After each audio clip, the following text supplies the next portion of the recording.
asalaamaaleykum mbokk yi maa ngi leen a nuyu yéen ñëpp seen tur ak seen sant di leen jaar bu baax a baax fu waay mu ne si àddina ñu ngi leen di jaar di leen jox seen wàccuwaay ñu ñëwaat ak yéen rek si beneen waxtaan yi Diaspora profile comme ni ñu ko dee defee rek saa su ne dama leen ko dee wax man saa yu ma ñëwee Diaspora profile dafa fekk dama indi ay gan yu màgg tey nag ma indi gan yoo xam ne. I just want to scream. Less than 2 months of launching Juka's Clean Beauty, the skincare company that is actually here to change the skincare game with clean beauty ingredients, African superfoods. Less than 2 months of being in business, literally, we have gotten hundreds of orders from customers. All of them are excited and happy and just amazed by the results. So thank you guys so much for trusting in Juka's Clean Beauty. This is a 5-year project that we've been working on. I've been so passionate. I put my heart and soul into this company, so it really makes me happy and excited to actually see that customers are really seeing results with their skin, having transformation within a week of using the products. Those are just some of the comments that we are getting. Few days of using the products. If you have acne, if you have aging skin, dry skin, if you want that glass skin with no filter, no foundation, Juka's Clean Beauty is the skincare to get for 2026 if you want that glow and the glass skin.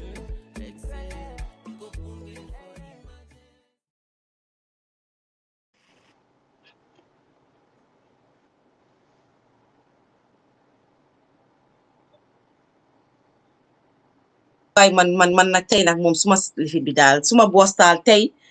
Buhari tey moom yaa ngi mes suma programme bi de baax na daal asalaamaaleykum mbokk yi maa ngi leen nuyu ñëpp seen tur ak seen sant di leen jaar bu baax a baax fu waay mu ne si àddina ñu ngi leen jaar di leen jox seen wàccuwaay ñëwaat ak yéen ci beneen programme yi Diaspora profile comme niñ ko dee defee rek saa su ne comme ni ma dee wax rek saa yu ñu amee ay gan dañ leen nekk gan yu màgg ci man ñii nag ma indi tey duñ gan lañ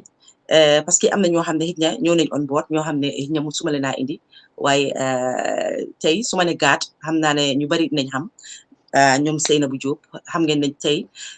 ñi waxoon naa leen ne ñi ma indi tey dañoo waxtaanee yëfi autism mu nekk lu sax si suma xol bi nag parce que foog naa man ak ñoom journey bi nekk naa ko ak ñoom for a very long time now depuis jamono Facebook ba léegi maa ngi ànd ak ñoom ci waxtaan bi comme ni ma ko dee waxee rek waxtaani biir nekk moom lañ indi teg ko ci penc mi pour waxtaanee ko parce que many years ago duñ ñeme sax pour toog waxtaanee disabilities yi nga xam ne am nañ ko suñ biir kër yi surtout mu nekk si suñ doom yi it takes someone very strong koo xam ne du xool stigma bi nga xam ne society na ko teg ci kawam pour mun a génn si waxtaanee bu amee doom bu nga xam ne dafa am any form of disability man dama ko dee wax saa su ne dama dee ne disability is pour man xale yi nga xam ne am disability sax xëy na ñoom ñu ñoo xoolee ne ñun ñooy ñi am disability kenn xamul kan moo fi am disability man loolu man su ma tinkee noonu rek daf ma dee mën a yóbbu fu sori so su ma gisee society still now you still have the odd ones that will still judge people that have kids ñu nga xam ne ñu am any form of disability tey nag ma indi ñoom Seynabou Diop Sana Sarr ak ñeneen Hadi mu ngi fi xëy na sax ma juum am naa fi ñaari gan Fama Anti Yacine Mamadi mu ngi fi who's a doctor and a xam nga professional si benn I think lecturer or something like that but si biir waxtaan bi dinañ gën a mën a xam bu baax a baax di nuyu nag suma boss Buhari Gassama jërëjëf once again you outdid yourself Buhari comme noo ko dee defee rek tey ku dem si Facebook bi seetaan screen buñu am tey ak ñan lañ fa am ñëpp ak naka la ko Buhari defee rek macha allah di nga kontaan trop xam ne liggéey bi ñoo def jaar na yoon kon ma dalal suma gan yi parce que duñ fi yaaga parce que dama bëgg mu nekk programme boo xam ne dafaa nekk lu gàtta nit ñi mun koo seetaan di ko seetaanaat parce que xam naa ne am nañ ñoo xam ne ñu bëree bëri ba tey ñu ngay hide ñemee gu ñoo génn pour wane seen doom yi te bu leen fàtte April lañ nekka autism month la so light it blue like I've always said light it blue bi xam nga every year ma naan sol blue nag toog so moytu leen ma nag am na nu moo demee rek ma ñëwaat suma blue bi safa ba teg si suma pirig bu blue tey sax dama mer ne lu tax indi ma suma pirig bu blue bi sax sol ko waaye ma bàyyi suma gan yi ñu nuyoo ku nekk benn ma jëlee ko ci Sana ma bàyyi la nga nuyoo. Assalamualaikum Fatmata jërëjëf ñu ngi laa gërëm di la sant yow yaa sa producer Buhari for always welcoming God ci sa platform noo ko waxee rek we've always journey bi dafa yaaga and you are a great part of what we do so ñu ngi laa appreciate yow ak sa viewers yi yëpp man maay Sana Sarr man maay président yi GAD bi mainly loolu lim miin mooy man maay surga GAD bi di daw fuñ ma dawloo rek jërëjëf we look forward to a great program. Okay, thank you so much. Waaye ba tey de wax naa dama ko alamaan every year April rek laa ko dee dégg lii naa ko wax ñëpp dégg ko dama bëgg ñu àtte ma ak moom lii warut a xewaat. non dina la neexal damaa ñëw seet si la ba suñu dem. ok waaye suma benn xarit moo daan wax ne mu ne soo ekkatee sa loxo rek ne kii moom duma ko dee dégg duma dee kool yow it ekkati sa beneen loxo bi nga ne waaye ndax man mi tax dinaa ko dee kool so dama ko na it's a two-way system fii nii soo ma tooñee tooñ naa la waaye jërëjëf Sana dama la gëteel nag ma jël keneen indil ma keneen si screen bi Buhari su ko defee ma wax turam su ko defee ñu jëlee ko foofu Sey Diop ana Sey Nabu moom mooy boppi yoon bi nag parce que wax dëgg fa ne yàlla many years ago she believed in what I do dafa toog seetaan suma programme xool ko boobu Fatmata Kuka sax góoma ne nit ñi nañ naan Fatmata Kuka ndeysaan Sey Nabu ñëw explainal ma I don't remember ma Sey kan moo ñu ka approach sa morom waaye I know ne dama ko dee wax ne Sey dafa believe in what I do te mu fiiloon ne man bokk naa si ñu nga xam ne mun naa spread li nga xam ne war nañ ko mun a waxtaane especially with kids or nit ñi nga xam ne am nañ disability so Sey thank you so much Johnny bi tey soo gisee ma bokk si taxasi rib xamal ne yow yaa tax ma bokk si taxasi rib dama ko dee wax man am part of God kenn mënu ma see génne ku ma si doon try pour génne sax di nga am a big problem man dama foog ne sax man maa nekk si trône bi toog fa toog boo xam ne I can fire and hire yéen a dégg lii indil ma sey bàyyi ko noonu rek maa mun a xajaan nag Assalamualaikum. We are back.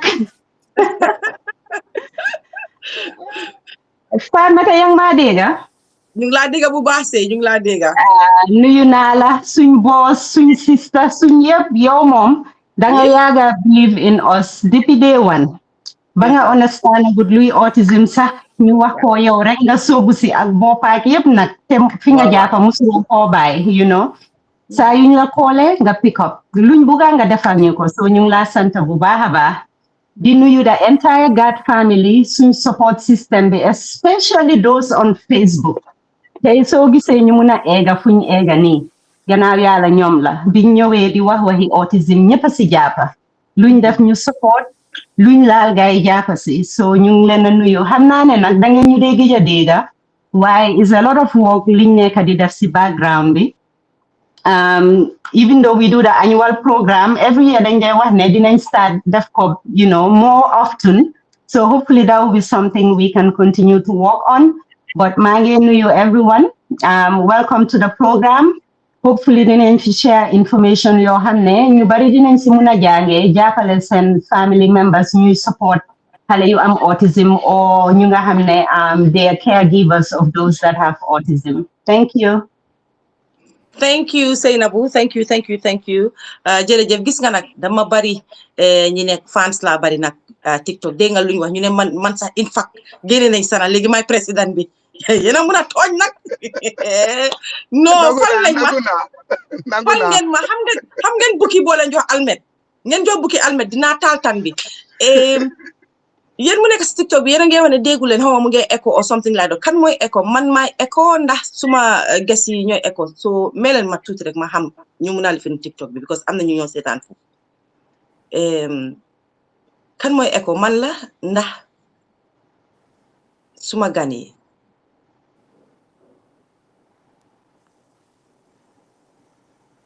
Harriet gis naa la suma ges ñooy echo ok xaaral ma jël kenn mu nuyoo ba pare ñu seetaat ndax still mu ngi lifin Harriet gis naa la si TikTok bi waa léegi ñu jël keneen bu xaari indi ma keneen si screen bi ma seet ñu ne Sey moo doon echo ok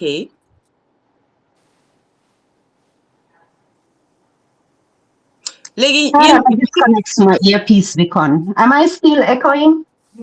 Sey mu ngi echo ba léegi guys maa ngi echo Facebook tam na mënuma gis ci Facebook bi léegi waaye li ma lifin mooy li ñoo def mooy panel bi koo xam ne nekku di wax rek mu mute su ko defee na boobu mu ngi lifin mu ne ñu ne yes mu ne just a bit Okay, harama disconnect. Muna am suma earpiece bila. Harama disconnect. Then ma just use mic this phone me. Hold on. Well, she sounds very far. Oh, I'm hearing say loud and clear. Then normally it's more set up Benila DML. So I don't know. Okay, Is it disconnect now my earpiece. Is that better? wow? Famata Harriet, is it? Man mang la dega loud and clear. Okay. How about Harriet, Harriet? How about now? Am I still echoing? Mange echo still, no?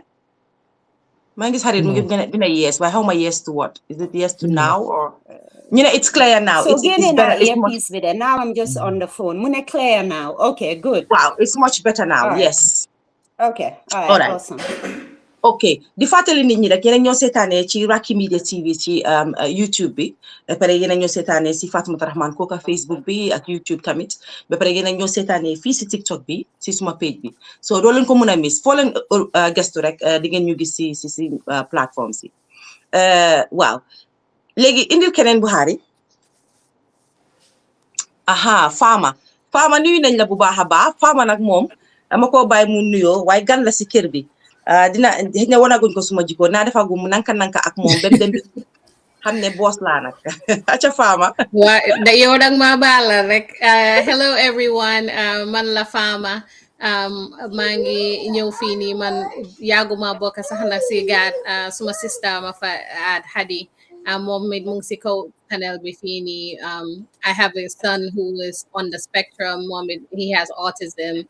loolu moom ma dugal si mbiri lifin you know trying to learn more myself as a parent so I really appreciate you hosting this show because this is really helpful to get everybody to have more awareness and to be able to help have a more autism accepted community. Thank you Fama dinaa ñëwaat si yow si kanam dinaa ñëwaat si yow jërëjëf waay thanks for coming on board appreciate nañ ko trop parce que lii lañ soxla tamit every year dañ dee ñëw ñu waxtaanee fan la gaat toolu ak li ñoo def ak yëpp foog naa ci jamono OGs ak sëy lañ gëja indi family that yu waxtaanee seen families yi ak yooyu noonu so it is nice having you on board yow ak sa yaay ñu jël Aunty Yassin Buhari indil Aunty Yassin si kaw because Fama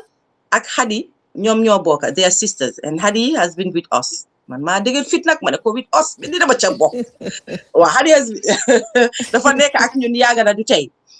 so Fama sister ma waaye naa leen wax a little bit story about Hadi ak Fama bi naka la ñëwee ak Yassin Aunty Yassin so Aunty Yassin yow yaay maam bi ñu ne yaay maam bi si bés bi dañ la war a jox eli maam gars yi dañ la war a jox eli maam nag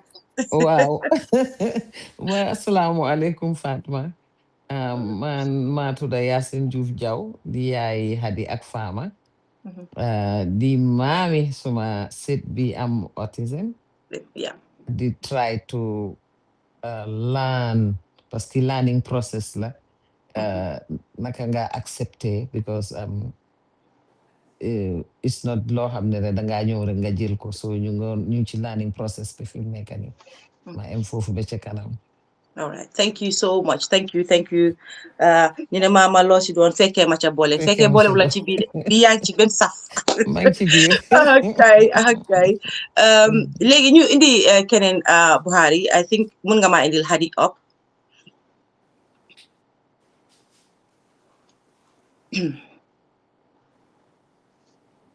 Buhari suma boss anam indi ma Hadi go ahead Hadi. Yeah, thank you so much for having us again, Fatmata. As always, yow moom fu mu ne nii yaay suñ boss nga ne bari nga fan waaye la nga xamul ne ñun suñ président bi tam dafa bari enemy so I'm not even surprised ni gars yi wax ne yow yaay président bi. But thank you so much. You have been supporting us from when I started with GAD, which I came much later than Say and August and Sana, and you have been there every year. The first person we think of if we are going to do an action, it's always you because you've shown us and you show up for us every single time that this is something that you're interested in talking about. Is that thank you so much Shilo Boka do hat kula ci o déglu li mala ma si taxabe ne rek thank you Buhari ñu indi keneen Mamadi mu ngi fa ñu indi Mamadi.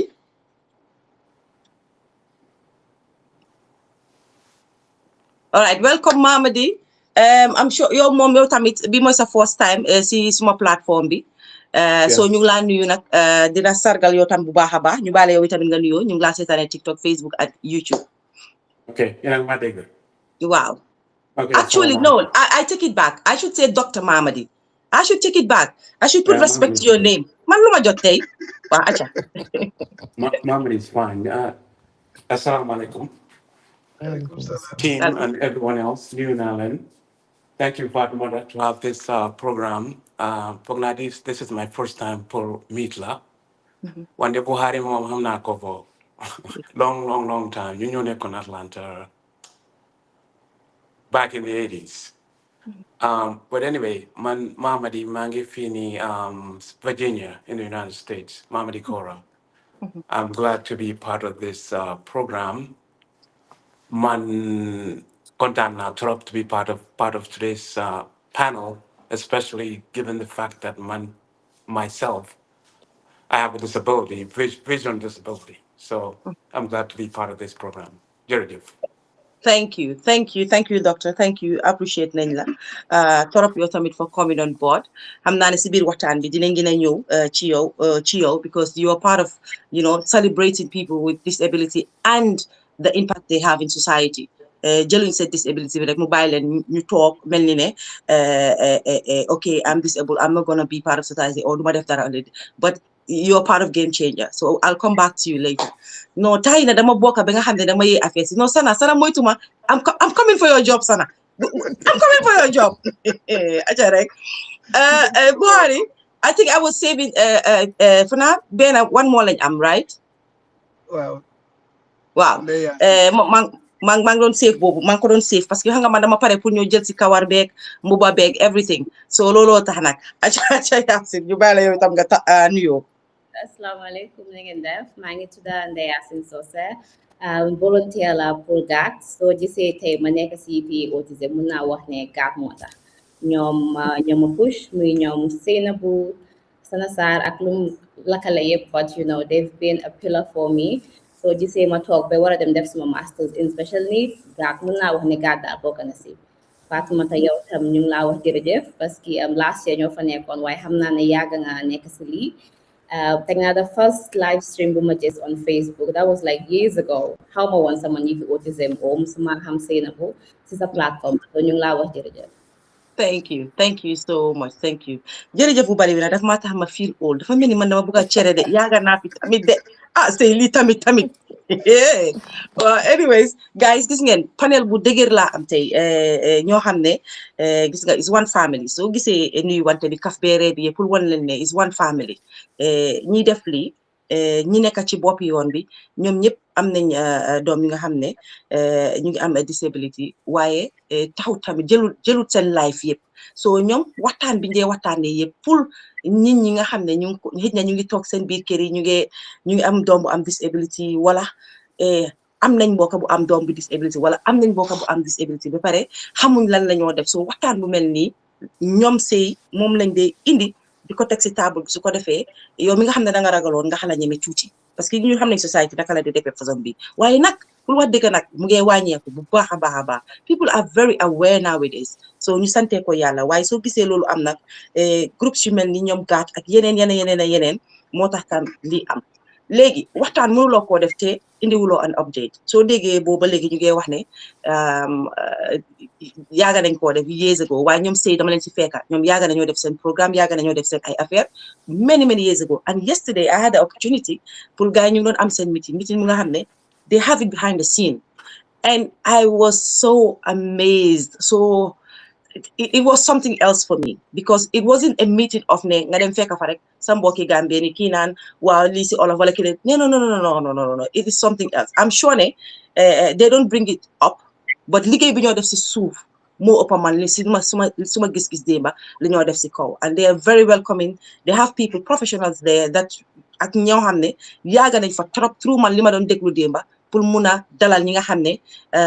ñu ngi am famille yu nga xam ne they are new to this because every year di nga gis xale bu nga xam ne wala yaay boo xam ne they are new to this, especially the young moms ñoom duñ dee am understanding bi ba pare lii daf leen a dimbale pour ñu xam ne now you're a mother and you have a child that you need to take care of sax pour one xale boobu ne part of society la yow rek a ko mën a def yow as a mother because yow soo distance sa bopp from child xale boobu rek xale boobu noonu du mën a fit in so dama dee ne charity begins at home te déema li ma gis war na ma ne li ngeen a def moom ci liggéey alhamdulilah so Sana yow lay bàyyi as the president pour nga ñëw nga jox ñu an update of what's been happening lan la gaa di def especially in Gambia xam naa ne yéen a ngi faa def dara so ñu jox nit ñi rek suñ ko mënee tënka ci lan ngeen nekka su ko defee ñu mën a jekkali waxtaan bi. Okay, thank you so much, Fatmata. I'm really happy. Content large bomber large. I don't even know where to begin because there's so much to say. Well, for now, if my daughter more law touch on like more full parents and caregivers, you have family members on the autism spectrum. But you am fit be, am courage be, a willingness be pour come out. One accept send njaboot li leen yàlla may doom yi leen yàlla may wala family member bi leen yàlla may pour ñu mun a accept loolu ba pare seet naka lañ mun a dimbale seen boppa ak dimbale seen family members yi and su ma wax lii rek dinaa kick back to Seynabou Diop moom mooy founder GAD right ñun we joined very early on waaye say man xam naa ko from high school and déema wax naa ko te naa ko waxaati nekkut koo xam ne bi ñoo nekk high school su xeex amee di nga fa fekk sëy wala su xuloo amee sëy mooy ki nga xam ne dafa bugg a jaama mooy machine parce que nit yoo xam ne xam nga su teacher bi ñëwee sax ne am na lu xew dafa punish classe bi yëpp daf ko rusa punish moom because óor na ko ne kii defut dara lu long so in that sense li ma bugg a lifin point ma bugg a mi mooy rek ne nekkut koo xam ne ku ma doon gis as a fighter so su fekkee ne yow da nga nekk koo xam ne da nga shy dang dee rus kersa o wax ci biir nit ñi ak yooyu loolu it's understandable ne loolu is a personality waaye loolu taxut ba nga xam ne yow doo mun a def dara so when sëy bi mu amee naka la doom bu am autism despite personality am ni mu jëlee courage bi because of care bi mu am pour doomam jóg ne ok man lii dama see def dara du ma just toog nit ñi di judge suma doom o di ko stigmatise ba pare du ma ragal pour wax courage boobu moo ñu aagaloo fi ñu aaga tey today so koo xam ne rek yaa ngi am family member please jëlal cue from sëy pour jóg pour mun a ba pare am nga loo xam ne sëy amu ko woon bi moo door mooy am nga sëy jóg koo xam ne du walk na through this journey already am nga ugis am nga other people am nga GAD ñoo xam ne léegi pare nañ pour support la so reach out to us in any way that you can ñu mun a seet naka la ñoo advance sa journey waaye in terms of GAD démba programme moo si programme bi ñu am démba dañ am ay professionals ay family members ñoo xam ne pare nañ pour join this journey so we have a support group woo xam ne mostly WhatsApp lañ dee operate where family yoo xëy na ñu ngi just diagnose sa doom xamuloo luy autism xamuloo naka ngaa supporter sa doom am nañ a support group boo xam ne soo joinee mun ngaa laajte question ne man de suma doom lii laa observe nga am koo xam ne dem na through the same journey before with their own child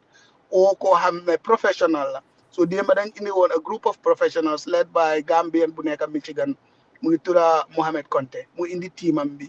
ñu joxe presentation about behaviors and communication and then members of the support group we had over 35 people on the call ñu ngi laajte question ne man de suma doom lii laa dee gis kële ne man suma doom lii laa dee gis lii laa nekk di diilal and then ñu am professionals yi mun a ñëw ñu answer questions so that's one part of GAD support group bi all right another part mooy we have a classroom in the Gambia boo xam ne ñu ngi am 5 permanent students ba pare ñu ngi am visiting students ñoo xam ne dañ dee ñëw ak a dem because amuñ capacity pour support leen because up to today GAD amuñ benn big sponsor boofu moo fa nekk benn fundraiser lañ musa am in 2018 foog naa Atlanta raise about $5,000 or $4,000 depuis boobu members yi nga gis nii ñoo si dee dugal seen own xaalis for the most part sëy ak baaseeku seen family moom am naa ne soo leen amul ndeewoo ëllëg su gaay amul ndeewoo ëllëg xamal ne GAD la because luñ am dugal ko si GAD to And we really appreciate them. And we have, occasionally could you donate, So I'm in classroom in Gambia. I'm in capacity with the teachers in train. Starfish International, about classroom. Hopefully they use. Why you fay teachers, God, fay salary teachers, xale yi fa ñëw ñoom ñëpp 100% free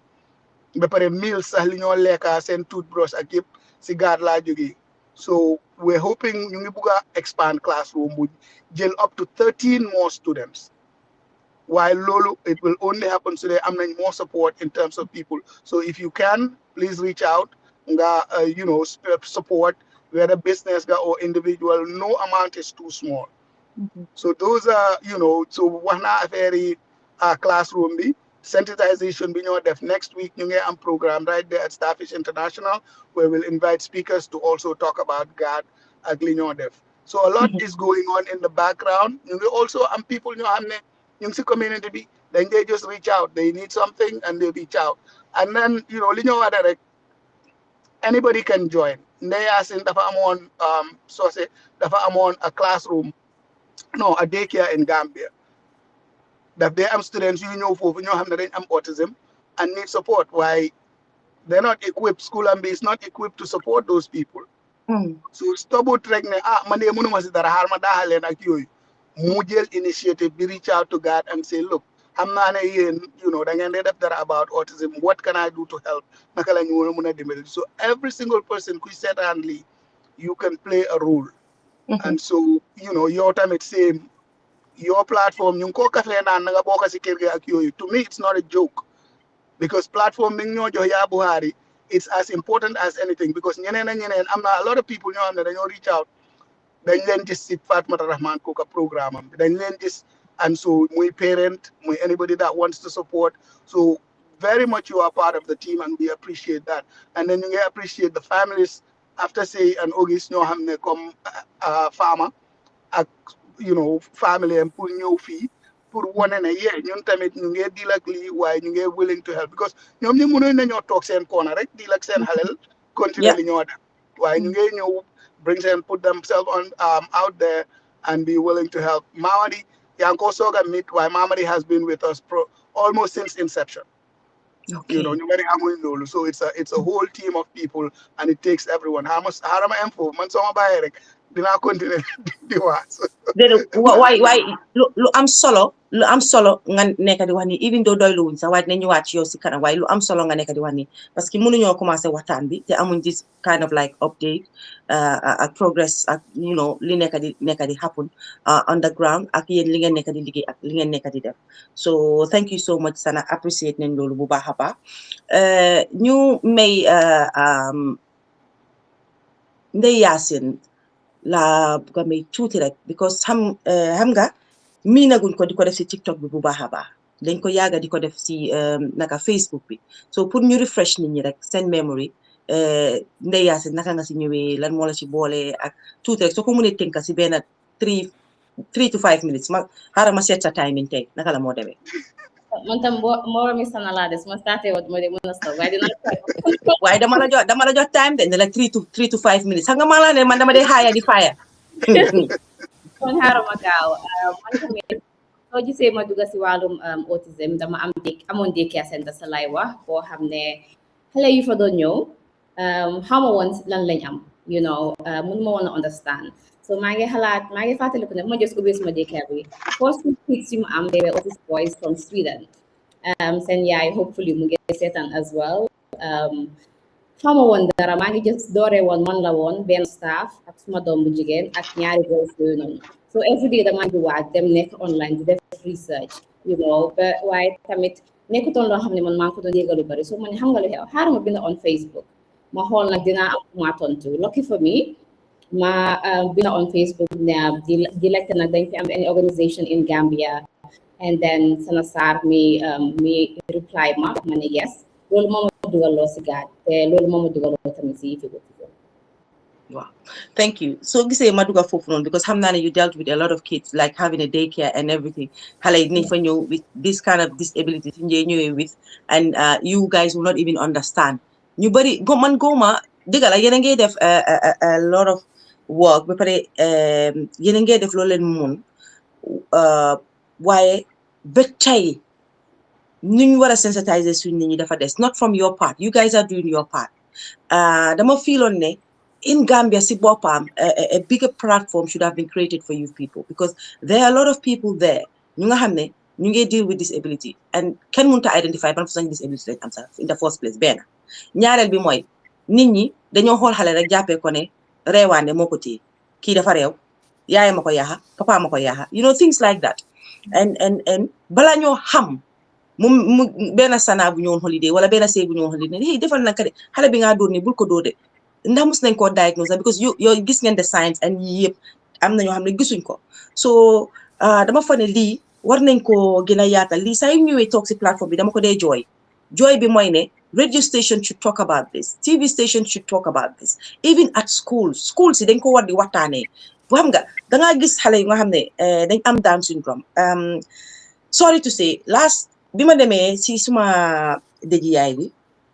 dafa am xale bu ñëwoon with Down syndrome waaye fekka maa ngi am family like distant family bi xam ne dafa am doom bu am Down syndrome so bu xale bi ñëwee nit ñaa ngi toog nga gis beneen xale ñëw ne laay la xool ko yow kaay xool sa si handle baay and she said something but the thing is xale bu doon wax loolu she's not aware xamut lu mu wax noonu sax xamut lu mu def noonu rek la ko mun a gisee te waxtaani biir kër la comme ni ma ko dee wooyee xëy lu mu dégg si biir kër la mu ñëw génn extend ko li mu wax yëpp mënuma koo wax fii ndax di nga blame xale boobu noonu nga xam ne xamul dara xamul naka la moo describe ñaari xale yi doo ko blame xam nga lu tax lack of awareness bi nekk si suñu society bi even if some people are aware they choose not to even discuss it or waxtaane especially parents so it takes a lot for parents to come out and talk about this and lu leen mun a ñeme loo mooy ñu am ñu create awareness more si suñ biir dëkk bi waaye nag loolu su war a mun a xewee maa si ñoom sëy mi foog ñu xaalal leen yoon loolu dinaa fa ñëw si kanam xëy na si beneen programme parce que programme bi tey bi dafa am lu ko sabab so dinañ ko celebrating autism la ba pare ñu indiwaale famille bi nga xam ne they will share their journey with us loolu moo ko sabab tey waaye comme ni ma ko waxee balaa April bii di jeex dinañ ñëwaat suñ ko mënee beneen ñaari yoon suñ ko mënut sax another time boo xam ne dinaa go deep wax lan liñ soxla si ground bi tam ak suñ nit ñi naka lañ war a defee affaire si ñu indi keneen Hadi yow tamit nga tënk ko soo ñu mënee wax après maa ngi doon wax Aliya ne Hadi moom si keesam dafa xala special si man tey li tax loolu mooy Hadi bi moo join groupe bi tey ñu ngi am Fama te Fama mooy suñu guest tey Fama mooy ñëw waxtaan joneem ak maami Fama tam dañ ko indi tey moom tamit duñ mën a waxtaan ak Fama moom yaay xale bi ñu bàyyi maam bi parce que xale yi dëgg-dëgga seen maam yi lañ jege na taxa sax ñun xam ne ñun suñ culture seen maam yi lañ jege na taxa sax den seen yaay so dama kontaan tey sëy bi ngeen indee tey waxtaan bi ngeen boole ci maam mu nekk lu important lu am solo lii mooy part bu nga xam ne society sax dañ ko dee miss xale bi lañ dee bàyyi comme Fama doom bi moom laa leen xale bi moom la ñoo bàyyi mu deal with lii nii alone so moom su ko dealee with alone naka la family members am di xamee duñ mus a xam so kontaan naa ne da ngeen indi maam bi tamit moom tamit ñu boole wàlle ko si joni bi because mënuloo wax Fama ba pare nga génnee si parents tamit si joni bi déedéet they should be part of the journey because xale yii nii they are in close contact with seen maam yi si papa side ak si yaay side so kontaan naa ñu indi maam tey Fama li tax ma ne yow sa kii Hadi lu tax ma ne sa case dafa special mooy I remember when you came on board xal na moo yaagut waaye si lu ma understand mooy ne bi nga ñëw sax xamuloo ne sax yàlla dina def sax nga ami sista bu nga xam ne sax moom si boppam dina amee doom bu am autisme waaye gis nga yàlla def rek nga am cofeel si lii duga si nag ak clean heart loolu prepare la ba gis nga yàlla fi mu ko indi tey so ma bàyyi la yow tamit nga tënk ko nga àddara ci waxtaan bi foofu tuuti rek. Yeah, Fatima, yeah, lolu la de man bima start with God, sana momane, why we have this association, do you want to do like admin stuff for us? I was like, oh yeah, okay, I'll do it. And then bima lani about Say and August and everyone in this group, I can say I fell in love with like the work and the vision that they had. without even knowing that this will be something that will affect me in my life as well and my family. So I was just doing it because I was like, oh, okay, this is a good cause that I wanna support, and I was doing it for years until Ayufam will probably talk about it afterwards when they had Babuka diagnosed, and now she actually has 2 children who are on the spectrum, not just one. So God really, man, bima join, it was I thought I was doing it to help people, I'm doing a good deed. And in the end, it was basically something that prepared me for how to deal with an autism diagnosis in our family and how to accept it as well, because it's not as easy as you think. It's not just something that comes, everyone has to come to terms with it, the diagnosis, and then accept it. And yeah. So when you first heard, when your sister told you that Domam dafa am autism, what was your first reaction? She came to me when she was like, she said, I suspect that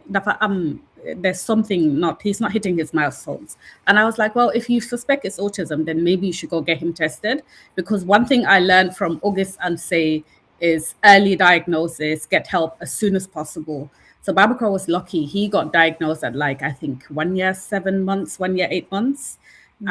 Or 9 months, something like that. He was still under 2 years of age, and he got a therapy place immediately. So for me, it was like, oh, okay. It wasn't even like it was just like, if you suspect it, go get him tested, just to be sure. So lolu taxut la nga tok nga xalaataat nga ne wow, if I had no knowledge of this, like Johnny fofu la bëgg nga indi ma tuuti moo tax ma laaj la biñ la ko waxee naka nga def. Wow. If I had knowledge, I probably would be as ignorant as everyone else who and there were probably conversations like that in the family. And I actually have done the same thing with my niece. Khadija she's level 1 and very boisterous, and I see a lot of myself in her. So sometimes I think if Khadija gets diagnosed with autism, I should go get an autism diagnosis as well, because we have behaviors that she does a lot of things where I'm like, oh, I used to do that when I was a child, or I still do that. So it's fine. Don't worry about it. But obviously, when you know that, especially, I think this is something also that we don't talk about, autism diagnosis in girls are less likely to be diagnosed with autism because they mask their symptoms. It does not appear as we think is typical, because we know what we think autism looks like in boys. So it's different. So we keep saying, oh, okay. Even myself, I was like, hey, did hamga like dafa sop wo dafa def ni dafa def nile. And then I was like, you know what? Actually, maybe she should get a diagnosis, because that's the best thing for her. If she gets it early, then she can get the support that she needs. And alhamdulillah, Ajifaba was like, you know what? I'm not even listening to you rationalizing this. She took her daughter and got her tested. Wow. Okay. Thank you so much. Jërëjëf loolu dafa am solo pour ñu indi ko ci waxtaan bi. Kontaan naa trop ci sa respond bi. Tey comme nu ma ko waxee rek tey dañ ñëw with a difference. Normally dañoo ñëw toog waxtaanee gaat lu baree bari génñul nañu indi family boo xam ne faa ñëw share journey. Now you being very young Fama, dinaa ñëw si Maam Boy si kanam ba pare dinaa ñëw si docteur Mamadi si kanam, waaye dama bëgg a Fama start waxtaan ak ñun ba pare tuuti du ko jeexal sax su ko defee dina am fu ma interject ñu mun a indi Mamadi ak Maam Boy.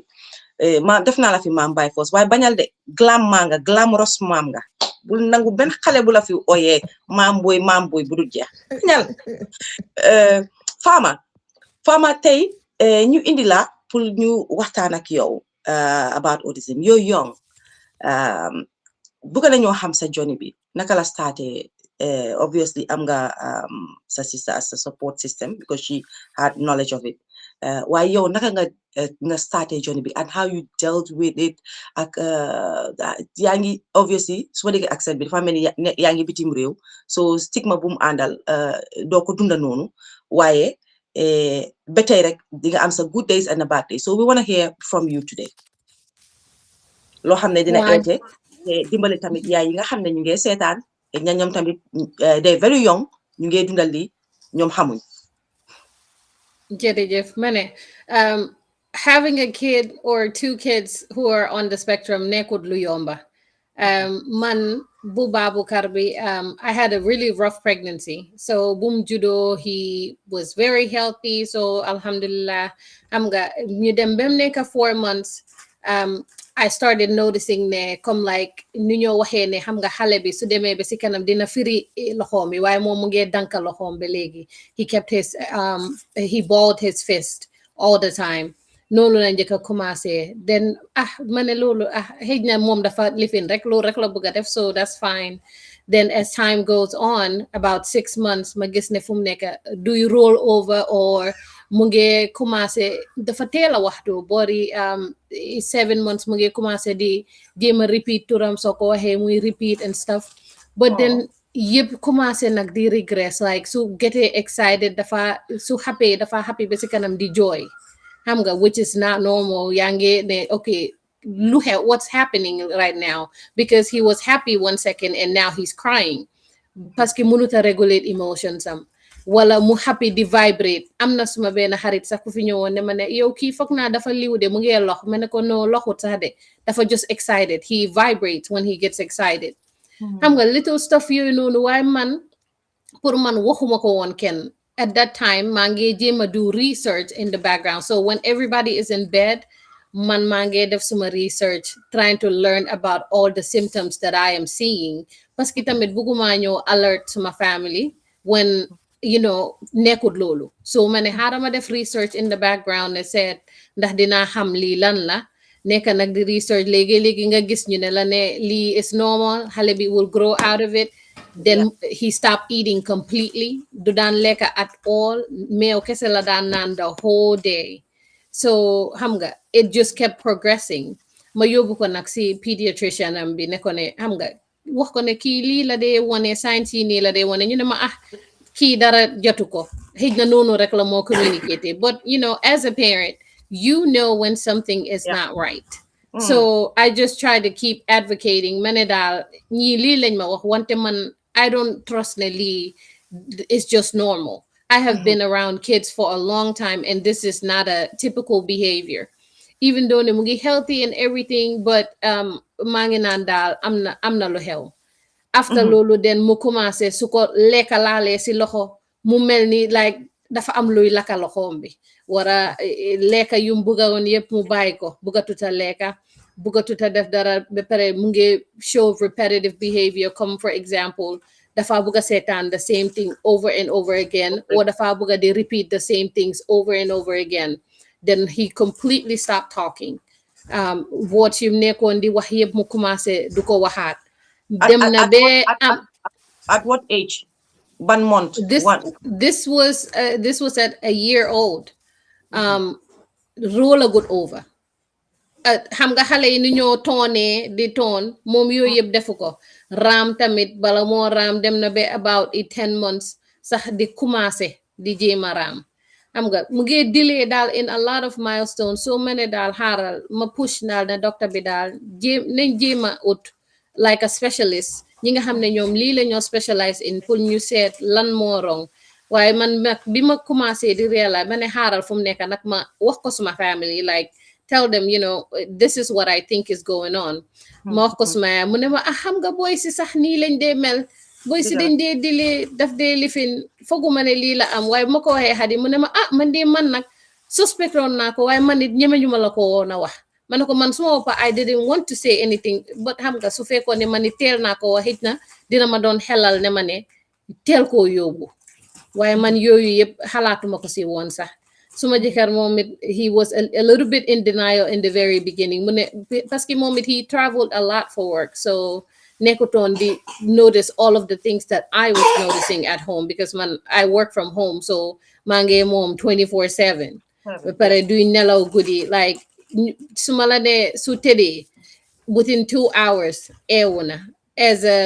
2-year-old he was still doing that like nelaw mom suñ kër ken amuko won parce que he constantly was waking up at night. So xam nga yangi sona yangi wara liggéey yangi wara toga, you know, you have responsibility as a parent, as a wife, and also having to cook because you're not the only one in the house. You have your parents at your home too. Pour nga wara take care of them as well. So xam nga easy wutoon daal. Why santa yàlla man lu ma dee wax rek mooy bi ma amee Baboucarr has taught me a lot because di nga gis ne even though ne ñun ñu ngi fii nii maa ngi America, maybe stigma bi is not as much, but léegi-léegi di nga dem si Gambian community bi ten di nga gis am na ñu ñoo xoolee sa doom bi wala ñu mere ko parce que dafa ñëw di la hug because he likes to hug people. Honey, give me 1 second, honey. Dinga gis ne dina dem di hug nit ñi but guy bëggu ñu hug leen parce que moom he just likes people, so dafa dem and he would like to embrace people, but dinga gis léegi ñu ko puus xam nga. So it is, as a parent, it is hard to see people push your kid away when he just wants to show love. Yeah. And those things that they do, it's them showing love. Because xam nga man lu ma dee wax mooy si Gambien bi dama bëgg ñu understand leen because I have seen a lot of xale yoo xam ne am autism from na across a lot of xale yu am autism, am na xarit yu am doom yu am autism and all that. So I know, so sometimes they come to you, it's their way of showing love or showing you ne remember nañ la ak yooyu noonu. Because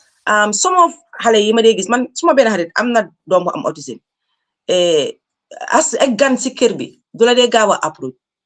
du la xool sax waaye su fiilee ne sense na ne kii fiil naa ko xam naa kan la da ngaa gis daf dee ñëw comme yi nga wax nii rek daf dee def behavior ñëw ndeysaan maa ngi fàttali ko am na benn time bi ñu def show say if you remember am na somebody came and say ne doomam dafa dem si Gambien am na lu xewoon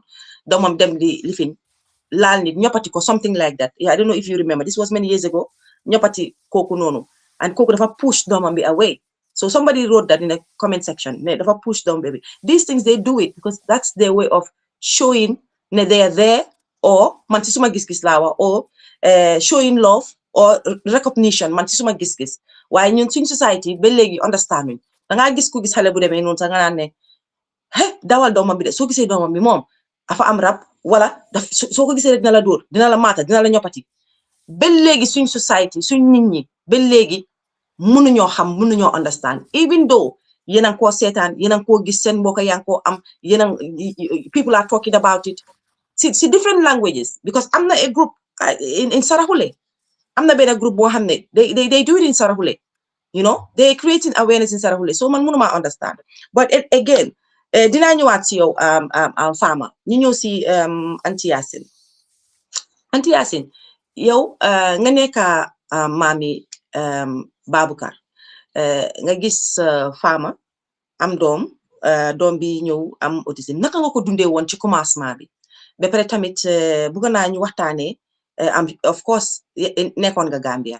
te xam naa ne tey looking back di nga ne oh léegi remember naa doomi diw sangam bi nga lii la amoon wala sëti diw sangam lii la amoon waaye fekka boobu xamuloo woon ba pare obviously li ñoo wax ne stigma bi fa nekk xam naa ne déggoon nga stigma stories yi in Gambia waaye tey nga am set bu nga xam ne xam naa ne nga bëgg ko nag sa xol bi parce que Baboucarr sa jëkkër la noonu ngeen dee def yéen moom bu góor gi jëkkër la so ñu waxtaane ak yow tuuti daal nga wax ñu yow naka nga ko dundee. jërëjëf Fatma kontaan naa trop pour li nga laajte nii man at the beginning dëgga I was on denial nangu ma ne dafa am dina ma foogoon ne comme góor ñi jigéen ñi ñoo leen gën a fast dina wax waaye dinaa daan gis signs yoo xam ne tamit waaye benn tey rek acceptu ma rek I was on denial dëgga waaye li ma reflect mooy ci suñ family a lot of them are autistic waaye xamuma ko woon xamuma ko woon a lot of them am na koo xam ne sax ci suma ron la nekkoon def naa ko benn leen yóbbu leen ko lopitaan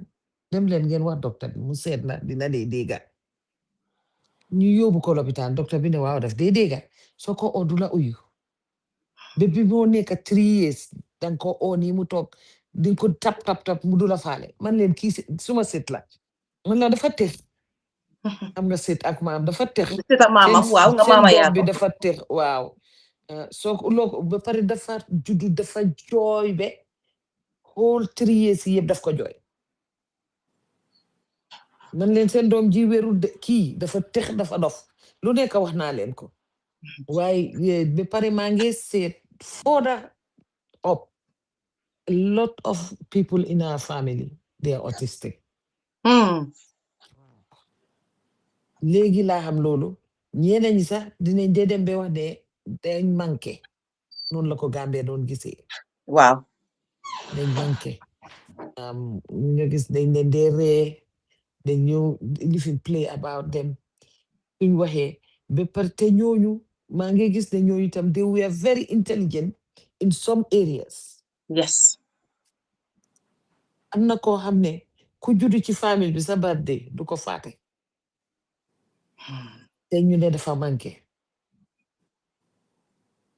all nekk ci famille say bi you yëpp xam okay seen date of birth yaa ngi okay say is fine dafa reflect rek dafa that's I know okay I know waaw so loolu yëpp léegi laa door a realize ne lii mooy li ñu war a accept so acceptut rek doo dem waaye nag faama dafa teel a nangu ñun ñu ngee bañ moom muy nangu Hadi tam di ko puus su waxee rek ne yaa Hadi ne ma def ma ne ko hee def leen danka kii xale la des na number of years yi dina wax in fact Baboucarr fi mu nekk bi mu demee thérapie bi daf ko dimbali bu baax a baax a baax a baax danga gis a lot of development lu mu am after the therapy mu ngi occupational therapy di def naka la tudda eating mooy occupational bi ak beneen therapy bi speech ABA. therapy speech waa ABA so di nga gis ne Baboucarr bu njëkk ba nit dafa ñëw ci kër gi sax du la uyu waaye léegi soo ñëwee su la xamee dafa ñëw langaamu la waaw su la langaamoo nga xam ne kii doo randu wala ñu dem si jumaa bi la gën a bugga ndeysaan suñ demee si jumaa bi dafa wut jumaa ku nekk ku dugga mu welcome la tiye la waaye ñeneen duñ dee xam loolu waaw so am na ñoo xam ne dinañ ko puus yaa ngi ko gis waaye am nga yow doo mun a wax ñëpp tamit ne kii li lee ko dal waaw ba pare yéene sax kooku daf laa sori wala yaa ngi ci xutba bi yaa ngi toog gis ko moom mu ngee daw di wax léegi dafa doo try di wax di su ko defee su xutba bi dem on muy wax loolu tamit di ñeneen ñi am na ñoo xam ne daf leen dee di stop waaye Baboucarr ak rakkaam yi yëpp su ñoo koof rek xam nañ ne jumaa la ñoo dem ku jigéen ki moom su ñoo koof ca light bala juma so ñoom ñëpp jumaa bi rek lañ bugga waaye suñ demee ñoom yëpp mooy wër nit ñi ku ndaw ki moom mooy xëcca xale yëpp yeneen xale yi yëpp su xale yëpp ñëwoon noppi kenn waxut sax moom dina ñëw xëcca ñëpp fooy indi fo ci liini bi waaye lii loo xam ne la dañ ko war di waxtaanee parce que Banjul yëpp dañ ne xale yu manqué yi lañ waaw man dem naa ba ci school bi in Lamin bi Sana def school bi dama ci kontaan waaw starfish dem naa ba foofu dama ci kontaan ba bugga de doo xale yi bari wuñ waaye tamit lim wax mooy dëgga amuñ ndimbal moo tax mënuñoo am enough xaleel foofu waaw waaye lii learning process la every day nga gis li gën a métti nag mooy ama every day dina tooga ñaar ba ñetti façon yi tooga su Baboucarr tey mu bugga bi ëllëg mu bañ bi wala mu lekka bi ne bugaatut ko nga defar bi fan yi yëpp mu bugga suppa nag diwtiir moom loxo nga daf ko bugga waaye temps yi moom waxu ci dara so yooyu yëpp ba pare school bi daf ko dimbali de daf ko di dimbali torop ba pare dafa bugga sangu ndox la bugga ndox soo wax rek mu ne shower yow nga ne danga bañoon a accept kañ nga accept kañ nga toog nga waxtaane sa njëga njaay xam ne now it's time to accept immediately biñ ko diagnosé okay foofu laa accept ma jëkkër tam accept ñëpp ñu nekk ci nag di ko support ay gis nga faama dina dee toog yenay ba 2 3 ci guddi muy door a tëdda pour mun a defar seen lekka yi easy wut de waaw lim bugga foog nga defaral ko waaw su defaree lekka bi mun naa defar ni ñetti ñeneenti lekka su demee du laal benn wala mu laal benn rek déggaatuma la de yaa ngi wax waaye dégguma la déedéet waxal dañ nekk di restrict suma page bi so ñu ngi ma signal ñu ngi boole suma page ma ne ñu lifin ñu tab because ñu ko restrict waaw yow jekkali rek ok so dina tooga different tooga bala moo pare pour xale yi dafa metti ba bugga dee dafa metti ba bugga dee sooy sanga tamit beneen affaire la bugut shawa bi wàcca ci kawam am na tamit yoo xam ne daf ko ragal this age bi mu nekk ni clock round clock ñemeñu ko bu yu mag yi ñemeñu ko su ko gisee du dem foofu waaw soo ko bàyyi si man foo naa man maa mistake raxas boppam bi ak lifin bi shawa bi déedéet du shawa bi sax poti ndox bi ma ko yalandi rek ma def ko fa fan yi bëggut ma sanga ko sax beneen issue biñ dee am ak moom tamit mooy pour toothbrush ko daf dee difficult trop pour toothbrush ko ku ndaw ki na moom daf ko dee defal sa boppam moom du problème am waaye pour Baboucarr beneen problème la pour moom dafa léegi daf dee complain dafa bari ay léegi dafa xeexa man duma si duga de sa jëkkër la duma si duga dafa xeexa man ba pare waaye suma ko ne kaay ma boot la def olof la diga olof kaay ma boot la rek cër ñëw suma gannaaw gi laa taxaw def lu ko neex waaw waaye apart from that amul problème su wat yaa ngee ñëw parce que léegi su buggee génne daf laa ne outside nga yóbbu ko ci biti mu fay nga independent léegi waaw lim bugga yëpp daf la ko wax lu bugga lekka tam dina la ko wax soo ko joxee lekka bi su ko bugul daf laa ne déedéet wala mu puus mu rënal ma bugga dugga feena rek parce que ñu bari dañ ko dee indi up di ci jégalu waaye foog ma laajte ko mooy ne as parents comme mel ni maam nga nekk maam ni nga nekkee maam ni tey faama di ko dunda ci beginning bi ñàkk a accept ko bokk na ci xale bi dara jotu ko xaara ñu dem uti ñaan xaara ñu dem ci sëriñ xaara ñu uti ñaan xaara di ndax loolu daloon na la at si beginning bi non man ñaan moom li ma ci bilifoon rew ne ko dañ koy ayatul kursi boobu rek laa gomuma leneen pour dem ci seetal ko lii saafara lii gomuma ko dañ koy defal ayatul kursi waaw ñu ngi ko def nag ñu ngi ko def di ko def tamit waaye pour ne lii feebar la feebar boo xam ne xëj na ñun olof feebar lañ ko tuddee mooy turi feebar waaye loo xam ne la syndrome la noonu laa ko mën a waxee waaw so because soo gisee ma ci olof ba mun na lifin ne du feebar waaye feebar la ko olof am nga olof am na words yoo xam ne amuñ ko waaw xam naa sana accès si ñu indiwaatee rek amal nañu olof words yoo xam ne buñ ko indee parce que ñoom yaaga nañ ba dinañ dem ba xam olof words yi fi ma laajte noonu soo gisee mu am solo because am na yenn parents yu nga xam ne because si farmer is young am na maam yoo xam ne ñu ngi deal with doom boo xam ne mu ngi young lii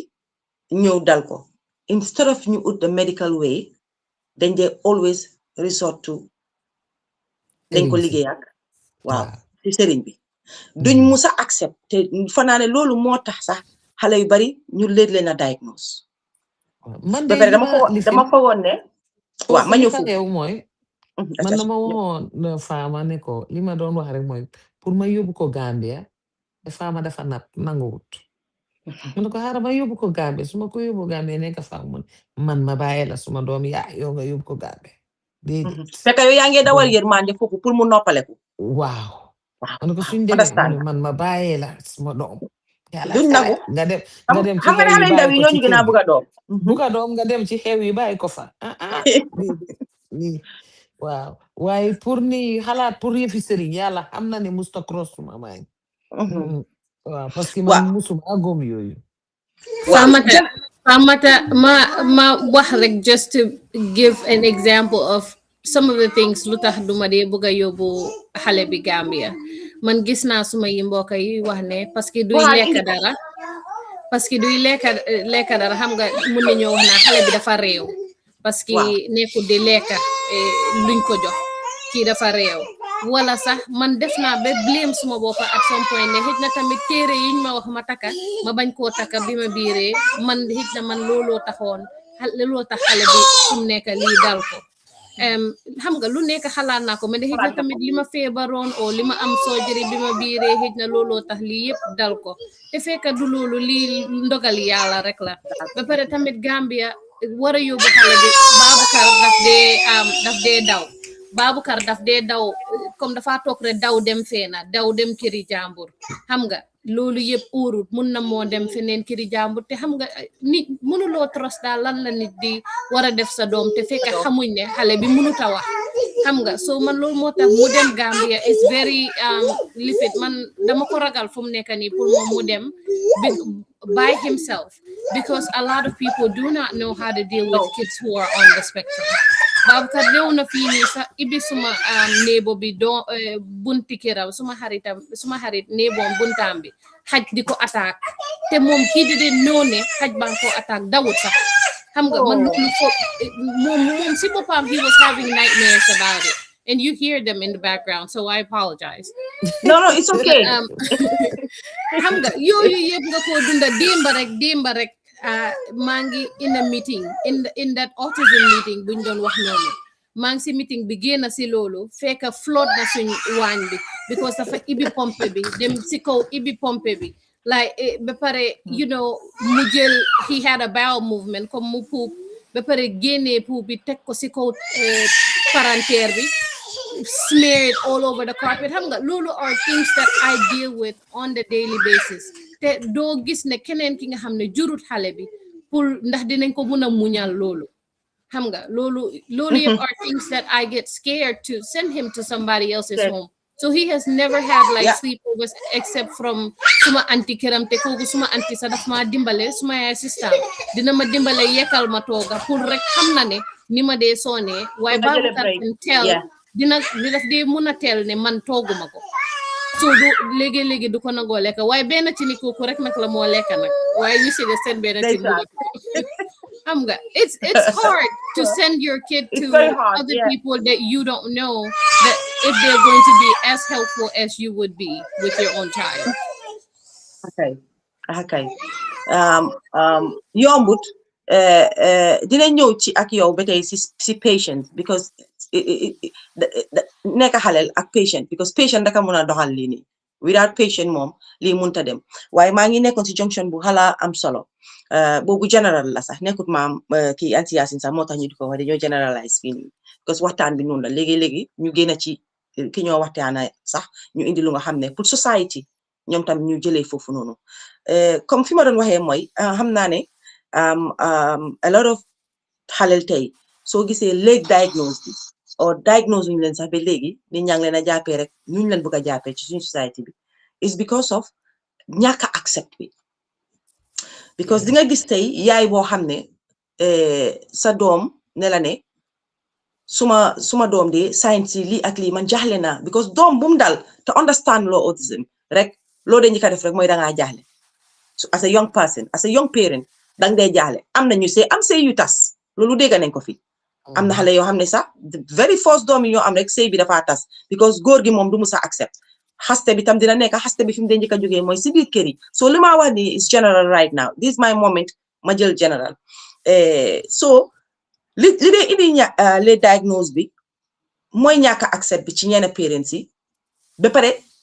maam yi dimbalewuñ leen fi leen maam yi ñàkk a dimbalee mooy liñ leen a nekk di wax rek lii du faji lopitaan wax naa la ko ba sona du faji lopitaan yóbbul xale bi ñu sanga ko xale bi dañ ko war a seet bul fàtte ne sa goro buggu la they will blame everybody sa goro buggu la bul fàtte ne sa sëy bi bu mu tasee ba léegi sa jëkkër toogut bul fàtte lii so they will put all of these things si boppi nit ki ba nga xam ne kooku instead of mu seek medical help or mu seek professional help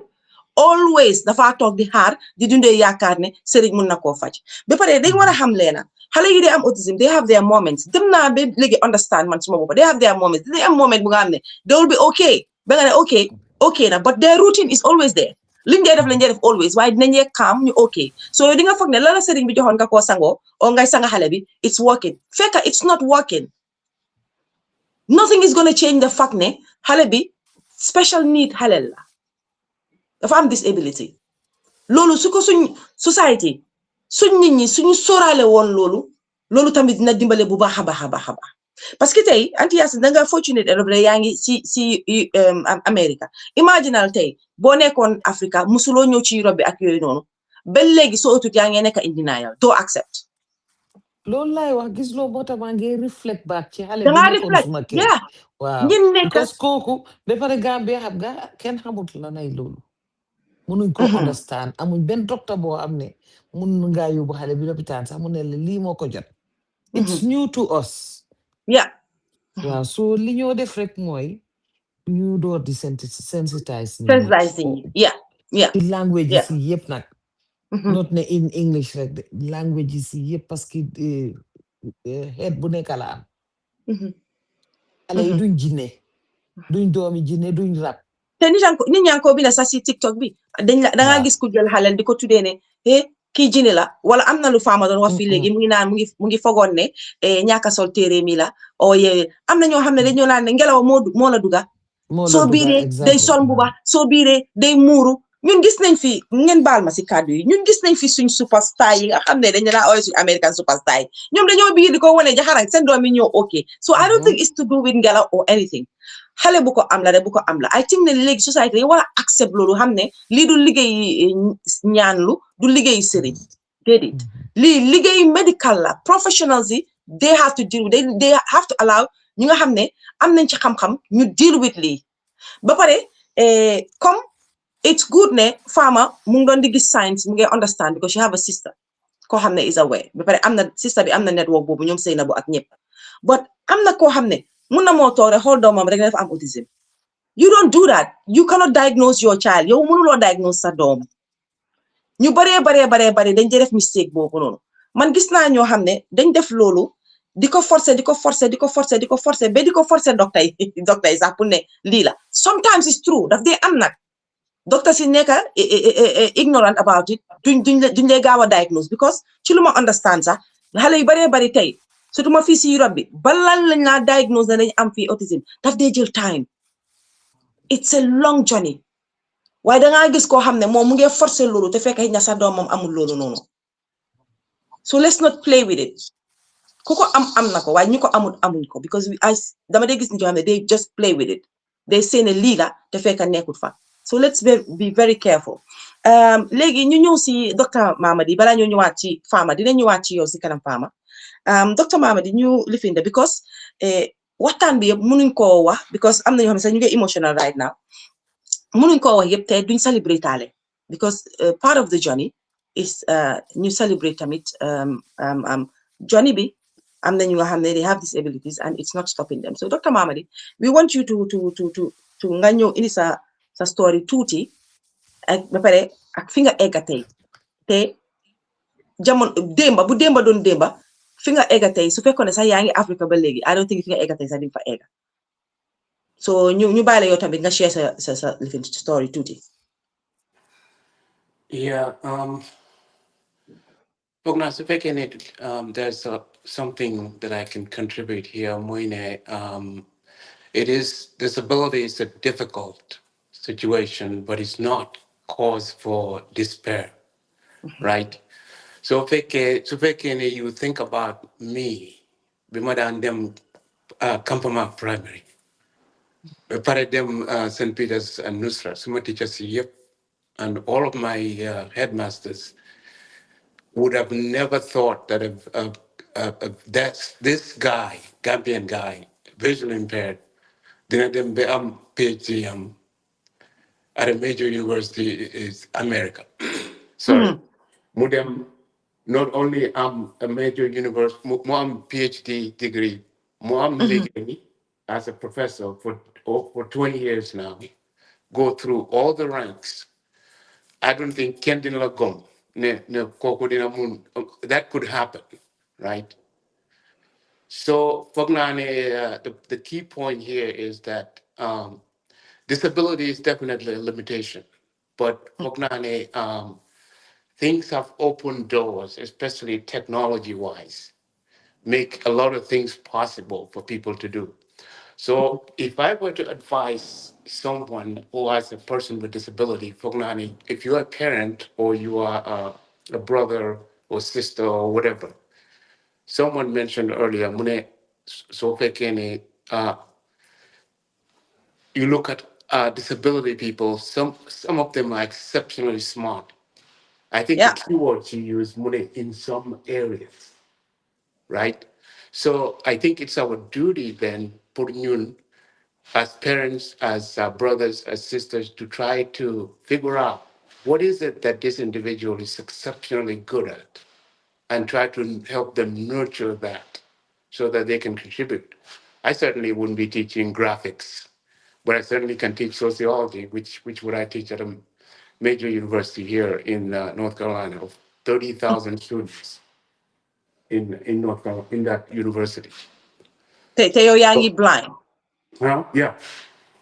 Waaw dama bëggoon a indi foofu up because am na ñuy déglu si TikTok bi pour ñu understand ne kuy wax ni moom mu ngi blind waaye ngeen déglu bu baax tamit please dégg nga waa aca jekkali Dr. Mamadi sorry for the interruption there. Yeah, so my point is that if you think 30 some years ago, Kampama, or when I was at Nusrat or St. Peter's, nobody would have thought someone with a vision impairment could go to that level.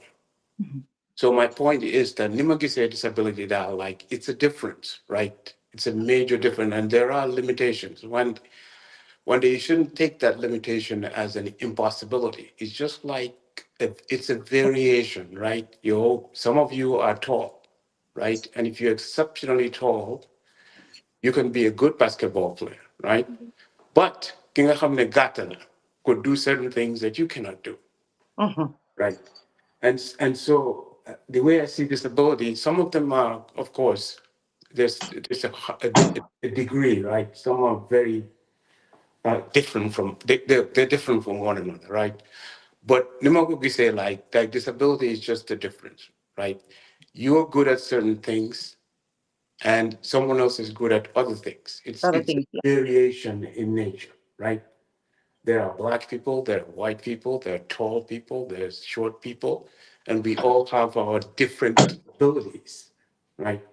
But he might be autistic. One day,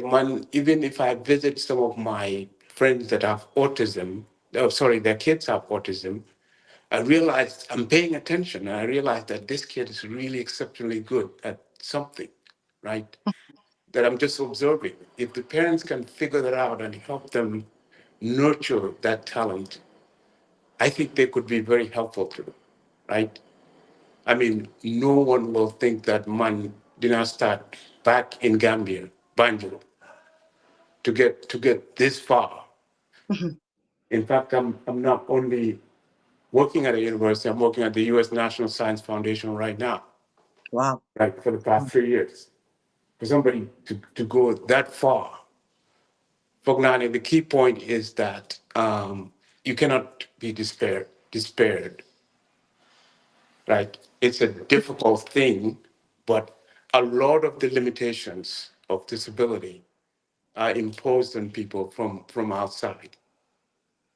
right? When somebody wander around going about my business, people say, wow, you're brave. But what they're saying is that they think you're limited in certain ways. Because why would I be brave when I'm actually living my life just like any other person? But they're saying, in their view, that you're limited, right? And that But do you think that if you were still in Gambia, comme ni ko nit yi di waxee, this limitation would have affected you. You'll be limited if you were still in Gambia. Génn bi daf dimbale na la ndax lan foofu bëgg naa nga taxaw si junction boobu tuuti. Say that again, sorry. Waaw, do you think that if you were still in Gambia, comme nit ñi di waxee ne comme nit ñi thinking you should be limited or you are limited because ñu ngi xool sa disability and they feel ne okay kii ni moo def ni naka la ko mën a defee ñu ngi expect ne fii la waroon a mën a am do you think ne soo still nekkoon in Gambia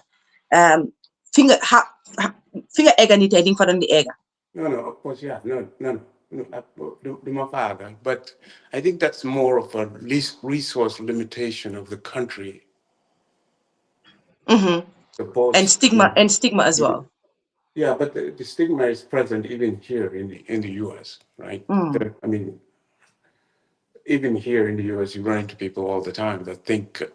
somebody deaf can't do this or somebody blind can't do this. That's a common fact that an individual disability has to deal with. But the person has to have determination. Not only that, but you have the support from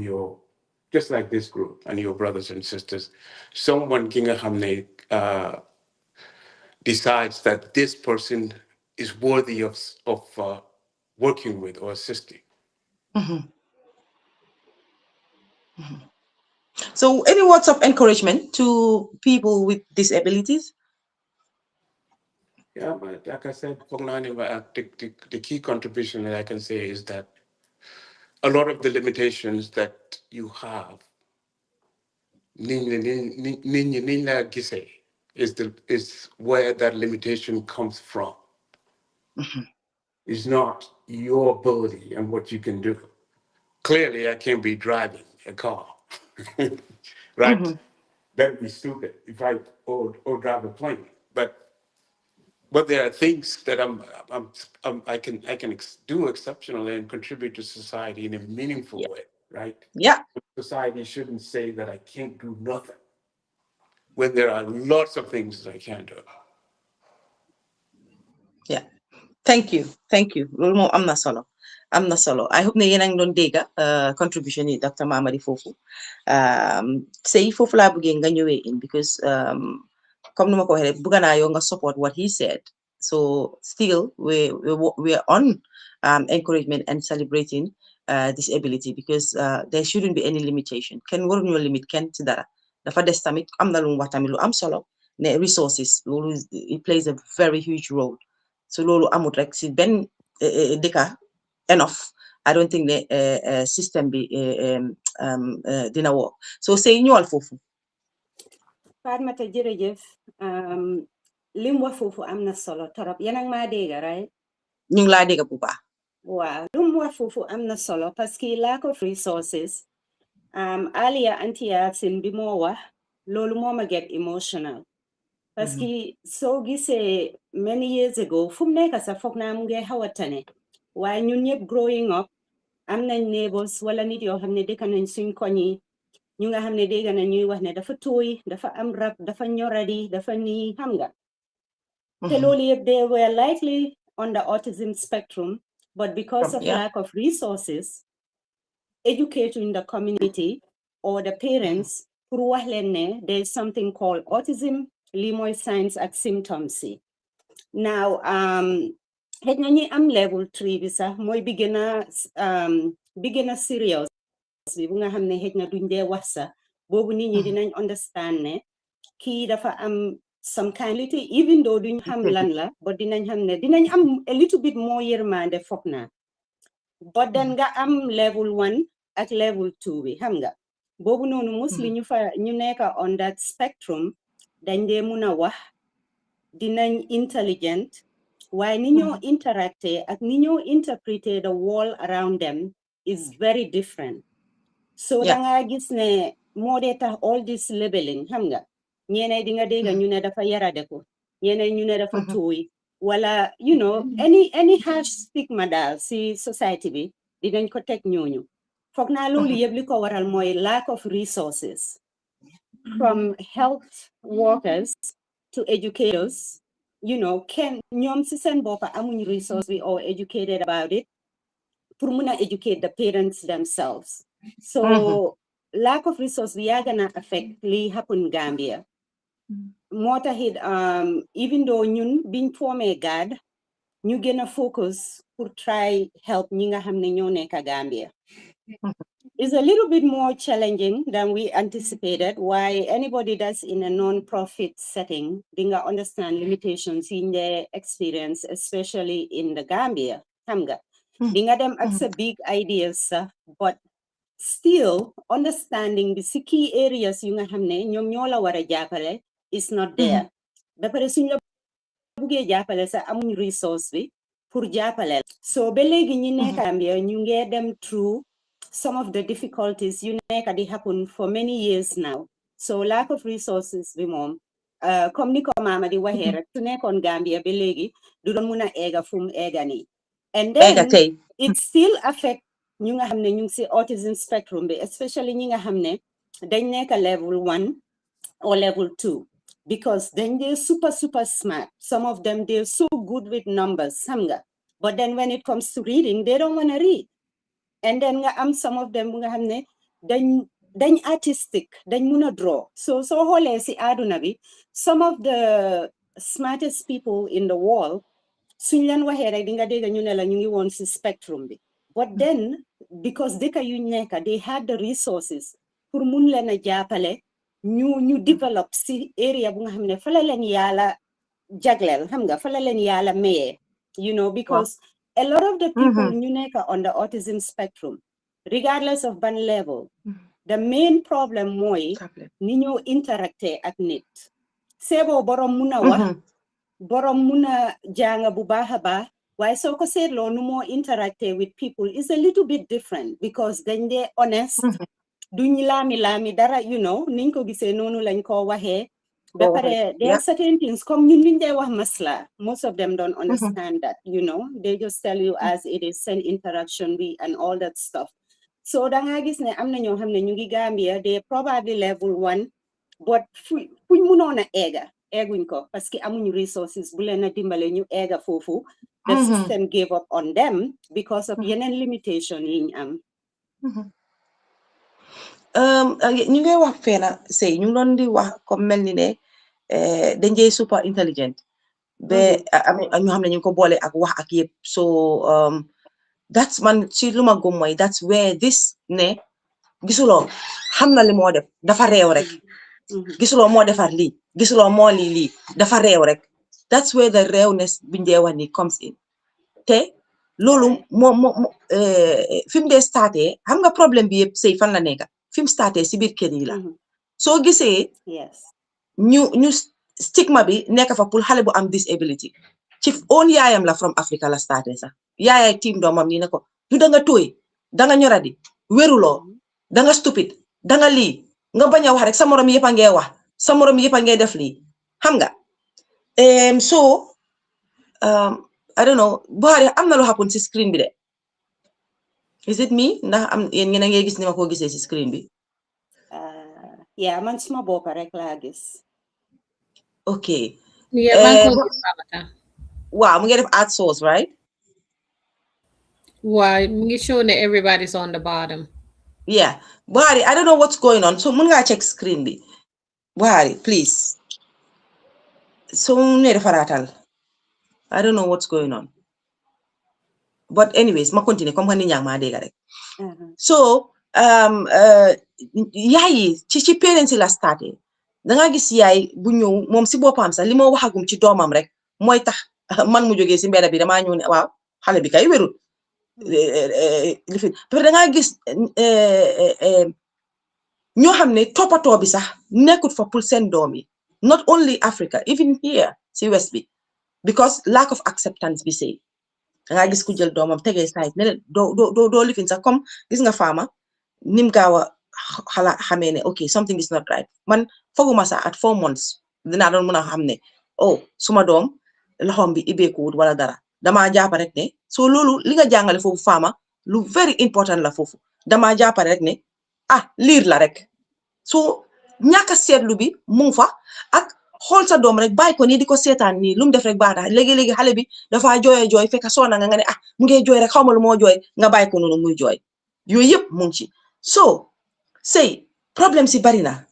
moo tax ma ne lii foog ñu ñëwaat tamit ñu waxtaanee ko pour nit ñi tamit ñu mun a dugg dip si problème si ñu nit ñi xam fan la ñoo tibee fan la ñoo jëlee ak lan lañ ci mun a wax ak luñ ci warut a mun a wax parce que problème si bari na torop every year bu ñëwee foog ne mu ngi wàññeeku when it comes to autism dama dee wax ne wàññeeku dafa mel ni sax mu ngi gën a takal naa si the only difference bu ma nekk di gis lu baree bari mooy ne younger generation bi ñu gaaw a accept lañ yes ñu gaaw a accept leen te ñu gaaw a gëm leen xale yi ndaw yi léegi niñ accepté disability seen doom yi ña older generation bi nanguwuñ su ma ne older sax ñun suñu maase sax ba léegi nanguwuñ te ñun maguñ noonu waaye ñi nga xam ne ñooñu ñu ngi nekk seen 20s ba 30s dañ accept because ñoom laa dee gis tey ñu solal seen xale yi bañ rafet xale yu am disability sansel leen ba nice ñoom liñ xañ seen boppa sax pour jëndalee ko seen boppa yére ak ay things dañ ko jëndal xale boobu sansel ko defal ko indi ko si biir society won Gambien bi ne leen hey kii suma doom la man la suma doom la da ngeen koo accept leen ko nii la mel nobuma ko so I'm so proud of ñi nga xam ne tey ñu ngi koo def surtout xale yu ndaw lañ they're not running away from that ñu ngi embrace loolu so foofu daal bëggoon naa see yokk loolu waaye Buhari ñu ngi amoon some videos yoo xam ne bëggoon nañ ñu play ko say videos yu ñoo play si nii okay all right Buhari understand na videos yu ñoo play si nii yan façon video la lan la ñuy expect si pour gis si video soo ko mënee explain tuuti balaa ñoo play video okay benn video bi moom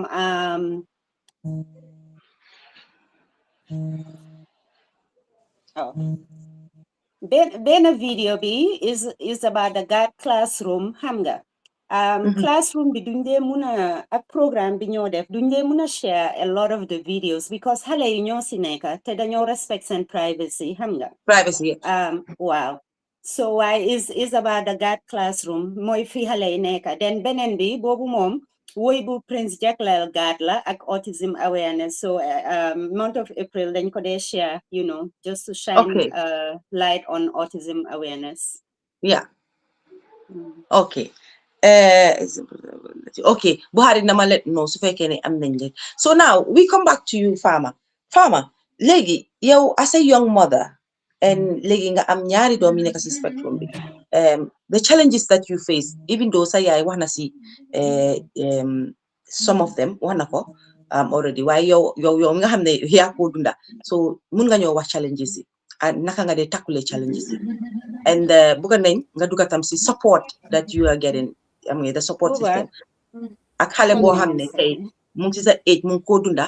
naka nga ko mën a dimbale pour mu understand yow ni nga gaawee understand li ma laajte nag bari na I know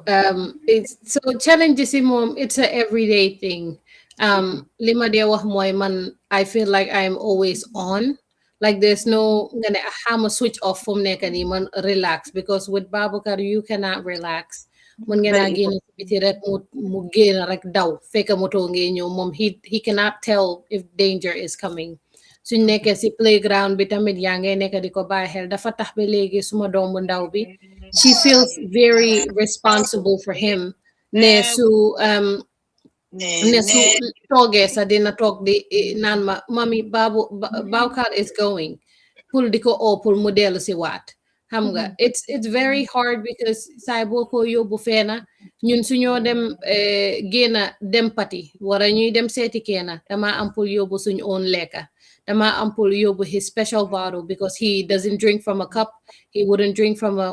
regular water bottle he has to drink from specific cups so loolu suñ ko faatee comme si julli bi nii just to give an example si bési julli dañ dem realize ne baagi lekkaam bi dañ ko fàtte si kër bi te ñun ñu ngi dëkk about 45 minutes away dañ am pour drive ba kër dellu si waat si fi ñu war a dem julee ji parce que mënuñ ko jox rek what any other lekka because he only eats specific things so it's everyday challenge because léegi ma tooga dafa bëgg supa ma tooga supa fan yi yëpp nanguuta lekka supa so which means ne dama am pour tooga something else toogal naa ko yaasa mu lekka ko for 2 days nangootu koo lekka so then every day I cook almost every day sometimes multiple times a day just to get him to eat otherwise he's gonna starve because he doesn't eat store-bought food du lekka fast food yeneen lekka yi loo ko si jox buggu ko si moom maalo kese la dee lekka sometimes he'll eat meat sometimes he doesn't suma doom bi tam Khadija moom she doesn't eat anything like that's our biggest issue with her right now du nangoo lekka she eats no types of meat du lekka maalo sax léegi daf daan lekka noodles léegi bàyyi na loolu mburu tamit léegi bàyyi na ko. So it's so hard trying to figure out lan laa leen a toggal tey in order pour ñoom ñu lekk ko. But also I have to think about what to cook for the rest of us to be able to eat. Parce que xam nga ñu ne duñ mën a lekk the same thing over and over again, so it's almost like double the work all the time. So I am constantly tired. Suñ buntay léegi fu mu nekk dañ ko dee jël di lock suñ buntay. I put alarms on all the doors pour nga xam ne su génnee ñu mën a xam. Parce que benn bés toog naa rek néebo bi fugama ne ma ne kii sa doom bi foog naa mu ngi si mbeeda bi de. Ma ne ko déedéet xay suma doom baa ngi si kaw. Mu ne ma déedéet xale bi ma gis si biti kii sa doom la. ma génn maa suma pa ñu génn rek gis ko solut daala solut dara mu nga daw si mbeeda bi moom kenn mu nga téye iPadam bi mu nga kontaan waaye mu nga daw moto yaa ngi koo romba suma fit bi dafa dema dem ba bugga dee maa nga ne xëy jun xale bi la su réeroon ñun lu ñoo def. Bési julli tamit same thing ñu ngi dem di julli génn rek pare julli rek gisatuñ ko maa suma jëkkër ñun ñaar ñëpp ñu daw di ko dem uti ji sant yàlla ni maa génnee rek tasee moom mu nga taalal di dem. Xam nga say boo génnee daal man moo tax duñ dee sawar sax pour génnaa moom bot tamit bugguma koo bàyyi si biir kër bi because I am proud of him. Man I am very very proud of him. Even suñ génnee si biti mu ngee flap hands ami I want him to feel free to flap his hands if that's what he wants to do. Su fekkee dafa bugg a nekk di tëb parce que moom noonu la nekk di réguler boppam. I want him to feel comfortable to do that, even though ne suñ génnee suñ nekkee suñ mbokki Gambian si dinañ ko dee nekk di ko xool naan kii moom lu moo def nii waaye man I don't care. So parce que all that matters is that he feels comfortable. Ne moom noonu la nekk di réguler boppam. Ñun guddi léegi dangaa toog mu eewu benn guddi ñu ngi ko tëddal at 8 mu eewu 11 si guddi nelawut ba si next day bi. Xam nga so which means ne ñun suñ boppa nelawuñ te moom su nelawut moom dafa loud, so he makes so much noise. Everybody else in the home dañoo eewu wala muy dem di fugam maraaj bi. Suñ ndeysaan suñ néebo yuñ dëkkoon ñooñu they were very understanding. Dama dem baalu leen aha fekk time boobu sax move aguñ ñu ngi dëkkoon si living like a apartment, so ñooñu ñu ngi dégga noise am bi dama dem di leen baalu aha ne leen baalal leen ma de suma doom baa ngi fuga maraaj bi xam naa di ngeen ko dee dégga. Ñun few weeks ago rek am na néebo bu ñu fi ñëw ne accuse ne moom moo yaaxa buntaam bi parce que daf dee dem di ibi bunti néebo bi xam nga. So it's just like it's constant thing every day. Even man lu ma gën a notice loo ne he is different was few weeks ago dañ dem to kindergarten orientation am bi even though he is 4 he should have gone to preschool. Why man because mu ngi non-verbal ulu mo woon daal pour yóbbu ko, so ñu finally yóbbu ko to kindergarten. He got accepted, so léegi ñu ko yóbbu to the orientation. But just seeing all the other 4-year-olds and how different he was acting to them, man lolu made me so emotional that day. Ba ma ñibbisee man ko wax ma jëkkër ma ne ko lii was very emotional to me because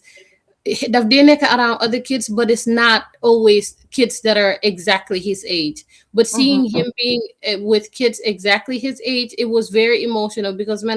now I can tell how different he really is with other kids. Then big idea yóbbu xale si playground bi man ñun bu ñëwee ñu ngi ko fekk moom kenn si classe bi teacher bi mu ne daf ko ne ñu dem waaye nangutoon a dem, so ñoom it xamuñ naka la ñoo dealee with him, xamuñ ndax dañ ko ekkati yóbbu ko ndax dina bañ ndax dina be aggressive. So ñu ne since he was happy in the class ñu bàyyi ko fa. But man loolu made me really sad because I was like he actually enjoyed being outside. So suma jëkkër ne rek mu ne teacher bi ne man maa ngi dem ma jëli ko man ma yóbbu ko outside. So sela dem jëli ko. I am very lucky though ne suma yaay was ak suma pa they are able to move in ñu ak ñun dimbale ñu parce que man right now suma pa moo dee fanaana moom sax suma pa óolootut sax pour moom kenn mu fanaan si néeg bi parce que dafa ibi léegi bunta bi di dem. So suma pa moom dafa dem fanaana moom si néeg bi pour make sure ne su eewoo mu koo jàppale. Suma yaay si suba moom ma dimbale sangal ma leen xam nga yooyu yëpp maa ngi am that support. Suma jëkkër moom it comme su weekend jotee nii man dina ma ne yow demal tëddi man dinaa jël xale yi parce que moom mu ngi liggéey during the week. so mom si weekend bi mom mu jël xale yi dimbale ma, that way at least I can get some rest because man I'm also going to school, maa ngi liggéey tamit, so it's hard. I never have time to just Time, yeah. relax and live in. It's very hard. So I think as a parent, your first thing to do is really notice the signs and ask for help, because closed mouths do not get fed. Yeah. So nope, do am ken kula dimbale laajtel doctor yi léegi sax dinañ la ne doctor America léegi they are very lazy to do the work, but you have to advocate for your own kid. So gisee tamit science yi xam nga science yi sometimes are very obvious, comme bu Babacar bi is very very obvious. Soo ko gisee looy def rek mooy jéema la laajte ba pare tamit educatal yow sa family and people around you, wax leen ne suma doom lii ak lii moo ko dal, parce que léegi soo waxee loolu rek dinañ ne kon looloo tax kay mu dee def lii, looloo tax mu dee daw lii, xam nga, so that they're more understanding. Xaw ma ndax answer naa nag sa question yëpp. Answer nga ko, because am na fu ma doon paree duga sax pour laajte ko sax far nag yow duga nga si sax, because dama doon bëgg a laajte when do you have your mommy time, why support bi, because people are even writing it, man ni ma ko xalaatee far indi nga sa jëkkër time moom la dee may, because a lot of people, I remember few years back we talked about it, fathers don't really want to get involved, xam nga jëkkër yi duñ dee bëgg a get involved ak yooyu, surtout ma soo nekkee nag ndeysaan jigéen boo xam ne, because dafa am ko xam ne dafa gis maa ngi put fly bi up mu send ma message mu ne ma bëgg na ma wax ko ne xam nga soo nekkee jigéen bu nga xam ne you come into a new marriage with a disabled child, it is very hard, very very hard. You don't want to be lonely. Ndeysaan si ni mu ko waxee, I was emotional when we don't communicate. We communicated through text and audios. Mu ne you don't want to be alone. Yaa ngi bëgg a amee partner nga get into a relationship with someone you think they understand as a dom, your time living why, but when you live together in the same house, it's completely a different ball game. So bugana masani si lol pul ñi nga xamne papi jidle yi ñu am an understanding tuuti xamne it could have been theirs. Why fi ma ko dalale moy pour mu understand ne pap bu mu blame papi jidle bi nonu, because am na ñu nga xamne ñom papa lañ ci bop sen bopa ñoo jur xale bi, ñom they run away from the marriage, dañoo teppet daw, because they have this belief, this mentality ne oh yaa ko fi sayut gis nga doom bu mu fi indi doom bi lii. They don't even play with the child that much, they don't give you a living time, yow sax sa mommy time, dañ laa blame sa yow as jabar bi. They will even sit there and say ne dafa réew rek, foo ko gis mu ngi ŋaaba doomam bi toog, foo ko gis mu ngi téye doomam bi toog, dafa réew. And some fathers duñ dee bugg a sax, not all, su may wax ni ñeneen ñi ko dee def moo tax ñuy wax, some fathers duñ dee bugg a sax pour nga dem seek help, especially African fathers. Duñ dee bëgg nga dem seek help, because for ñoom it takes that the ego bi la, it takes something away from them pour nit ñi di war a wax ne kii doomam ma mel nii. It's very few fathers ngay gis ne ñoom accept nañ ba to the extent ne dañ very proud pour wane ne suma doom nii la mel. Kudos to papa yi fi nekk fii nii, kudos to OGs, kudos to ñeneen xaasatan. Waaye waxuma ne amut, am na, waaye wax naa leen tamit li tax yéen ak papa yi duñ dee bugga duñ dee jot lifin accept daal. Waaw xam naa sey am na loo bugga après Auntie Yacine am na lu mu bugga wax, waaye am nañ tamit nit ñi am na ñuy request ne they wanna call in, and ñoom tamit dañ bugga laajte tuuti question. Of course you're welcome to call in, ku bugga call mun ngaa call in, and we have few people si TikTok bi tam ñu nga xam ne join nañ in bugga dañoo déglu si ñoom, even though dama ne 2 hours rek, waaye xam naa ne moom dinañ ko passé tuuti, so nañ ko passé tuuti rek, because dañ bugga live bi pour nit ñi déglu ko. Su passé 2.5 hours wala su passé 2 hours rek da nga dee gis nit ki su ko bëggee déglu dafa dem di ko forward wala du ko bëgg a déglu yëpp, parce que dafa feel ne su guddee rek dafa boring, and this is one life bu nga xam ne you cannot see anything boring in it. Boring warul cee bokka, because dañ fi nekk pour educate nit ñi, dañ fi nekk tamit pour dalal xeli nit ñi, wane ne sa doom mun na moo am disability, it is okay, it is acceptable, te dafa war a fit in society. Waaw dafa war a fit in. So ma jël sey am na loo bëggoon après ñu may Auntie Yacine moo après ma jël TikTok ñi fa nekk. Buhari, you can put the number up. So lu ma bëggoon a wax Fatmata mooy xam nga this year suñ theme bi about autism mooy celebrating differences in our community. You understand ne autism du feebar bu ñoo faj, du lu nga xam ne dafa yaaxu dañ ko fix. ñi am autism yàlla daf leen may xel boo xam ne ñoom ni ñoo gisee àdduna bi ak ñun nuñ ko gisee du benn. So suñ shifté from trying to fix autism, to understanding it and celebrating individuals and their differences. Ñu dooleel leen si teexa bilen yàlla jox because autism is not a disease. Li tax ñu ne ko spectrum mooy benn xale boo mit ku am autism. They are unique. Doo mitati keneen ku nekk the same. Every one of them is unique. Moo tax ñu ooyee ko autism spectrum. Ba pare suñ li tax ma bëggoon a duga mooy Fama very important point la raise. Autism for some of us became a lifestyle. Mom ga dunda every day. Man suma doom bi 2003 la judu. So depuis 2005 ba léegi ñu ngi dunda autism. Some days are easy, some days are very difficult. Why the importance mooy li Fama wax mooy nga wax sa mbokk yi ñu understand sa doom bi lu ko jot ñu mun laa jàppale xam nga. Waaye foofu laa bëggoon a duggee mooy ne ñu bari dañ dee wax ne oh wax nañ about autism awareness for so long léegi acceptance la. No, acceptance balaa nit di mun a accept dara dafa fekk mu xam ko. So awareness and acceptance go hand in hand. Nit ki lum xam la moo mun a nangu xam nga su ko xamul du ko nangu. So li ma bëgg a wax rek mooy family members yi ñi nga xam ne ñu ngi am loved ones ñu nekk on the autism spectrum. Pour ñu try ñu exercise patience. Ñu understand ne autism du jàngoro bu ñoo faj, du feebar bu ñoo faj. Yàlla daf leen jox a different way nu ñoo gisee àdduna bi, jox leen a different way of processing things about life. Ñu wàññi xasta bi, ñu wàññi stigma bi, naan jine laak ngelaw ko dugaak yaayam daf daan wóor ak xam nga. So xasta bi ak stigma bi dafa tax parents yu bari ragal. So ñu ngi dunda yu metti parce que ñu ngi ak seen doom yi bugga nañ ko wax seen mbokk yi but ñu ngi xelaat ok lii suma ko waxee naka la ko nit ñi di gisee nu nit ñi di lebelee suma doom bi and all that stuff. Loolu dafa tax parents yu bari ñu ragal pour wax seen disability doom bi waaye soo ko waxut danga wait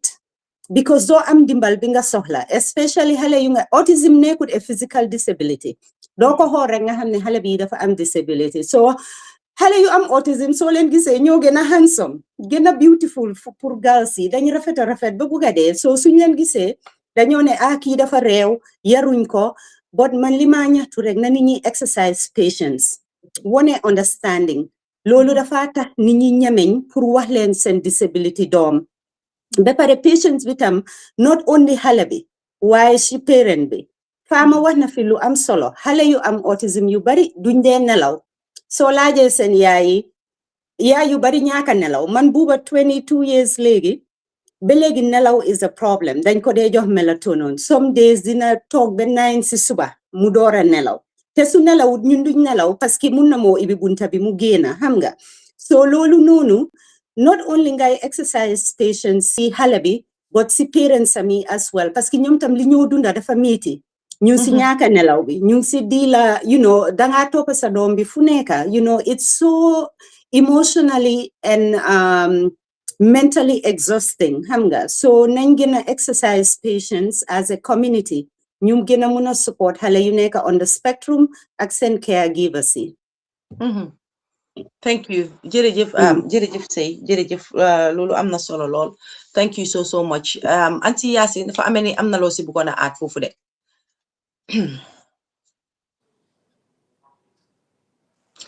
yaa ngi mute mun nga unmute waa aca waa ñëwal yaa ngi mute aat Aunty Yacine yaa ngi mute de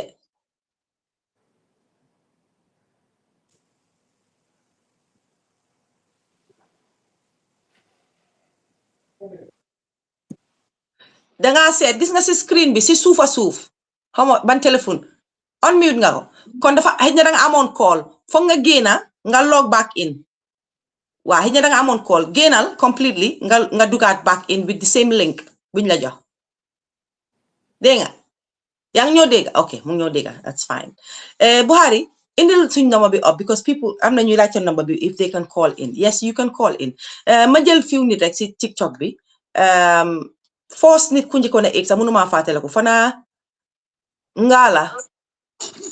Malla salaamaaleykum. Waaleykum salaam. Waaleykum salaam. Ku egg si rek nga wax si kaw bu baax because ñi nekk si panel bi dégg la dégg ngeen. Waaw baax na maa ngi leen a nuyu yéen ñëpp. ñu ngi laa fay bu baax a baax. topic bi am na solo Fatmata lii moom su amee man daf ma dee laal nag. Ndeysaan dëgg la. because maa ngi amee doom bu. dinaa ñëw si yow anti Yaasin tuuti. waa acca. suma doom bu góor bi dafa am special need dafa autistique. lu tax ma gën a dugga pour ñi wax fii nii lépp lu ñu wax dëgg la because problème bi soo teeluta nangu rek problème la. am na ko war a mute de. man la maa ngi try pour mute waxal Buhari mu mute ma please. mute yi nanguta dem si seen side yéen. xanaa ma gën a dugga. waaw dafa mel ni call su nit amee call daf day lifin jaxase système bi waaw mute nga léegi sëy ok léegi jàkkaleel. comme teel a nangu bi suñu teeluta nangu rek dafa dee sonal because man teeluma woon nangu. man school bi bu mu commencé def nursery ak mu dem reception gars yi wax ma ko ma bañ ba tëdd si suuf ma ne bu ma kenn wax loolu dara jotul suma doom bi. waaye man nag bañeel bi lu waroon ma bañ loo xamuloo ko. xamuloo ko woon. because dégg naa nga wax ko fii nii te loolu mooy dëgg man suma saayit xaw ma ko woon man pour man lu ñoo wax autistique mooy ku dof. xaw ma ko woon suma xam-xam eggul foofu suma jànga eggul foofu jaxasoo ma ak nit ñu am xale yu autistique dinaa leen gis nii rek waaye comme man mentalité boobu laa amoon musuma wax ni dara nag ci loolu.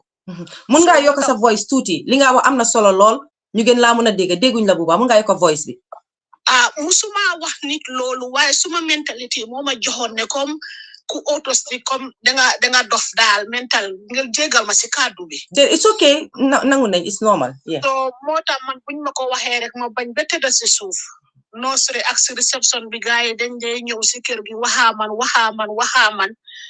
ma bañ ba xale bi dem year 1 year 2 ci la daje ak benn jigéeni Saraxule fekk xam naa ko bu yàgga léegi moo ma dee jàngal alquran sax. after kooku mu gis li ma dem true mu ooma mu ne ma ne nit su la yàlla joxee dara da nga war a nangu. mu ne ma ne tubaab yaa ngay ñëw fii di la waxal waaye si mbiri diine sax bu la yàlla tegee natu wala yàlla teg la dara da ngay nangu soo nangu rek dafa mel ni gëmuloo yàlla. mu ne ma ne mu am waxtaan mu dib bu mu waxaa man nag mu ne ma ne yow seetal sa ginnaaw nga seet sa kanam yeneen xale yëpp xanaa yow sa doom bi moo leen gën wala yow yaa leen gën. waxaa man dëgg xam nga dëgg neexut. waxaa man dëgg waxaa man be ma ne ko waa baax na dinaa seet benn bis rek ci school bi noonu gars yi ñëw man leen ne waaw man d'accord naa léegi luñ ci war a def rek nañ ko ci def. waaye dafa nekk loo xam ne lu metti la si xol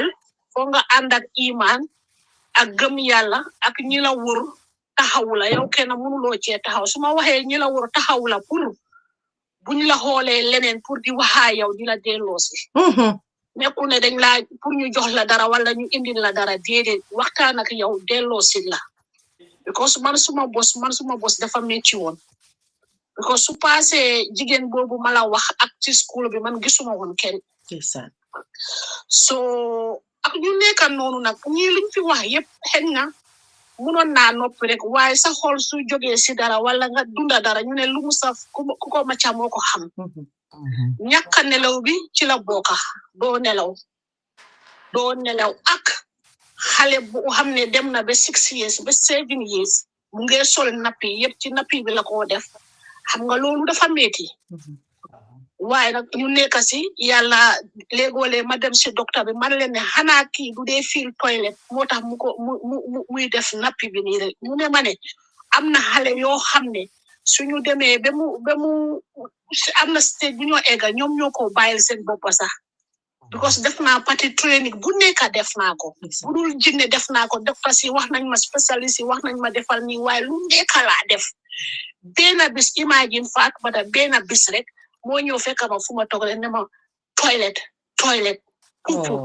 gis nga woon boobu ba tey mu ngi ci suma brain bi suma génnee sax woon boobu dafaa ñëwaat si suma brain gëmuma ko ndeysaan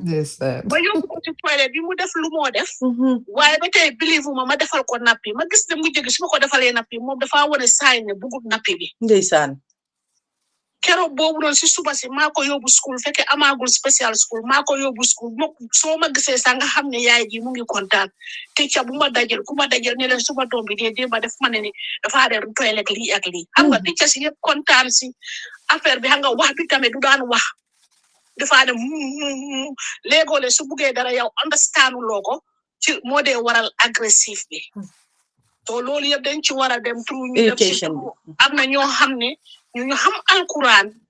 ñu jàngal la ne la lii ngay jànga soo ko jàngalee li si ndox nga jox ko comme bismillahi rahmaani rahim ñetti yoon nga jàng ko si ndox wala 7 times nga jox ko mu naan yàlla mun na def mu mun a wax waaye man ki ma waxtaanal always daf ma dee wax ne bul musa def si sëriñ bul musa nangu gàllaaj ak yeneen yëpp bu ko musa nangu lii te man am naa ko si suma famille bi waaye lii du rab du dara dafa nekk ne special child la rek yàlla ko indee noonu waaw léegi nag may def yooyu soo ma dem ba si biir ma ne yàlla dina la jox dara fekke dafa am lu mu namu si man because man doomi jullit laa juddu si ñaari jullit di julli nag waaye comme duguma ci 100% dinaa def ay yeneen yoo xamante ne mooy loolu te joojuma ci kenn tamit waaye xale bi dafa tax léegi suma iman dafa yokku suma iman man lu ma nit wax léegi te waxuloo ma mbiri diine rek yaakaar nga sa wax tax na ba léegi ñaari nit laa am because ñaari nit yooyu ñooñu laa dee waxtaanal ñu wax ma lu ma njëriñ ma seet ne kabudu bi amaluma njëriñ because kii alxuraan bi la maa wax kii daf maa wax si yëfi autisme because jànga na ko ak benn jigéen tamit dinaa tudda turam kooku tamit léegi teelu ko woon xam waaye bu mu xamee ne loolu laa am dafa ñëw ba suma kër mu waxaa man mu ngi tudda Aysa Fraj ndeysaan dafa ñëw dafa taal moto am ñëw ba suma kër mu ne ma kumba man ci lii laa dee liggéey si xale yi lii ak lii mu ne ma ne lii dafa bari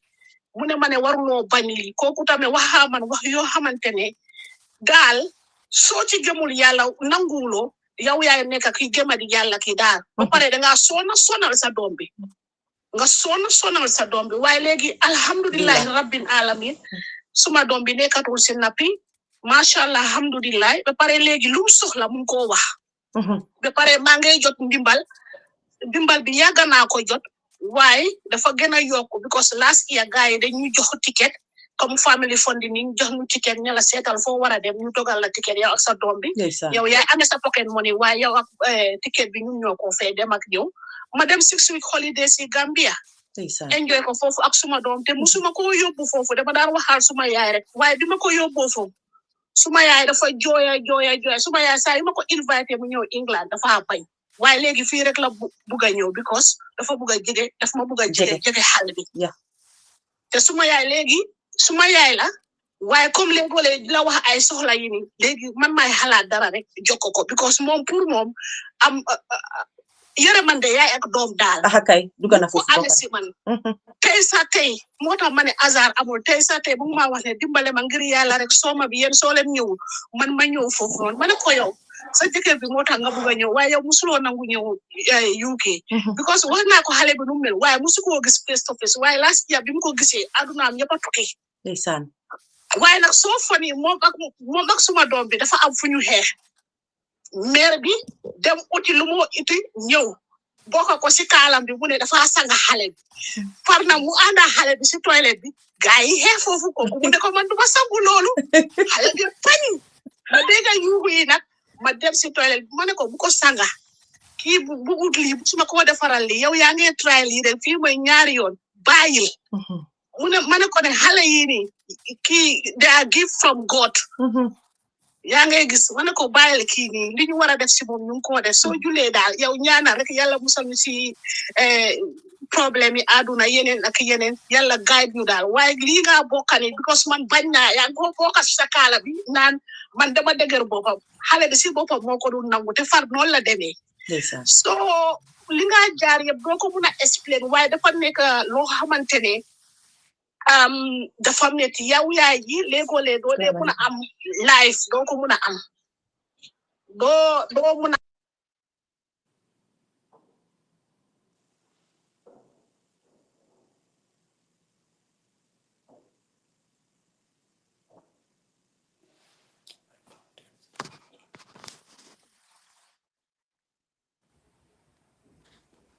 Foog naa dem na de. Can you guys hear? I can't hear. Yow sa dégguñ la Fatma. man la maa defee fi dof sax maa mute dama am call ma mute aca jekkalil sorry ma daaneel fii su ma doom bu jigéen bi daf ma dee wax ne momi man de dama ragal yow si sa boppa léegi da nga autistique ma ne ko xanaa la man suma buntay dinaa leen check 10 times ci guddi bi million times dinaa check buntay so yow yaay ji léegoo-lee doo dee am free xanaa bu mu amee special school commencé naa am suma own freedom dellu school di defantu yeneen yu ndaw yow yu ma mun a def balaa moo ñëwaat school ak ba pare lu ñoo wax ci autistique xanaa routine la yes routine la waaye bis bu nekk ak seen programme ñoom bis bu yàlla sàkk ak seen programme man fan yi su tëdda jotee dina dem si néegam 2 minutes 3 minutes mu ñëwaat suma néeg su ma ko waxee kaay tëdda suma lal dafa bañ ci floor bi la dee tëdda si kabe bi ma ne ko lii nag mu ne moom foofu la bugg a tëdda te man I will feel sad ne gis na mu ngi tëdda foofu loolu to dama am pour jóg toog si toogu dina xante ak moom ba mu dem si néegam fan yi loolu la xewal di next day xamuloo lan la moo jël so every day dañu am seen own routine okay man lekka bi nag amu ci problème man lu ma tooga dina ko lekka waaye comme breakfast bi ni boobu spécial la boobu moom doo ko miss ba pare lekka lekka bi ma ko jox African food yi ak suñu food yi fii su ma ko joxee dina ko lekka waaye dafa tànga lu lekka lu sedda dafa tànga jir nga jox ko mu soog a lekka ba pare léegoolee lu mu xewal doo dee understand comme everyday ak routine léegoolee soo ko joxee lekka dafa laa wax yow nga ñam lekka bi ba pare moom mu soog koo lekka benn bis ma ne ko yow xanaa sa maan bi dafa la jox ne suma yaay dafa ma bugg a def dara wala lan la ma ne ko ne man yaay suma diamond yaay suma everything you know man dama dee waxtaana amum su defee dara ma ne ko I'm proud of you I know you will do this I know you will make this xam nga dama dee waxtaana moom su defee dara nii ma xokko xam nga yooyu noonu so bis bu nekk ak new system bu ñoo ñëwee so dangaa dema yow yaay ji danga dee every day man maa ngi ready ne dafa dina am lu es luy xew imagine nga dox sa doom lekka mu ne la yow nga ñam lekka bi bu pare mu soo koo lekka ndeysaan xam nga yooyu noonu so dafa bari ay thank you léegoole is sad because so lu waral mu nekk di sad si sa xol bi nga gis yeneen xale yi ñu ngi okay yow nga gis sa bos mu ngi different dafa dee kii waaye li ma wax rek soo amee ku la jege di la delloo si yàlla ba sa iman bi nga am iman du dee métti okay du dee métti so loolu la was nuyu naa programme bi daal soo li ma dégg Gambia tamit bugga naa xam naka la because ni ku nekk di nga feel xam nga ko soo dinaa la boole ñoom sëy sëy yaa ngi si TikTok bi sëy seen ko xaay léegi nii mu xam ngeen xamante sëy di nga gis ku tudda Seynabou Jobe di nga ko gis léegi si TikTok bi léegi moom dina la seen xaay ngeen connect nga bokk si nga waxaa ñoom nga seet naka nga def ñoom tamit nga bokk si seen groupe bi tamit waaw because yéen mu nekk si diaspora bi yéen a mun a jàppale nag together as a team pour ñu mun a jàppale Africa waxi TikTok waaye 100% man yooyu noonu because su may dem Gambia sax su may def suma box yi nii dama dee defar ay nappi def ay kii wiper def lu nekk loo xamante ne xam naa ci ñoo xamante ne ñu ngi am loolu waaye doo dem ñu ko boromam ne ko sa doom bi lii moo ko jot waaye su ma gisee xale bi dafa dee sol nappi man dama dee feel happy pour jox nit ki loolu noonu because man xam naa fi ma jaar okay guys so dëgg la jërëjëf guys gis ngeen kii bi na ni Nabou bi because maa ngi gis a lot of people yéen a ngi bina ne you love to help waaw Nabou bi mu ngi si TikTok bi so contact leen ko Ogis tamit ak Harriet ñu ngi si TikTok bi contact leen fanaa Harriet moo bina su something because mënut a clair fi mënuma koo gis bu baax so contact leen pour ngeen dimbale leen jërëjëf bul dem dee nga toogal because programme bi ñun ñëpp a ko bokka so yow toogal ñu mun a jël keneen ma ngi amee am phone calls tamit so Auntie Yacine ma ñëw bala maa ñëw si yow mais ma jël phone call bi ma génne ki nekk si line moom tam yàgg na fa ba pare tam ñu ñëwaat si yow pare delluwaat TikTok ñu def noonu rek ba half an hour extra bi ma fa def Auntie Fatou nuyu naa la asalaamaaleykum Waalaikum assalam wa rahmatullahi ta'ala wa barakatuhu. xam nga ne programme bi man maa yoo ko bokkoon yaay suma yaay lii ñoo ko daan ñoo waroon na waaw lii ñoo ko bokka man na programme bi daf ma always xam naa ne you've got your panelists who will be very surprised ne maa ngi keep awake because I must spare on this date as soon as ma gis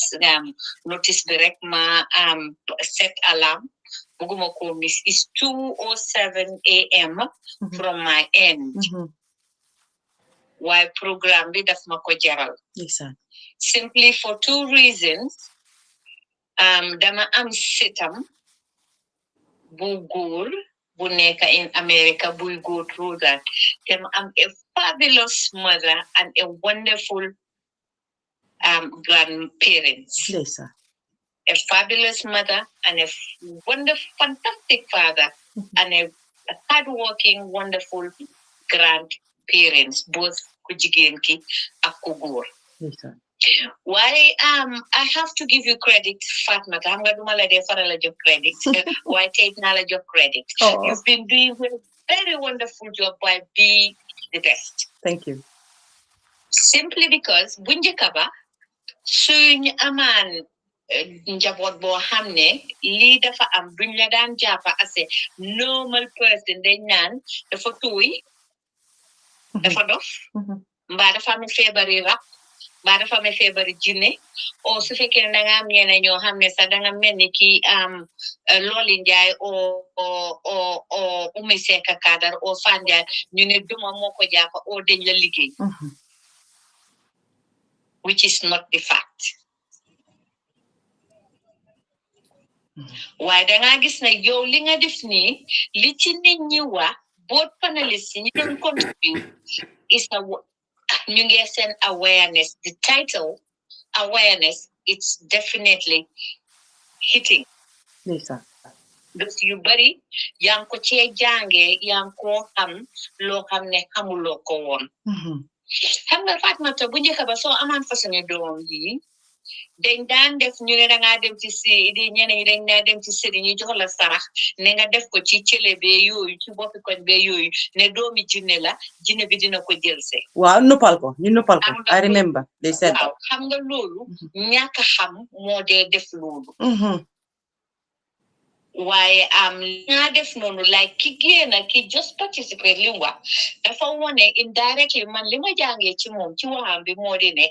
ku nekk you live a normal life depend na ni structure xale bi ni ko teelee accept nga teel a ut ndimbal nga walk around the child. They should have a normal life comme ni nga amee a normal life. Suma set boobu nekk America suñ ko toogalee ci duutir bem danka moom dafa maafu and he is so happy. Man jabaram la waaye suma fone ben phone ma suma kanam bi la concentrate fo ma be suma kanam bi bruise but I still miss it. waxuma ko suma seti rakala suma setla waxuma leen moom mooy tax ma delluwaat America pour dem because I didn't spend much time because of nature of my job. I did not spend much time with mom because before xale bi di juddu man dama daan dem America di fa dem waaye for some reason like yooyu ba juddoo ba tey for the first time ma gis ko I just had that at the bottom of my heart because he is a special child. So jërëjëf ci programme bi dama bëgg a podcast ne la I mean hey you nailed it again girl. Thank you. Bon yaay nag suma co-host bi nag danga war a dellu si waat ñu defati programme waaye time difference bi war na moo jeex de jërëjëf Aunty Fatou. Fatimata, that's my mom's older sister, by the way. Auntie Ngone and my mom, yeah, they have the same dad. Oh my God, that was stupid con because Auntie Fatou, you no. And you know she's my mommy. Ndeysaan mom yaay la ci man maay doomam bu jigéenam bi nag waaye ci suuf lay ko jël. She's my mom wax dëgg fa neex yàlla and we used to do a lot of programs together waaye dem Gambia bi xam nga ñoo nekk fii Sweden fii She has contributed a lot in my life. Dafa mun a lu ma dee advice ak li ma dee def loo moom waaw xaw ma woon ne yéen la moo wax nag gis nga de xaw ma woon man maa nga toole di déglu ne ok gis nga bi beneen famille la dëkkate woo mooy loolu oh gosh ndeysaan Auntie Fatou thank you so much Auntie Fatou for the contribution I appreciate nañ ko torop léegi ñu jël Auntie Yacine am na loo doon bëgg parce que bëgguma mu nga fàtte ko moo tax waaw yow jëlal foofu tuuti am nañ foo nit ñi nekk mooy stigma bi gis nga comme Gambia comme xale yooyu am na ñoo xam ne dañ leen dee nuba sax duñ nangu ñu génn duñ dem school duñ leen yóbbu school duñ leen génne ci biir nit ñi duñ dem fenn so yooyu ci yooyu lañ war a start di sensitize nit ñi ba pare ñu involve Gambia government xëj na dina metti bala ñoo dugga waaye suñ starté léegi di leen involve pour ñu dimbali ñu mun a sensitize nit ñi bu baax dina am njëriñ torop parce que loolu leneen lu metti la waaw xale yi dégg soo demee ci kër yi am na foo xam ne maa ngi fàttaliku suma benn doomi elder sister kooku dafa moom it léegi la suma xel mi ñëw bi kii di waxi jinne bi sarax bi dafa am kuñ fa indi ne xale bi boobu ba tey waxut taxut dem mu dem indi benn paa bi ñëw indi bale di dóor xale bi dóor yoo xam ne man maa jóg ne ko bàyyi xale bi nga dóor ma kof bale yu naa ma moom paa bi naa ma lii yoo xam nga yaa ngi lifin jinne bi dina ayo ma ne ko na xeexa man waaye xale bi nga dóor bàyyi ko loolu boobu yaaga na de boobu man sa amaguma doom yàlla am na ko ndeysaan waaye gis nga léegi bi kii waxee rek la suma xel mi ñëw ma si mun a reflect on loolu waaw so yi nga gis ne dañoo sonal xale bi defu dara mu di ko dóor naan jinne la demal sa kër demal ñibbi mu naan ko demal ñibbi sa njaboot gi yaa ngi ko fa bàyyi demal ñibbi caw di ko dóor yu métti sax seetal loolu rek so nañ bàyyi xel ci yooyu xam ne du loolu feebar la waaw feebar boo xam ne olof amalu ko tur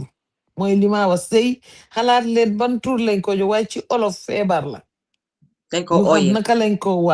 lañ ko waxee ñu mun a dimbali ñi nga xam ne ñu ngi ko am loolu laa bëggoon a buttress rek on thank you jërëjëf waay thank you so much Auntie Ngoone Buhari mu ne nuyu na la bu baax a baax Auntie Ngoone nama nañ la bu baax ñibisil nag doy na ñibisil Auntie Ngoone but anyway ma jëlaati keneen si TikTok bi fana is it Kalitu fana you're next in the line yes okay aleykum salaam naam Kalitu naka nga def maa ngi fine si loo nekk yaa ngi si jàmm waaw maa ngi si jàmm alhamdulillah I'm not gonna talk too much but I mean Damala appreciate your Yasa panel just to talk about autism because autism is something that a lot of us as parents, especially in West Africa or in Africa, is something that we don't talk about normally. Man, I have a child with autism, and I have two actually. One is on level 3, and the other one is level 1. Oh. And when I tell you it's not an easy job, it's just not for the weak. But and I'm not speaking from theory. I am speaking as a parent, you know. And one of the most important things that I have learned is that autism is not a one size fits all. I'm getting emotional because it's really touchy, you know. Yeah. It's not a one size fits all. Autism is exactly a spectrum, and every child have their own strength. They have their own challenges, you know, and then they see the world differently. Yeah. I have my master's in social work. I provide therapy, trauma-focused therapy, cognitive behavioral therapy, co-parenting, all that. But when my firstborn was diagnosed, I went back to school. I have to learn, I become an ABA analyst and then also special ed educator. Wow. Just to kind of teach my son. My oldest, who is on the spectrum, is very severe. He was non-verbal. Could you believe, the first time this boy called me mommy was in I would never forget, 10/20/2021. He was 4 years old. He called me mommy in his room. And then I turn around, I'm like, huh? Then he said, "Mommy," like we all kneel down, like started crying. I'm like, "Oh my God, he called me mommy, he called me mommy." So these are the small milestones that we really don't talk about. These are the small milestones that we really keep inside closed doors. For me, I'm very private, but I teach people. I work with a lot of families. I advocate, like I'm crazy. When it comes to like IEP, I go to the school. Hey, this by law, this is what we need to do. This is what we need to do. A, B, C, and D. You understand? Early intervention. I accepted from the beginning that I was told, hey, your son have autism. Okay, so what's the next step? So for my second child, I did not like, no, for the first time that when he was born, I could see it. I see the signs. We went in, did an evaluation, boom, he's autistic. Okay, but you know what I believe in? Because he was early, mom didn't could diagnose very early, and then we put services earlier. Then you know what? He's ASD1, he's level 1. He speaks. It's what they call Asperger's. I don't know if you kind of know. Like the power didn't leave, but they act differently. Understand? But they act, but very smart. My other child too, super smart. They have different like strength. Like mom, he's very artistic. Mom, royal anything local job, royal from Play-Doh, like so on and so forth. You know, it's so many things that I just wanted to. Well, even when I go to Gambia, I remember we were at the airport when there was this they wanted to take my son's picture, and then he didn't want to take his picture. So the immigration officer, I was like, hey, you know, he doesn't like people taking his picture. So he grabbed his passport. He said, give me the passport. I'll just take the picture from his passport. And that meant so much to me. In Gambia, could you believe that? He's very understanding. Yes. am na ñoo xam ne they will be ignorant dañoo taxaw rek ne la ne ma ne waaye dafa war a jël nataal soo ko jëlutee randi yeah you know I'm glad you touch on that sax but naa si dugga tuuti because lii yëpp war nañoo create awareness sax gis nga si airport si ak yooyu port of entry si it's very important. It is. And he doesn't like that. He doesn't like people taking his picture. He doesn't even want people looking at him. It's like, it's a lot. And then sensory, too much noises. We get noise cancellation, headphones. And it's like, I wanted to raise more awareness. And I'll be joining GORD because I never heard of GORD before. I mean, I didn't know how come I never heard of it before. Because even in Gambia, they have been around. I see that. I've been to schools. I'm like, there's no special needs schools in Gambia. Why? Why is there no special needs school? So I'm like a full support. I mean, you have no idea, Fatimata. I will send you a message. Yes, do that. But kontaan naa tamit ne waaw kontaan naa because tey comme ni ma ko waxee rek ñu ko indi léegi TikTok and dama foog ne léegi the world is TikTok now. So say this is a new chapter for you guys. TikTok bi moom xam naa ne fii ngeen a jógee nag moom léegi tey ñu build school ba Gambia suñ school bi ñoo plan fan yi ma di la ko wax sëy léegi tey ñu build ko biir Gambia léegi tey duñ soxlaati government sax pour mu dimbale ñu ba waaw so Nabou J bi ngeen gis si TikTok bi mu ngi fa ba pare ki ngeen gis mu dee bina ne it's me Harriet ñaan ñi boo leen contacté rek dinañ mun a am ak yéen tamit benn waxtaan ci suuf wala man mii maay président bi president of the presidents mun ngeen maa contact man tamit soo leen ma contacté rek ma jàppasi parce que man boo leen ma contacté man mii oyes ma boo président naa leen wane ne du ma président naa leen yóbbu ca président ba. And Fatimata, I want to say something last before I get off. Sure. I'm a social worker. I'm an ABA therapist. I do the whole 9 years on the mental health side. Any parent, like you are in America here, like if you need help or any services or whatever, it doesn't matter what state you are, just reach out to me. I will help you navigate that. Okay. You need to understand that you are not in this by yourself. We got this. And there is so much resources that are available for parents like me and the rest of them and that we don't know about that existed. Okay? So thank you so much. Thank you. Say tam America la dika. So yo to waxala ñom sey ñom Sana ak ñooñu. I'm sure that you guys can work on things together. Inshallah. Jërëjëf Kalitsu kontaan nañ torop Buhari su fekkee vidéo bi benn vidéo bi mun na moo ñëw up dinañ ko appreciate bala maa jël keneen ci TikTok bi. Thank you guys those joining in now ak ñi nga xam ne ñëw nañ tamit di share seen story thank you so much appreciate nañ ko so Buhari su munee rek ñëwal dégg nga vidéo bi su munu tamit ma understand ko because ñu ngi try pour dugal vidéo bi nanguwut for some reason Every child has the right to education and the opportunity to reach their full potential. Unfortunately, in the Gambia, children with autism and other developmental disabilities often miss out on these opportunities due to a lack of awareness and resources. The public education system does not include specialized support for children on the autism spectrum, leaving many without adequate educational options.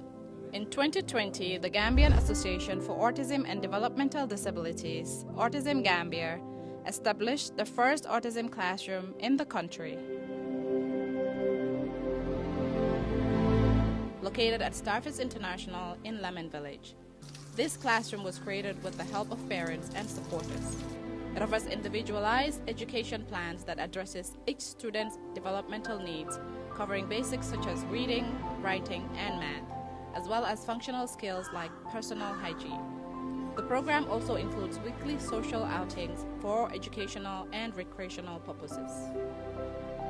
We are grateful for the heartfelt support we have received so far. Our classroom is guided by local professionals with extensive experience in special needs education.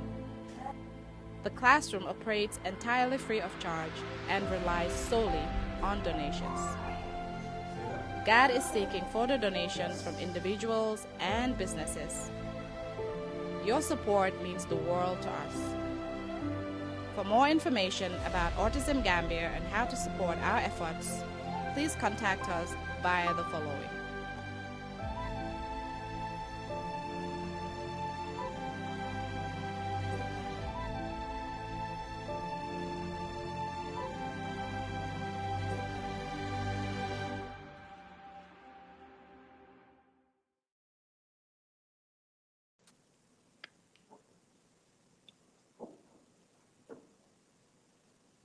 That was a beautiful video. Thank you so much, Say, for that video. Benen bi fa naane Buhari mu ngi struggle munuñ ko load. So lolu motax way thank you so much. Xam naa ne yem nekk TikTok tam flip naa suma camera bi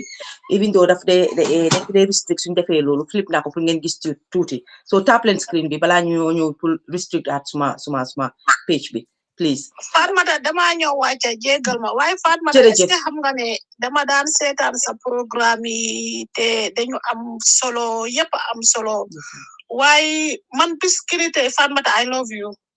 I love you more. Loo ma love maa la uppa. Waaw baax na yal nañu yàlla defal jàmm. Yaa ngi okay yaa ngi cool thank you so much. Appreciate yal na leen yàlla fay yéen ñëpp di def lii yal na leen yàlla taxaw yal na yàlla def jàmm. Amiin ñun amiin ñi ko amee tamit yal nañu yàlla may kattan ak patience buñ ko mun a téye waaye leen na mu ngi ci tamit dinaa ko si yokka ku amee xale yi nii metti na waaye bul ragal bul tiit because nit ku bon du la jege ku la paree def lu bon tamit du ko mun domo ñemewul yaay ju amee autistique ñemewul autistique so benn boor tamit ñun tamit nañu reetaan tuuti ñu ukki because Fatmata xaw ma lan laa war a wax because expect ma lii si TikTok bi so am emotional buga naa wax am naa li ma war a wax because maa ngi ko dunda waaye xamatuma lan laa war a wax daal waaye daal ñun tamit nañu happy ñu firi ñu xam ne ñun jarul ñuy dem seetlu jarul ñuy dem si sëriñ ñun domo duñ jege nit ku bon duñ jege ku ñu planal lu bon tamit du ñembe ñëw suñu jàkkaarlooyee ak yow ak sa doom bi rek dañoo daw ca pet dem so baax na kon jërëjëf Fatmata téye naa la ndey dikke te bugga naa la lool si suma diggi xol bi yàgg naa la seetaan yàgg naa apprécier sa programme yi waaye bu tey bi moom 100% confirm naa ne bugga naa la kay loo ma bugga naa la lu ko ëpp fii la ëppee jàpp naa la te yàlla tax ma ne jàpp naa la jàpp nga nag ku bari affaire jàpp nga ku bari vitesse waaye muñal rek loo gis rek muñal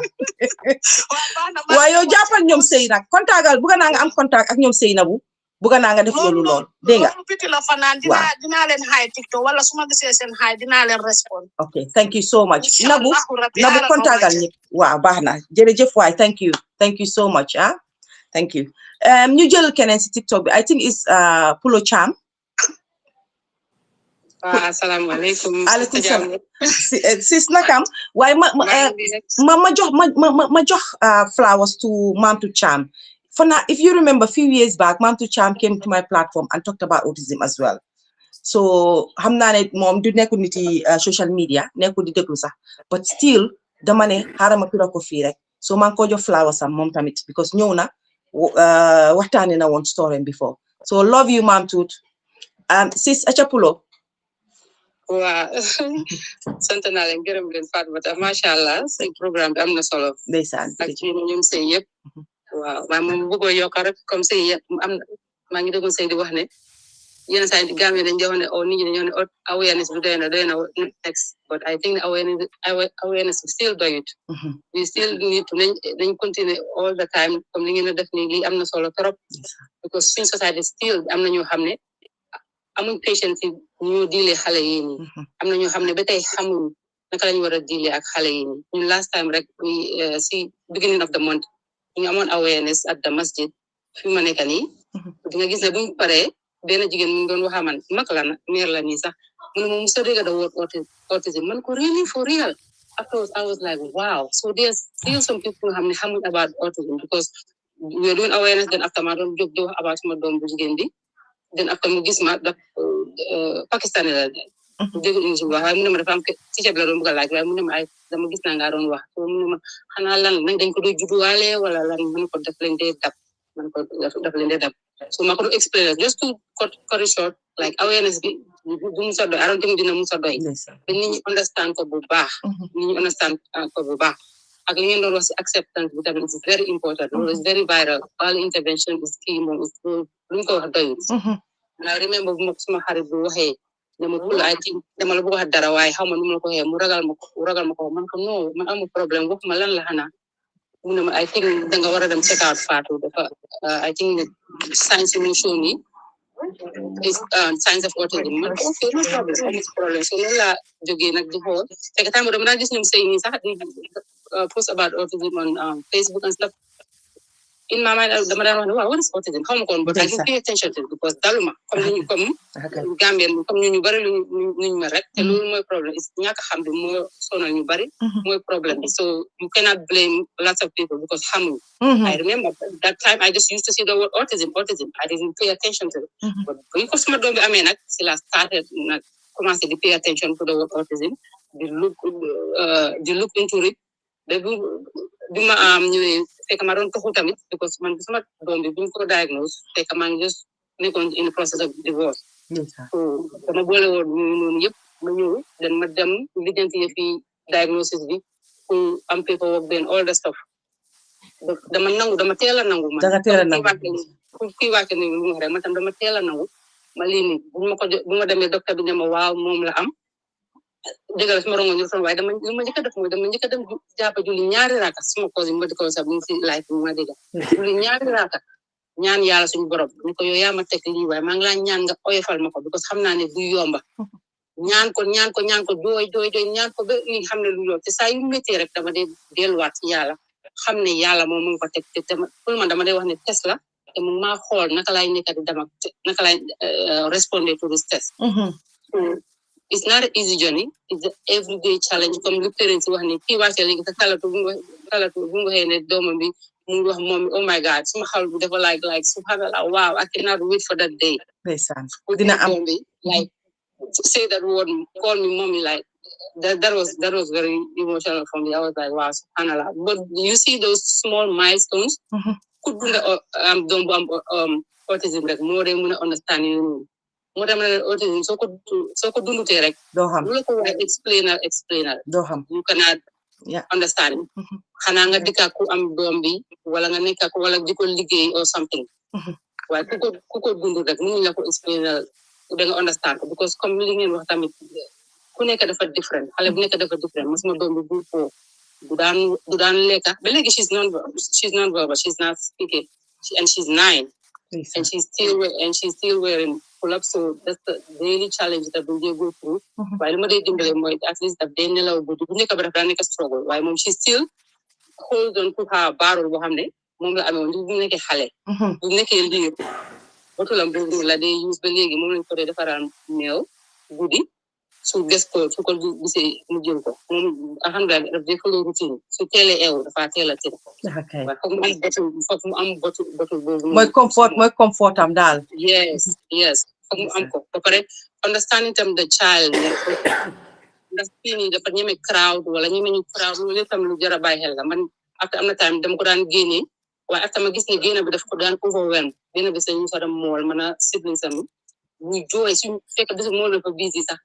muy jooy suñ timmi toone ba tim fu nit ñi bari mu jooy ci noppam so c'est là dañ maa xale yi te dañ ñibbi bisu ma ne leen no I don't think aduna ko génne waas even school sax last time they had an event Olympics wala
Mamadi, just to let you know, Fatimata's screen has gone off.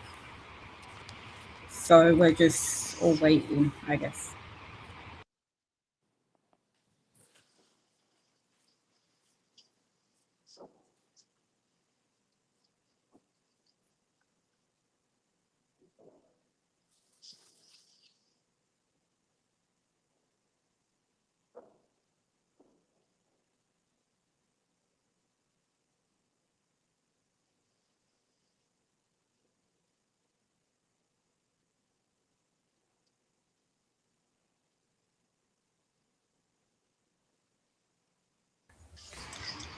Sure, we can take over. For all of those that are on Facebook, we're just Fatimata is coming back, but somebody else will be taking over in the meantime.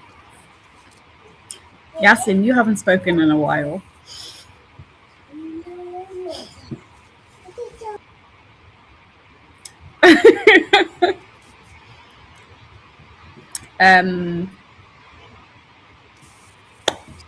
The floor is yours. Oh, we can't hear you. Okay, so what I'm going to say is that we're doing the advocacy. Sorry guys, dafa thrown out. Why xam naa ne kon continue because yéen moom ay nanditi ngeen. So ba TikTok tam so léegi ñu jekkal ñu Pulo Cha moo doon di jekkali rek mu jekkali fi mu doon waxee waaye gis naa ne ay nanditi ngeen dama dugal a gis leen yéen a ngi jël affaire si yéen ñu neex a jàngal ngeen. Acca xam naa ne c'est ça bi léegi tey mu dem but just to encourage the other moms ak ki doon wax ne tamit ne ki nga doon wax ne daf la dina ne moom dafa sëy am jëkkëri jigle foofa jigle bi like advice to somebody like that like sa doom bi moom always put sa doom bi first góor moom bu tax nga jël sa doom bi def ko last wala doo ko toppatoo wala because of say or because of society da nga feel like you have to get married or you feel like you have to say da nga jël nga neglect sa doom bi loolu moom wax like advice na doomam bu nekk number one priority digala na sëy na def lu ko yàlla santaan waaj doomam na xam ne moom amaana la ci moom te ëllëg yàlla dina ko laaj naka la ko toppatoo bu ko sëy jaral mukk bu ko góor jaral mukk ba nga xam ne dina def naka suul noonu na xool bu dee jëkkër bi bëgg na kooku mënu koo bëgga ba pare di jom wala di ministre bu alaaw loolu yeneen sëy jaru ko dëgg la sometimes society ñu wala dee feel loolu laaj na ok ñu just da nga war a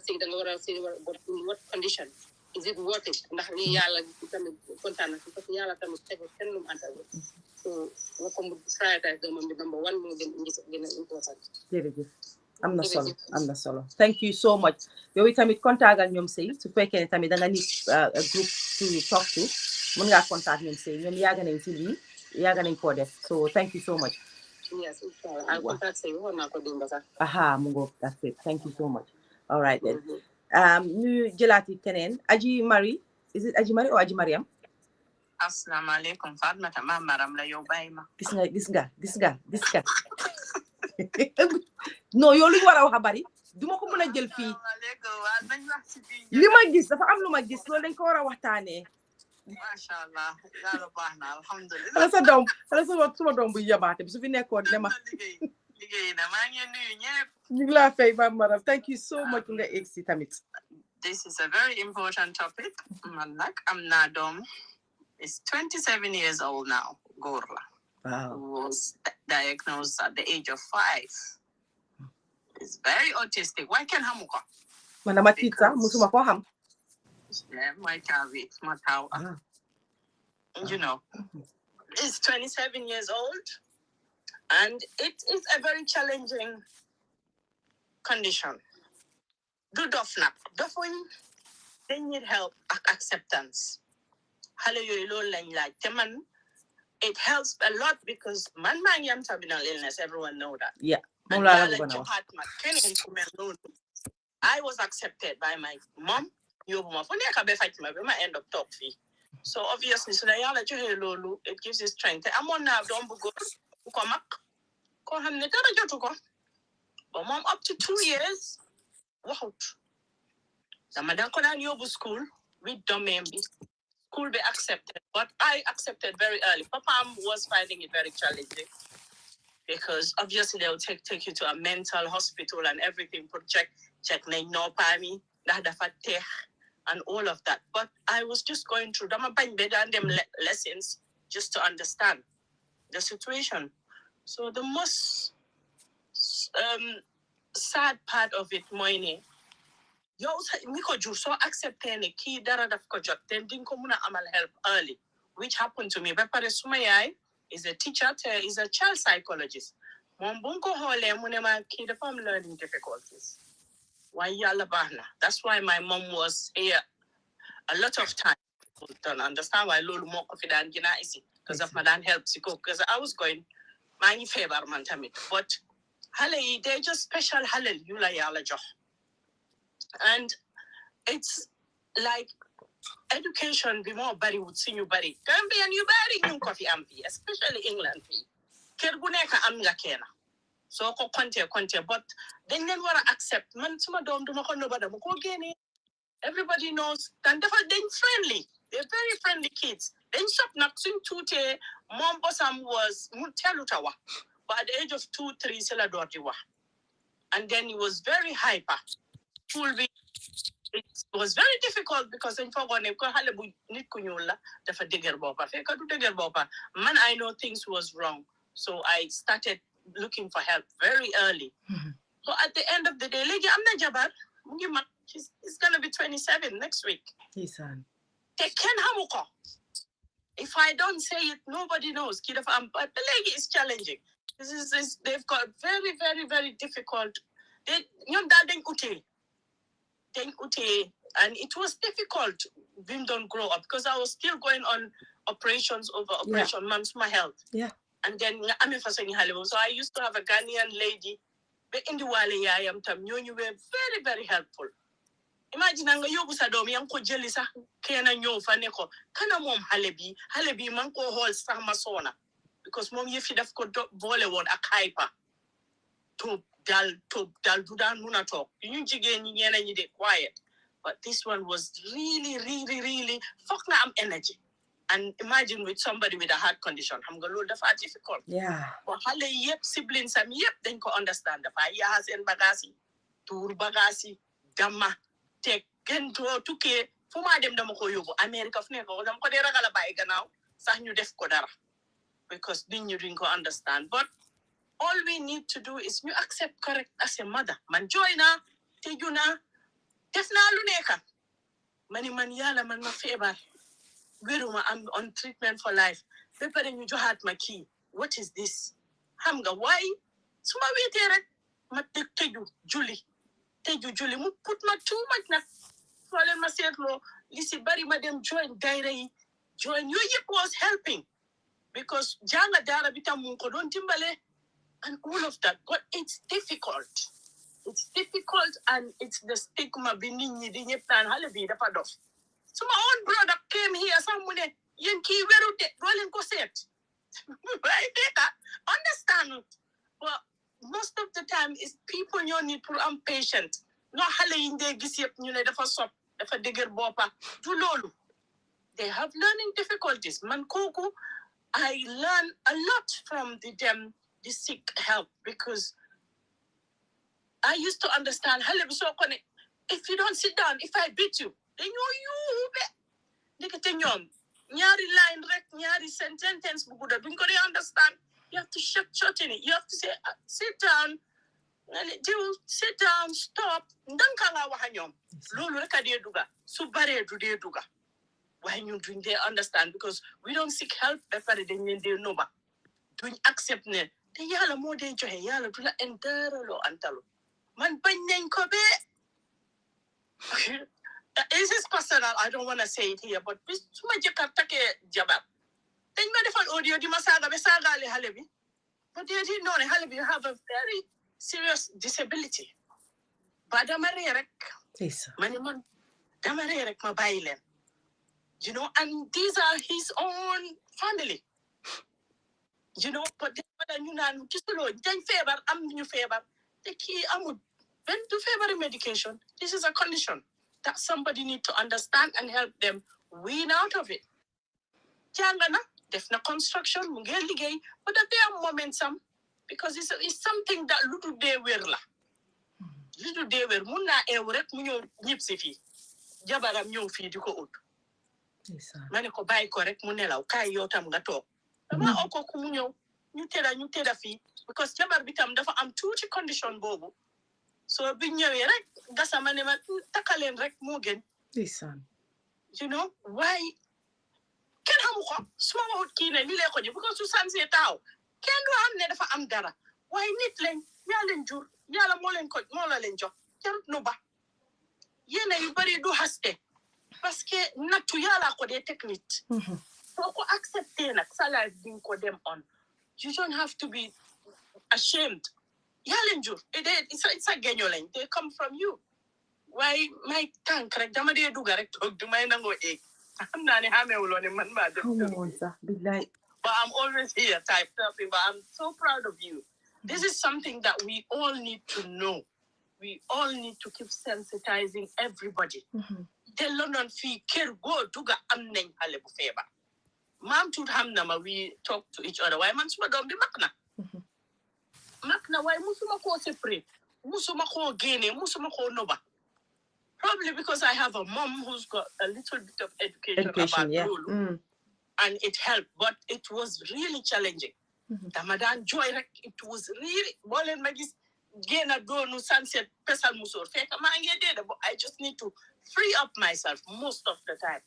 because it's very very very very very difficult and then it will look like ne yow da nga feebar jur ko feebar te man my feebar is medical condition it's not a condition that is not treatable you treat it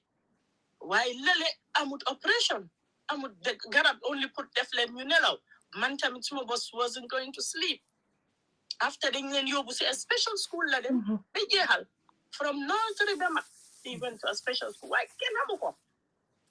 but the reason that sometimes you just keep quiet is because people will use that against you society will just use that against you why man I'm not ashamed su nit ñëwee dama la dee ne kii lii la soo ma waxee sa boss ma ne la man tam kii lii la waaye gisuloo mag na you know and ngeen defar things lu nekk boppam mu too ko daa yóbbu school indi ko musu tam mun a ba léegi you have reached your time out ignore time limit man xawma lifin bi TikTok léegi lan la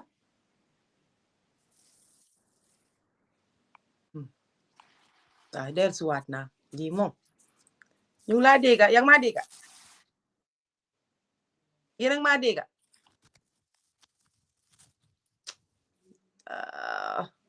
it looks like TikTok bi say dugal TikTok nga déglu fa ma def ma kick out can you guys hear me yeah we can hear you waaye yéen a ngi maa dégga TikTok bi daf ma joxoon time out xaw ma lii lan la dañuy jékki-jékki report sa screen bi doo dee xam sax xoolal ñu lu ñoo wax nii lu am solo la lu dox nit di dox di report lii Can you guys hear me? Si TikTok bi laay wax yéen ak maa dégga. Can you guys hear me? Kenn déggaatut ma.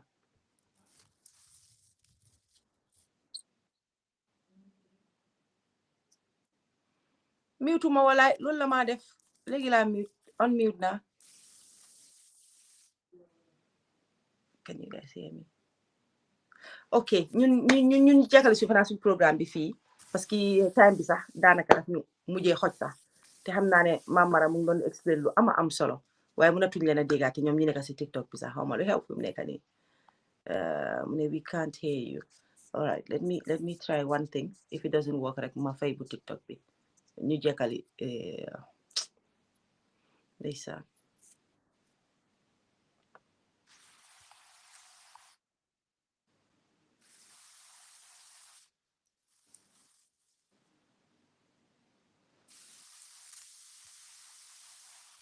waaw ñoom déggaatuñ. waaw ñoom i neen ñu ngay déggante waaye man duñ ma déggaate ñun dañ jekkali fii fi mu nekk nii sëy foog naa ne sax ñun dem nañ ba time bi xoj nañu te am na yoo xam ne sax waxtaanee wuñ ko wallahi. Fama thanks for sharing your story xam naa ne share wuñ yëpp sax lu ñu war a waxtaanee yëpp waxtaanee wuñ ko waaye thanks for sharing your story. Gis nga ne tey ñeneen ñi dugga ne ñoo xam ne sax musuma xam sax ne ñoom sax am nañ doom yoo xam ne ñu ngi si spectrum bi so you're not alone. lii kenn nekkul alone saa yoo foog ne yaa ngi alone in it rek déedéet su kenn jógee ba explain story rek nit ñi nañuy xam ne nekkuloo ci alone ba pare xale bu nekk different dafa different from beneen xale nit mu ngay wax story nga fàtte sa bos si saasi ne dëgg kon man suma story ndekete nii la so sëy yéen gaat moom li ngeen nekkee moom macha allah yàlla laf cat parce que yéen a ngay create loo xam ne waxuma ne amul de waaye bariwul tam ñu ko def ñu ko gën a ñaan yàlla pour yokk ko rek xam naa yéen a ngeen ne déggu leen ma man fàtte naa leen bu yàgga yéen waa TikTok man dégloo tuwante man dematuma yéen sax man damaa wax rek fi nekk hello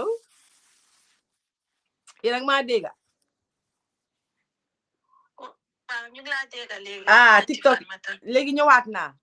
fii la ko yóbbu baax na dem na ba mu ko neex ñun ñu ngi doon war a fay si sax live bi de léegi ñëwaat naa waaye nag mënumaa def loo te yéen ñaan ñi nga xam ne yéen a ngi fi waxu leen ñu may leen ngeen wax kon ba pare waaye su ma sañoon de ma fay ko léegi waaye naa leen may ñu tënka ko parce que lii du am fii sëy foog ñu ñëwaat rek because nit ñi sax ñu koo binda we have to come back and people are appreciating lii nii xëy na lii ñu bari ngi toogoon xaar ko sax pour ñu def ko waxtaan waaye gis nga def nañ ko waxtaan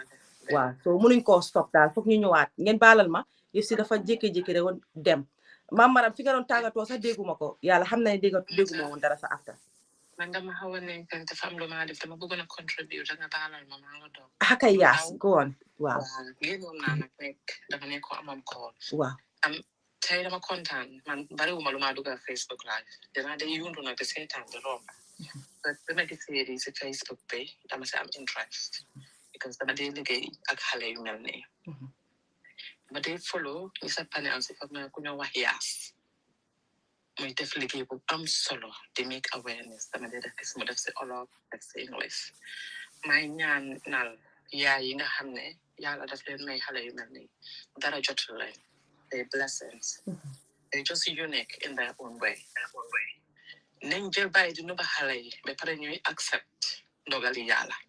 ñu ma ko sañoo wax parce que ñu bari dama ba tey si biir Angleterre bi dama dee gis ñoo xam ne dañ believe ne seen doom yi dañ am rab dama waxaat ne mais maa wax waxi sëriñ laa ut ñaan laa ut dañ ko wax dañ ko war a suul saxaar cuuraay xaw ma and I'm like lu tax ngay def loolu dama dee mer lu tax ngay def because I understand ne dañ na understanding waaye may ñaan rek ñuy teel a bàyyi xel xale yi da xam ne autisme dafa bari learning disability dafa bari si suñu xale yi xale dina ñëw léegi di topp daal dafa diggalul boppa dañu dafa am ADHD you don't know loo tax nga def finance doo xam sa doom lan la nekk di go through ñi yàlla may na leen ñu am few words am na ñoo xam ne mën nañoo wax dañoo wax rek man suma néebo bi ñaari doomam yëpp dañ ko am suma kër la ñoo ñëw minute bi jot dinañ ñëw yaas de siyaas dinaa leen déglu dinaa waxtaan ak ñoom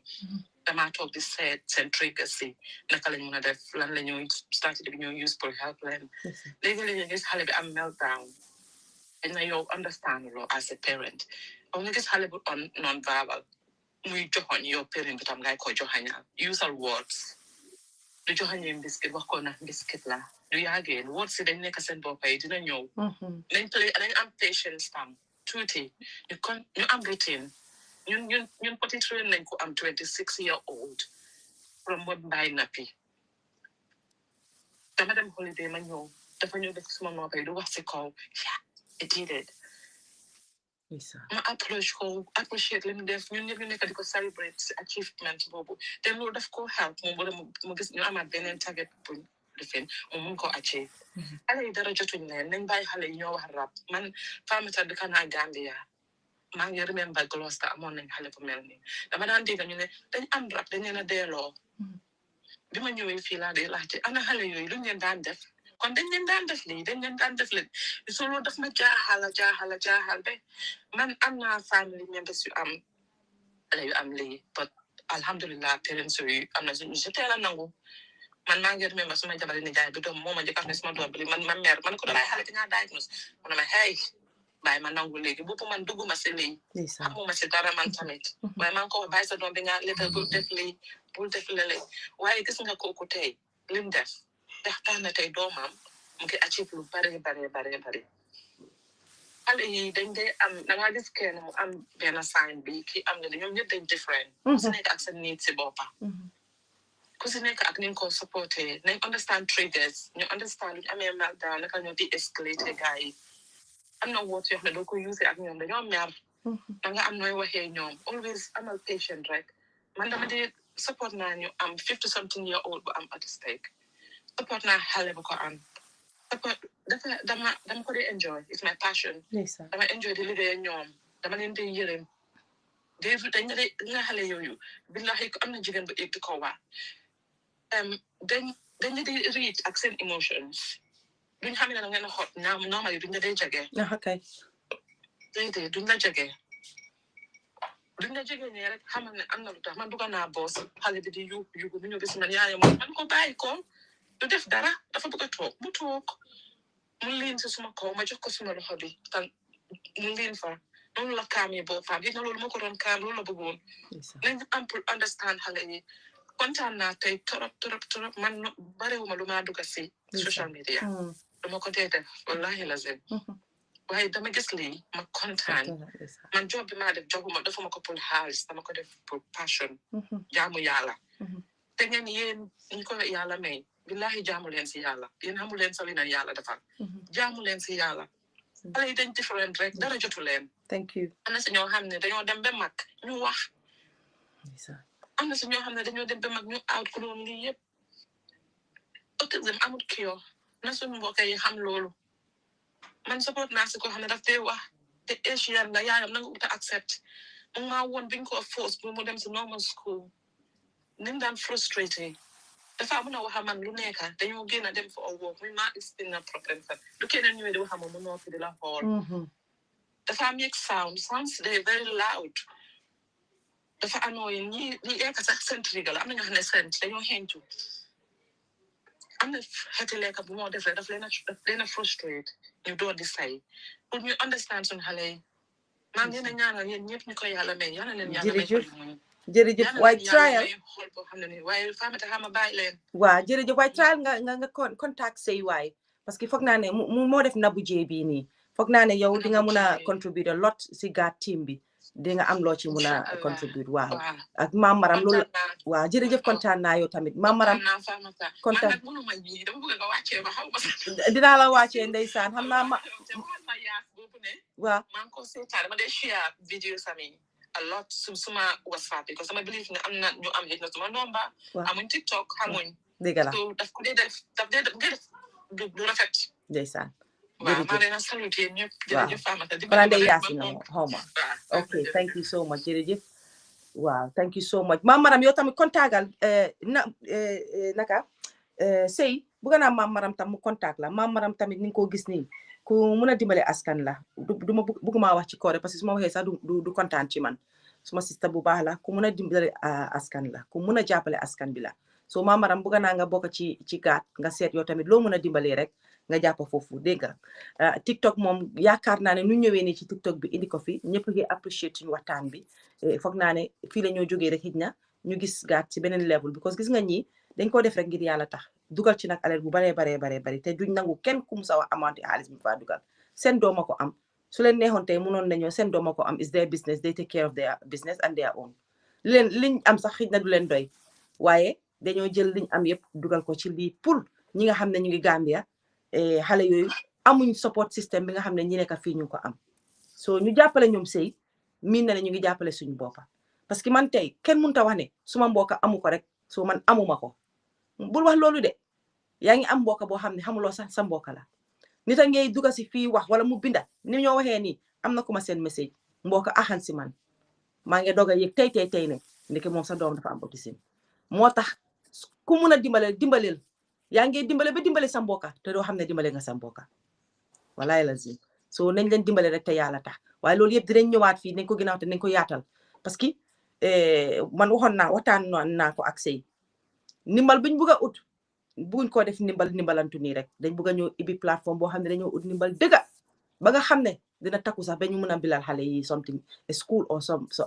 loo xam ne center or something daal waaye loolu yëpp bugguma see demagum dip waaye di gërëm tam Ndey Yaasin maam Yaasin te nekk starfish parce que moom moo joxe benn classroom moo joxe benn classe 5 xaleel ñoo fa nekka di dem si classe bi léegi imaginal suñu amoon 10 maam Yaasin rek biir Gambia ku nangoo jël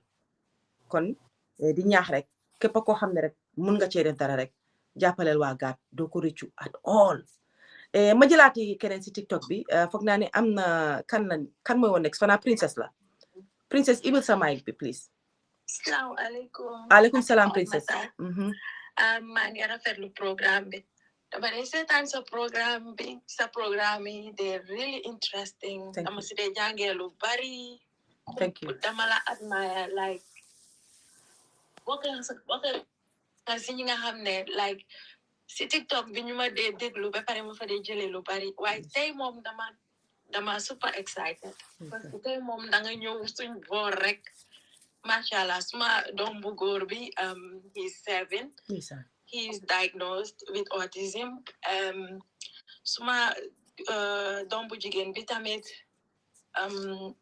ñu ngi door process bi xam naa léegi tey moom tamit but she has the signs so yeah for the past 7 years maa ngi dunda ak xale bu am autism.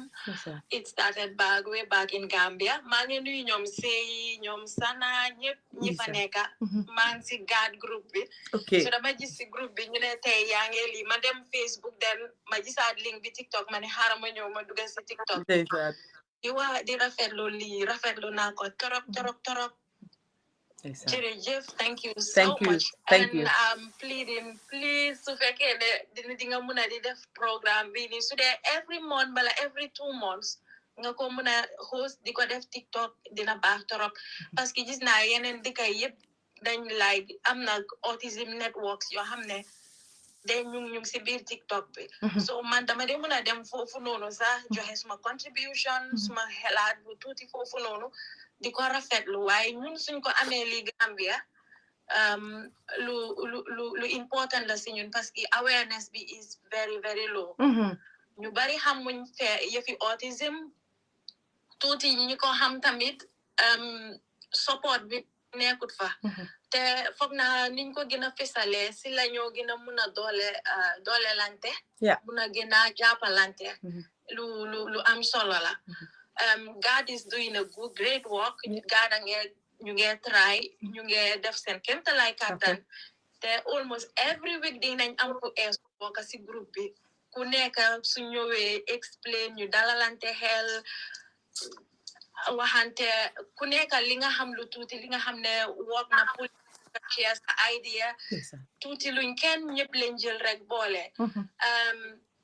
lu important lu am solo ngi nii God is really doing a great work te xam naa ne ñun suñ jàppante ñu gën a work together rek dinañ fiñ bugga pour Gambia eega pour dimbale suñ doom yi am autism dinañ fa aga inshallah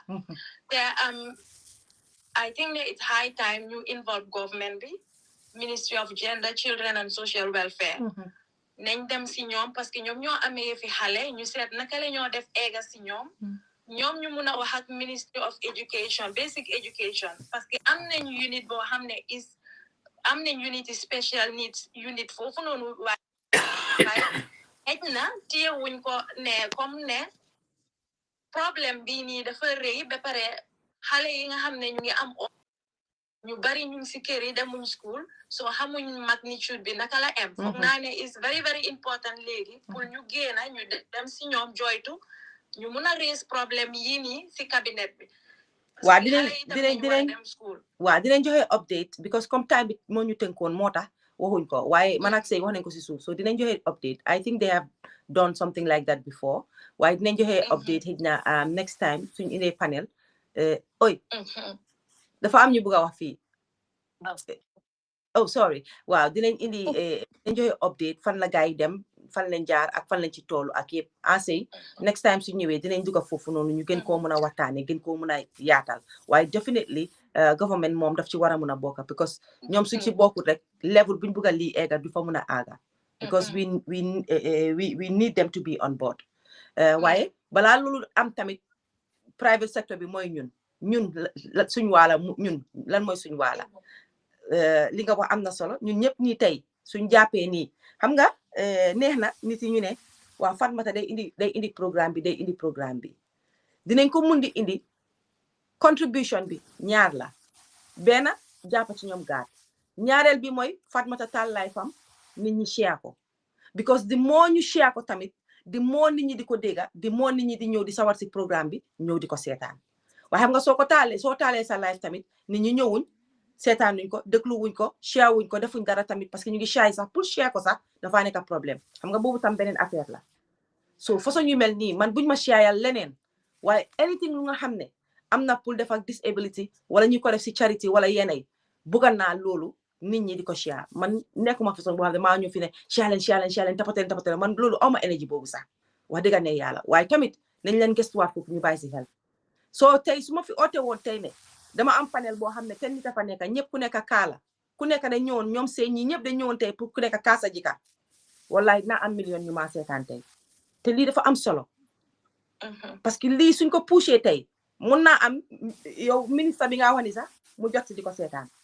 mun naa am keneen ak keneen di ko seetaan mun na am koo xam ne sax du Gambien sax seetaan ko parce que fii am na ñu fi duga tey làkkuñ olof dañ làkka English am na ñuy nekk si comment section bi dañoo read ba si yaaga ne I wish you guys continue in English which means ne kooku du Gambian that part of English bu mu si dégga xam na ne is about autism so fuck askan bi jàppa si mu mun a dem jàppa si gaat jàppa si tamit saa yu indee programme bi ñu share foofu rek laa doon ñaax tamit leneen lu ma bëgg a wax mooy autism loo xam ne la xale yi de gifted yàlla daf leen may anti tukuloo nuyu naa la xale boo gis bu am autism niroo wut ak keneen ki xëy na dina am yoo xam ne niroo nañ ko waaye exactly duñ mel ni ñoom waaye li ñu wax la ñi wax si kan si ñi njëkk a wax li ñu wax la rek yàlla du teg nag nit lum antalu te man gëm naa loolu noonu suma doom bi man dama nekk ko xam ne dama dee bàyyi xel bu mu amee 4 months laa door di realize nim dee jooyee ak nim dee jooyee baat bi nu mu wéccee ko ma door di woori maa ngi ne lii moom la ndax du moom waaye dafa mel ni kii dafa mel ni suma doom bi dafa am condition ñu dem mu dem même am 6 months dem am 9 months mu teela lii nag yàlla def mu teela wax first words yi mu wax dangaa dégga daddi ak suñoo julli allahu akbar so loolu la dooree mu door di wax loolu ba mu yàgga mu noppi bi moo am 1 year déggatuñ dara noonu la noppi foog naa ba mu dem am 4 years si la door waat ñuy dégga ay benn baat waaye benn tey sax mu ngi wax waaye di nga ne partially dafa non verbal ba léegi say checkal sa WhatsApp bi say checkal sa WhatsApp wax ay sentence waaye da ngaa gis ne yëpp li ma si jàngat man mooy ne bàyyi xel parent as waajur day bàyyi xel sa xale yi teela la bàyyi xel sa xale yi seen development each stage buñ nekka bàyyil xel xale bii nii lan la war a def ak xale su tolloo fii nii lan naka la war a mel den nga nekk di bàyyi xel loolu ba pare ngay riit tamit ngay riit di laajte nit ñi tamit ñi nga xam ne am nañ xam-xam si loolu ak experience parce que man Gambia laa dëkkoon depuis bu suma doom bi juddoo ba mu am foog naa 5 years old di demale 6 si lañ dooga seen papa am scholarship ñu ñëw Sweden yàlla ñëw dimbale ñu waaye for the past mun naa wax 5 di demale almost 6 years yëpp ñu ngi Gambia te foofu noonu wit loolu amul awareness amuñ lii pour ñu ko diagnose sax amuñ woon ñu ko diagnose bu ñëwee fii lañ ko doog a diagnose ne loolu la am waaye already ñun gis nañ ne manifest na signs yoo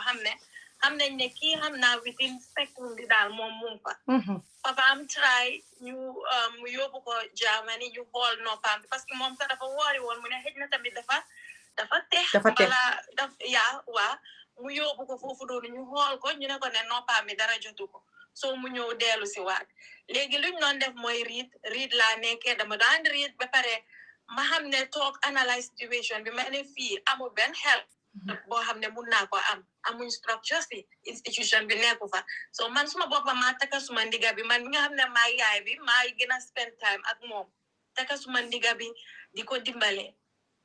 ñu dooree potty training it was really hard struggle yàlla ñëw def ñu génn foofu noonu ñu génn si ma ñëw benn tey bàyyu ma mu ngi tuuti waaye dama ko lii jël tegal ko mbubaami yéenay ma ko woon nu ko solee mu dem ñu nekkee noonu mu ñëw mastawaat loolu dafa mun a solal boppam buba du wax waaye dina mun a solal boppam buba su soxlee dara du mun a wax dafa xëcc suma loxo bi mu yóbbu ma foofu noonu mbala mu point ko mbala nga gis sa bu mu demee parce que dañ dee active ba pare dañ dee smart macha allah su jotee lu mu soxla duma sonal sax dangaa gis mu dem mu yóotu ko jëlal ko boppam ma nekk di ko study su fekkee ne dafa overwhelm dangaa gis muy yëy boñi ngay dégg karak ma jàngee si loolu ma bàyyi xel ma ne gis nga lii suñ maam yi dañ daan wax ne xale su koy def rek nga dégg ñu naan la bàyyil sa boñ yi nga def nii yaa ngi oote feebar bàyyi lii yow xale bu bon nga mu ñëw suma xel bi ma ne gis nga lii de mu ma jàngal dara xale bi bàyyi naa xel su stressé rek mbala mu nekk si mbala mu kontaan si nga ko dee gis mu def ñaar yooyu benn mu ngi stress mbala mu ngi over excited nga gis muy yëy boñam si laa ne ok ma understand ne lii means of communication la xale bi mu ngi try pour express feeling tam munu ko wax si làmmiñam bi waaye yaa ngi gis ne mu ngi go through something whether mu ngi distress or mu ngi over excited so ma jàngee loolu tamit si moom dama ko bàyyi xel dafa gaaw he is energetic dafa daw dafa ubbi bunta bi daw even fii sax dañ am pour am extra log boo xam ne dañ ko def si kaw fiñ toxu nii so dañ ko tëj caabi bi nag dama ko am pour nëba foo xam ne moom du ko mën a xam parce que dafa smart dafa nekk di calculer lii suma fan laa foog ne foofu la mën a nekk te sooy caaxaan rek daf ko dem génne so yow yaay bi nga xam ne yow yaa amee xale bi am autisme danga war a extra dang dee war a am lii dang nekkuloo nit koo xam ne danga war a tayal mbala di saagan mbala di nelaw foog sa brain bi mu nekk di woo suma ko bàyyee xel suma waree jël dara ma teg ko te xam naa ne lii fu ma ko teg nii su fi ñëwee lii mun na koo lor mun na see gaañu mbala mun na koo jël te waru koo laal mbala waru koo gis damaa jël yëpp ma nuba damaa nekk di calculate fu may dem am always alert man am always on the alert loxo mi damaa make sure suñ génne si biti maa ngi téye loxo mi su nekkee ne mu ngi toog sa suma boor dama ko nekk di bàyyi xel parce que su ma rawee benn ñaari step rek pour ma jot dinaa daw sori dinaa nokki ba suma nokki bi buga o may waaja fat dañ gaaw so loolu yëpp dama dee nekk di calculate so dama dee always nekk di calculate di calculate te waaye lii yëpp bu mu dooree maa ngi ne man de lii de su fekkee ne autisme la man de xaw ma fan laa jëm waaye yàlla daf la ko mun loo waaye gis nga yàlla yàlla du dee teg nit loo xam ne antanu ko dafa tax man muus naa de nit ku smart la waaye dafa gën a yokku dinaa ne is 5 times am 5 times more than nu ma meloon so su ma toogee sax dangaa gis suma mbokay yére dañ ma de wane yow naka nga de mu ne defee lii nii dama leen de wane lii de yàlla rek yàlla moo ma dee yóbbu rek ndeysaan yàlla ma dee yóbbu rek dangaa gis nit ñi sax suma génnee te léegi dañoo génna léeg-léeg ñu dem si Gambian community bi su ma leen ne xay kii dafa am autisme dama bàyyi li nga jiñ sa doom bi dangaa dégga loolu la ñoo wax bàyyi li nga jiñ sa doom bi dara hold on princess hold on ma ne leen ne kañ xale bi dafa am condition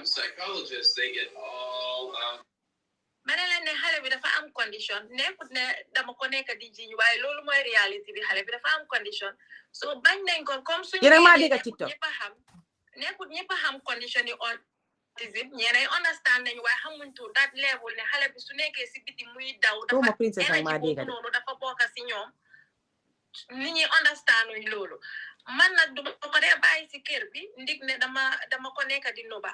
dama ko dee bàyyi dañ ko dee bàyyi si kër bi benn man ma dem suma jëkkër toog mbala moom mu dem man ma toog si kër bi parce que gis nañ ne nekkul ñëpp a understand ne xale bii nii dafa am autism ñii ñu ngi ko téye ne dafa dëgër boppa ñii dañ ko téye ne dafa soof soo loo xam ne daal leerut nit ñi ba pare mu ngi indi discomfort yéena yi daf tee baax nga stay back pour xale bi mu naa comfortable mu am peace of mind am nga génne ko rek si biir nit ñi parce que yéena yi suñ nekkee si biir nit ñi dañ dee overwhelm so foog mu nekk di daw pour dis am lii rek release that energy sensory yooyu noonu issue yooyu noonu foog rek mu am naka la moo defee moom tamit pour mu adjust boppam mu mun a adapt to situation so yow as the parent baax na nga dee bàyyi xel bu baax riidal sa doom bi ak conditions yi lan moo ko trigger si nga make sure nga xam ko foo xam ne moom patient princess waaw princess foog ma ne la tegal foofu sa baaraam parce que am na ñu nekk fii tamit pour ma mel ne tamit share because lu ko mooy tey moom léegi lu ñoo def moom sëy na bu jóob yow laay waxal xam nga lu ñooy def foog ñu ñëwaat fii boobu ñu def ko programme bu nga xam ne people will come in and share their stories xam nga ñu expectuñ woon sax li ñu am nii tey expectuñ ko woon to be honest expectuñ woon sax dinañ am nit ñi ñëw from TikTok di share seen story this is huge is good lii lañ bëggoon pour nit ñi xam bokk si programme bi tamit ñun ñëpp ñu def ko together parce que tey ñun suñ invité bi tey Fama la woon ak yaayam waaye gis ngeen tey outcome bi fan la mujjee Fama sax story bi yëpp sax jotuñ ko laaj woo jotut a wax yëpp which is good Fama because si kër gi nga bokka so kontaan naa sax nit ñaa ngi ñëwee from TikTok di ñëw ñu bari xamuñ sax yëfi gaat yow princess si kër gi nga bokka ak yëpp so dañ ko yaatal léegi lu ñoo def mooy dañoo ñëwaat dañoo jàpp bés yéen léegi comment section bi maa leen may lii bi na leen si comment section bi ban bés ngeen bëgg ñu del si waat fii ma arañ ko ak ñoom sëy ñun ñëpp ñu ñëwaat fii boobu dañoo ibi yëpp nag line si ñu def rek koo xam ne am nga sa story rek nga share ko because story si su may déglu am na similarities waaye am na yoo xam ne dafa different so every parent am na lu mun a wax lu kenn mun a jàngee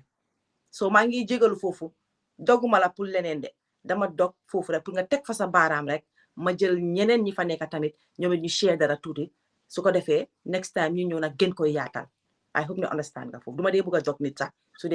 dee wax maa ngi jégalu foofu rek ok fana kan mooy next because fana yéen a ngi xamante naka la demee si kan mooy next kan moo eegoon after is it Anthony chéri aca jabu waxal jabu ibil mic bi jabu moo fa nekkoon wala Anthony xaw ma kan la si waaye jabu ibil mic bi aca Fatmata asalaamaaleykum naka ngeen def ñu ngi fi maa ngi leen nuyu ñi princesse ba tomorrow mënuma ñëw de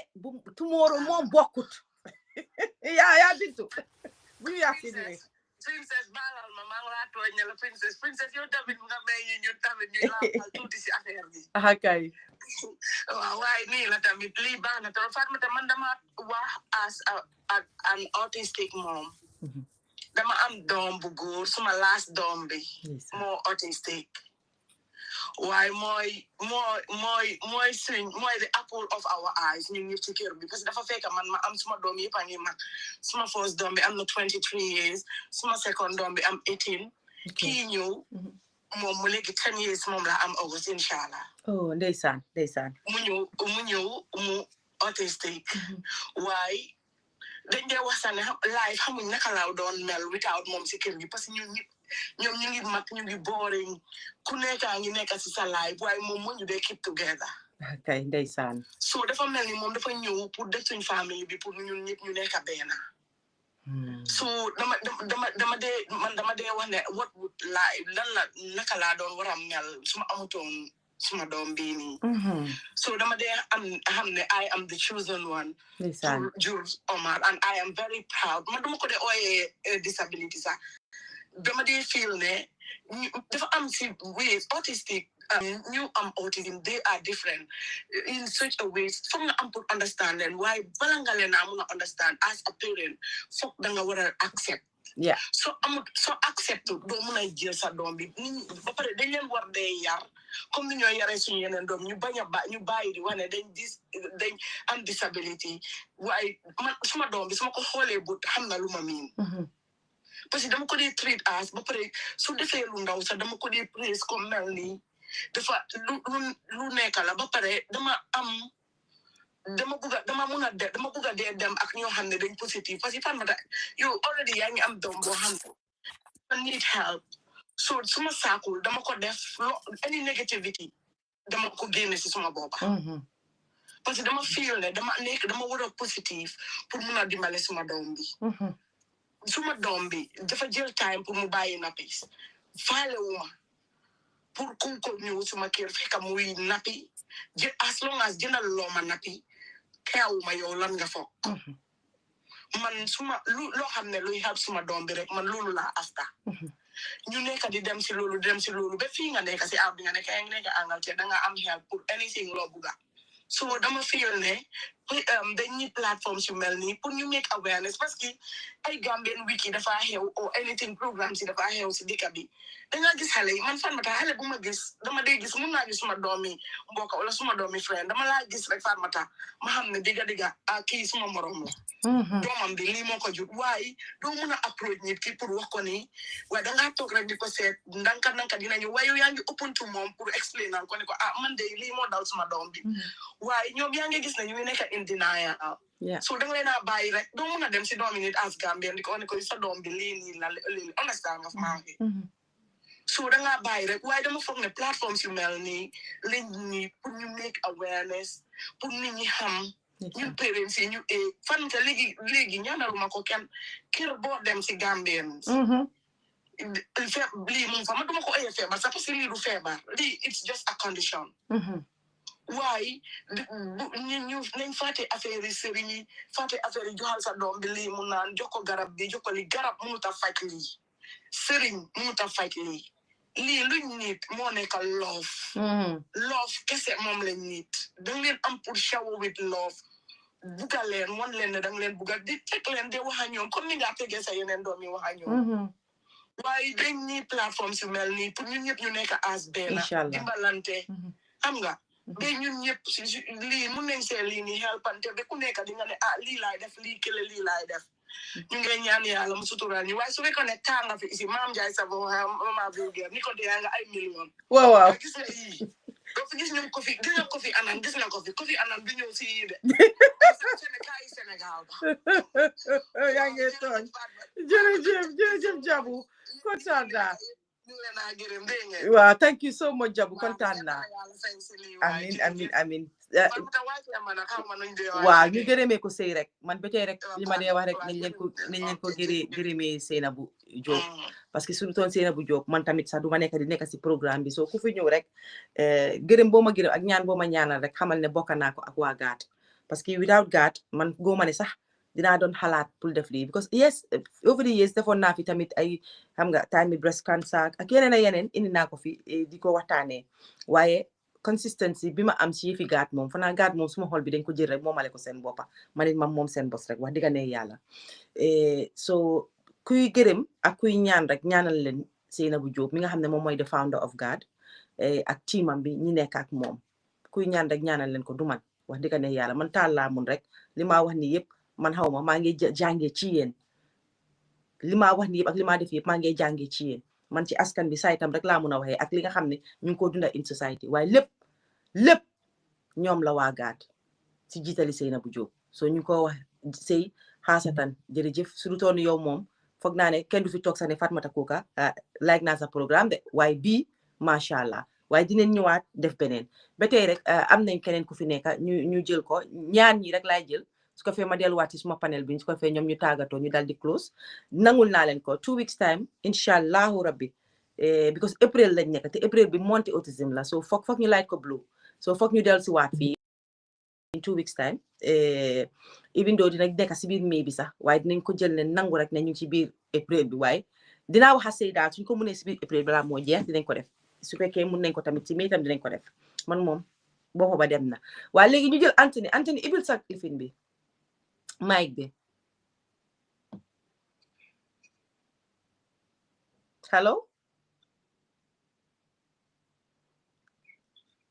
Anthony yaa ngi maa dégga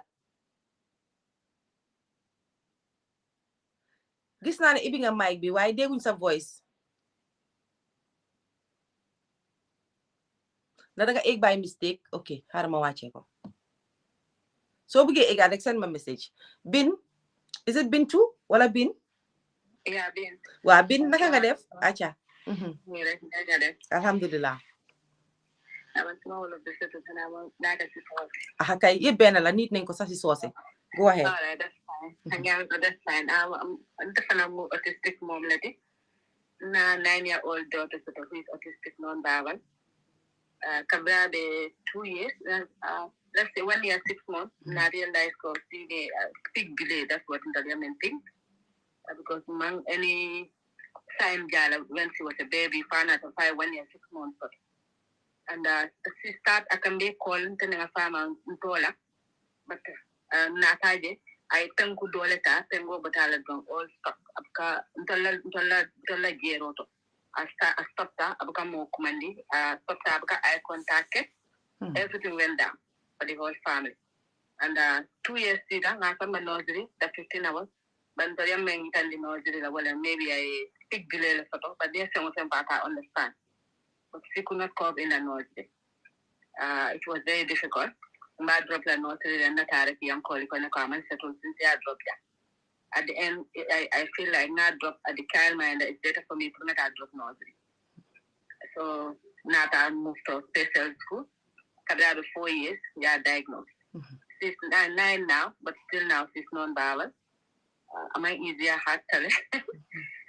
I not to use up to 4 years. And what I send most of it. After 4 years, not find difficult. Kala na precise also. Nada nga try nga poti train na be na katayo la jonko wala. Na si toilet okan na si potika. Aba jela follow na senke toilet before na be senke photo potikot. That's how na try for na poti train ke. Among easier difficult sleepless. Ni island 9 o'clock. I will 1 o'clock at a scene or maybe for 3-4. Oh. So tough, but I'm easier by the kindergarten school, young mom. I had to work in it. Why now manage this time, alhamdulillah, madam 9 years, Kabra 7. I can't say I can't do more day than on fire. I can't funku at 9. I don't know. I skillfulness at an age with no conditions, the mama, or maybe model from theater, the most skillful. I like drawing and swimming. I draw like a bit. Kano mutala drawing. Why temuta drawing? I mira drawing. I animal draw. Kung balo na kaini animal draw. Wow. School everywhere. Mo be along kay drawing like I drawing no. Yes sir. Nga bodo patay. So nga dol drop school. Nga dol drop soko. Dol bambuli soko. Beri nga jay wo no. Purka mo active ndala. Mas TikTok page wo era to yala. Still Fatima. Abe TikTok gane. Alwe taria follow. So now the drawing na or school yala day activities kinyana with a picture of that where AI tool use like now the bake now the kabirola I like baking as a cake mix I bake. Wow. Now the wala school picture kinyana. I'll take a picture of that now use with AI na video the dala I call her Mommy La Artiso, and she understands that name, you know. So when Nala drawing starts, she will call her, she will come with her boss and say, oh, Mommy La Artiso. So I know that that's a drawing time. Mojama Mempo, I need to acceptance and inconsistency because yes, people do things, the one is like king in a routine is correct. Yeah, everything they mix in their life cannot. It's not easy at all. Being at this time of the night because dad is off today. Yesterday dad was at work. I spent the whole day with her. 8 o'clock I'm on bed because I was so exhausted before the day ends. So am I easy at all? I'm now association of the Gambia. I'm not alone. But I'm there and I member the association of Kono. Now the group strategy Manchester. Autistic parents all trained with AI and AI and TikTok. Free the kodo income make like most of them, most of us because of their full time. Yeah. So internet AI tool kara AI karanka AI use no video the TikTok la protocol la link la that TikTok studio for creators income totala free item and so now ndingola school to now autistic training do ke 10 weeks nim parents wol men bentaje na group nim form with them tamol ma ko yede income totala nyame so nena ni janna ba ko ka fa en contane rek mbele fi men na to ak kala sendi ta no TikTok page o yere ni o gat ni and TikTok studio for creators na apply UK dan you need only 500 followers income will be there. It's a free item all finance because Gambia in the Ninja register so it will take a la bango let you come and consider. And it's salary wala then the body that didn't do la than you didn't do. So ninga item will meant to take ghetto, not Sade ki Gambia, not di what in wala. So the number contribution of kela. The parents all pareta, not take those of the mayor Fatima Tality because no business take Jama to the TikTok saba. But do the na autistic dematale till Fatima follow up mantara mo me kanje sa tonno na di organization ni na ke income stability ni program wala ntafana ndo this is the first time kuna ni kuma si famo Gambia yeah so alhamdulillah ibe ato asafe homa tisuf asafe ato safe a TikTok account to safe jang aning inyanta contact Nabu J say Nabu Fatima skills with Fatima. Okay, contact Nabu, say Nabu, so you can, I'm sure you can work together with say Nabu. Yeah, that would be great. So abarka bake man maninka kango homa pul diam maninka tey maninka bi ñewut te ma ngi war am jëkkëri soof ne nii fii jëkkër ji moom fii la yaayam di jógee rek ne hani ate naa la jàng way di wala leen ma bari abarka bake be nge me ala ye daani xaw ma naka di la ñaanal tey dañ ko bàyyi noonu rek jërëjëf abarka thank you did a great job as well hamga especially creating a platform for your daughter as well. I think that is great. It's amazing. Nii la de man moo tax ma wax ko ma ne yéen yaay yëpp ak papa yi you are amazing, super intelligent. Seen doom yi da ngeen fa ne dañ smart rek déedéet si yéen lañ ko jëlee seen jeans lañ ko jëlee te yàlla ñi ko antar rek la xam nga man yàlla bu ma joxoon loolu man dof naa so loolu tax ne yàlla moo xam daal yéen mu ko antal daal yéen la ko yàlla jox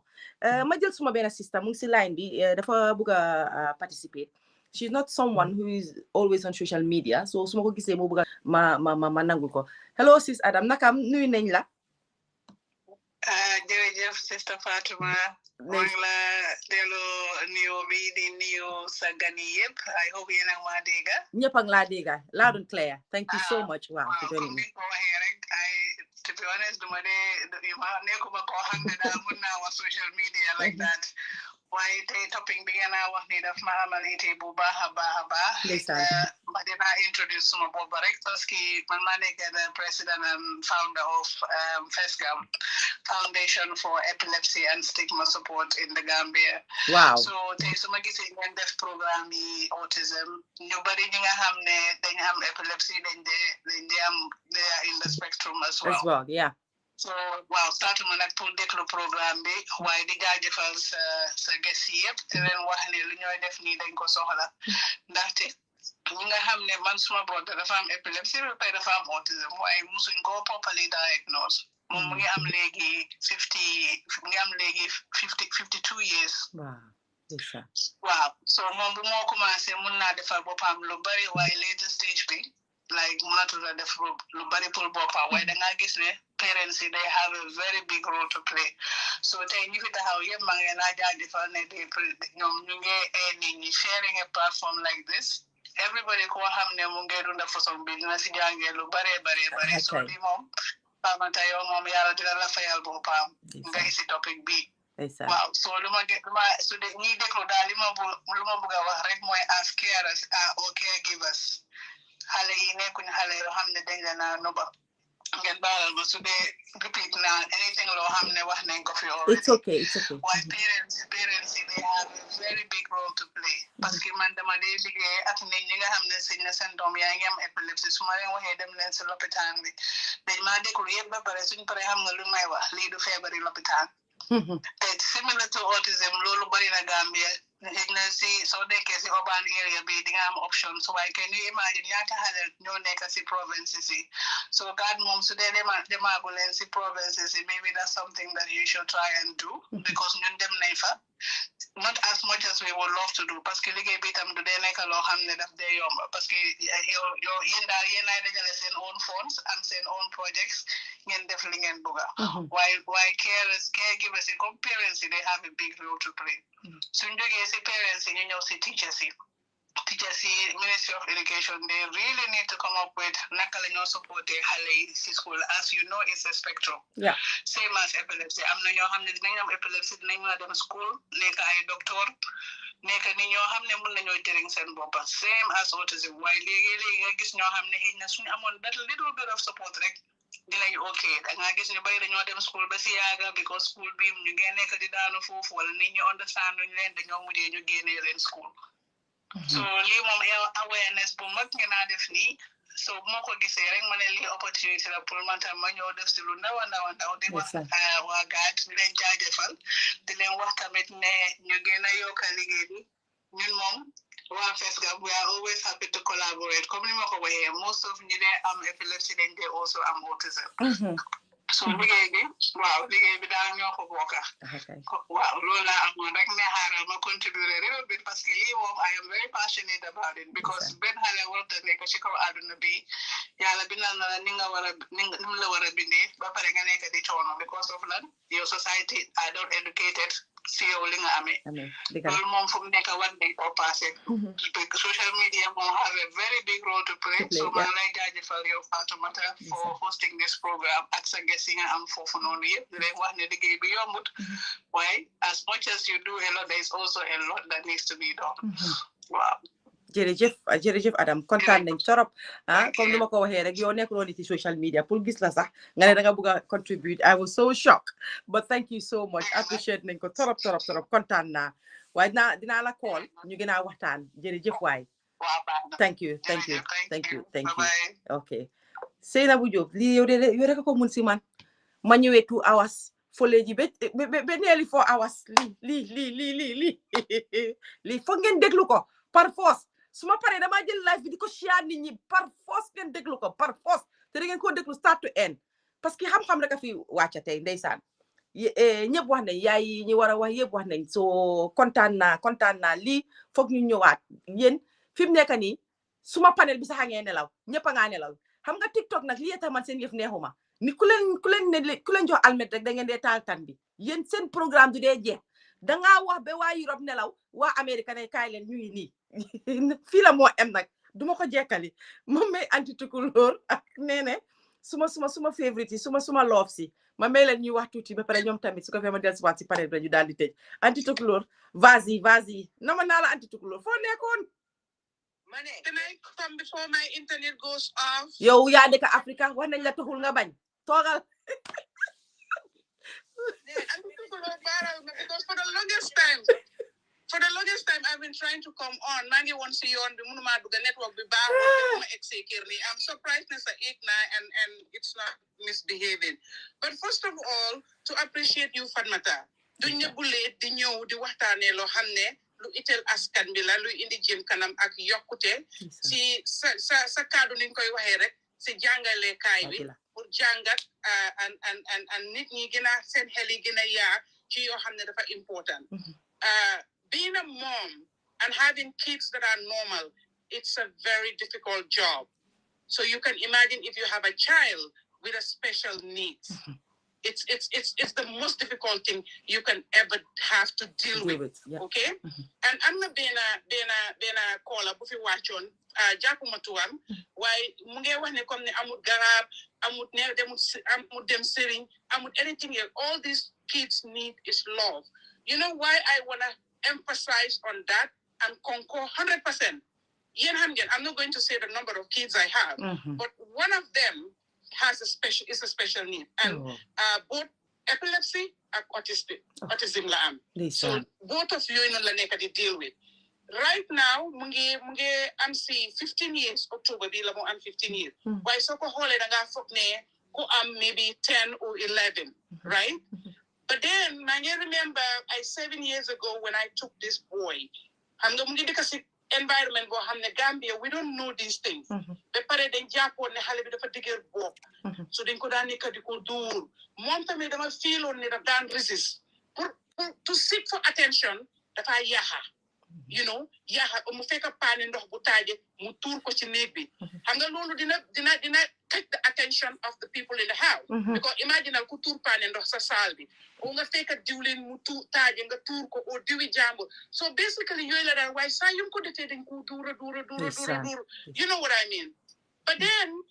the progress depuis bu mako jëlé ma indi ko suma kër. Man bu mako indi du daan wax.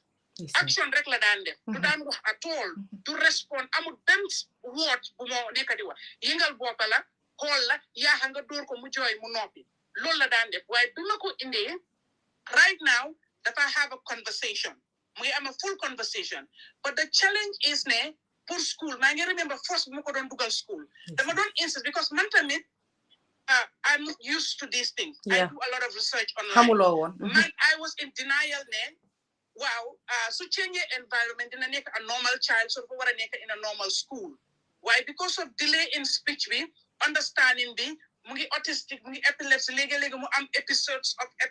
epilepsy in school and things like that. So the ma ampu change school. School then you don't daha. Muna them school one time. You know, maybe in the middle of the time, you know, mahde de hale bin ko muna jil. Dama ampur gene ko mu talk maybe I 1 week, 2 week, 2 months. I'm at the school through negotiation. So started to school bitami maybe one time so jehe balanyo ne next time bi madam pour register ñu ma no duñ ko mëna jël. Non la nekk right now mu ci Methodist special school bi. Ndeysaan. Why still now man dama feel ne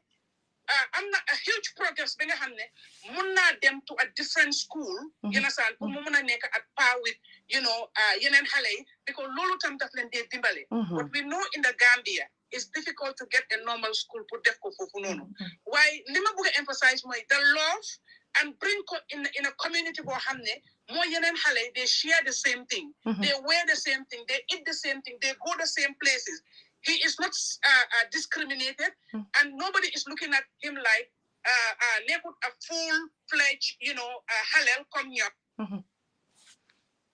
everything else, you know, is kind of different delay. But he is super smart, and he's so skilled in football. He plays football like Melach. Mashallah. Like Melach. He loves football. You want him to be happy, tune a football. And he knows all these football teams. You understand? In England, in the European League, the Premier League, the Portuguese League, and he knows footballers, their names. Like he has favorite. He's so much into football. So, I mean, I remember 7 years ago. At now, honestly, if love bim am legimi, a care be, attention be. su ko amutoon dama dee toog ma wonder su continue woon under that environment what would he be right now? Wow. You understand? What becomes of him? Yeah. You understand? So it's very important that we show them love. We treat them like they are normal kids. You call them as normal children, especially because I'm an autistic or epileptic child. I'm normal kids. Make sure ne bul def ben xalé ñu normally feel ne ki am na lu ko jot. Bul def kun abnormal ki ku am disability bi mu feel ne man normal ma ñi ñoo normal through your actions or your utterances is very, very important. Why did Kerem God, you know, a jigen bu fi joge nonu ki wax ne mom mo am this epileptic association. Adam. It's not easy, but we also need the support of the general public. People that do not have special needs kids, we need your support. We need your encouragement. We need you guys to understand that we have so much we're dealing with, and it's not by choice. Why see yalla monyu ko tek natula. You understand? And we have to really help this kid. Man progress bu ma gis ci suma doom bi ni wallahi ñu bari suñ ko defé ci yenen xalé yi. You understand? Ñi ñoo wax ne dañ dof fekk dofuñ, they have a disability. Once you show them the love and care, they will get improvement and they will be able to fit in society. And let them let's expose them to real life experiences and real life living. So in the fellow rek xalé dinañ lini. So di len jaajeufal, di la gëremal, di la bijou, di la phone yow, di la hug. Thank you. Like always, and you're looking beautiful. I know. Dama hot. I know. So panelists,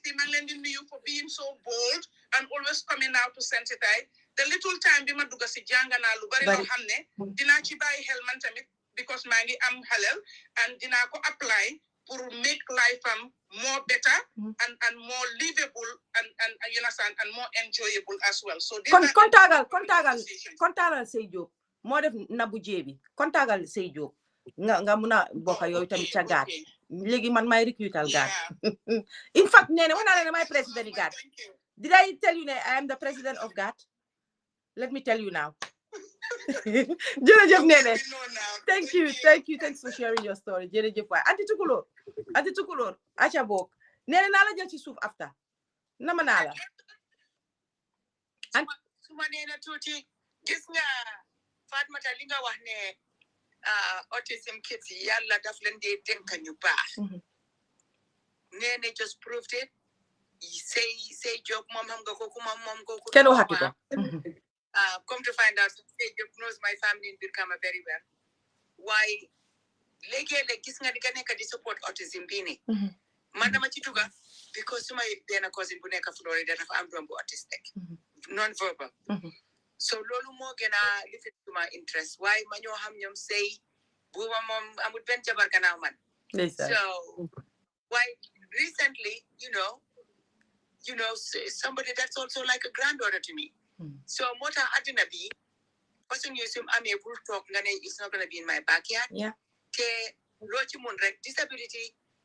of any form. So somebody close to you. I'm not doing I'm not challenges like that. Just support them. Just support them because the families are living through through their challenges and everything. But at the same time, then and deal with it. So all we can do more to be supportive. You amplify their voices. Thank you. So I am proud of all of the mothers. Say joke, your mom Fatma anything, any topic go amne can do joke wako. Yo nga wako. Topics nga amne Gambians don't make to find them interesting. I'm gonna list it on card. Say I'm got 7,000 people watching. Million. So mangla gere la santane sanjo bot linga def yep pour askan bi. Yenna ko yalla bi sanjo bot amin. Jerejef anti tukulor. Mota say ma ñëw ci live rek mané ma ngi gërem nak anti tukulor. Ña doko dé féké doko dé diga ci beginning bi. Yeen la dé idée wax dëgg fa né yalla parce que suma support system gen. Mënuma dem bayyi len gannaaw, mënu leen dem bayyi ma gannaaw. Gisuloo né dugasina. So jerejef légui thank you so much yeen mu nekk ci TikTok bi yépp ñun expect ñu won li sax bi ñoo taal live bi tay expect ñu won né sax dinañ ñëw bé am parents yu dugal sax di share seen story and everything so thank you so much dinañ ko yaatal maa ngi leen a gis am na ñu ma send message privately ñu bëggut sax pour feeñ akay waaye xam leen ne ñun tam ñu ngi fi ak yéen daal pour ñu indiwaat programme bi incha allah dinañ ko indiwaat normally dañ ko daan def benn yoon rek waaye sëy bii yoon moom gars yi dañ ma téye si suma baat bi téye ba suma loxo bee tànka bi ne foog ñu ñëwaat so foog ñu ñëwaat dinañ organiser suñu boppa bu baax a baax ñu ñëwaat boobu suñ ñëwee gis naa questions si ngeen yónnee yu bari sorry ne mënumaa laajte ay questions waaye next time suñ ñëwee it will only be gars dina ñëw moom te dinañ indi seen ñaari representative rek o gars yi di ko def in turns pour déglu leen ba pare answer questions tamit na benn question na saxut bu kenn foog ne tamit mu ngi ñëw repeat lu moromam waxoon déedéet sharing your stories so eboo sax bu mel ni story keneen ki loolu rek it's removing something of your chest so appreciate nañ ko so bu kenn feel ne rek ñëw naa maa ngi wax wala maa ngi bëgg a wax waaye kii wax na bosam déedéet come up share your story ñun that part of therapy la sax te sëy bëgg naa ñu lifin feena ñu nga tëjee foofu noonu parce que am na ku ñoo xam ne ñu maa nekk di ma bindal lii rek ndax parents yi seen boppa dinañ dee ñoom tamit ñu am help because fuck any yaay will deal with this kind of situation I have few people ñu ma bindal lii any yaay will deal with this kind of situation fii nañ ne ñoom tam seen boppa nit nañoo see someone they need therapy themselves so su fekkee mun nañoo touch on those things little bit rek ñu tënka ko so 5 minutes rek lañ am guys pour tàggatoo bi ak yépp ñu tënka ko accale sëy dégga ngeen ma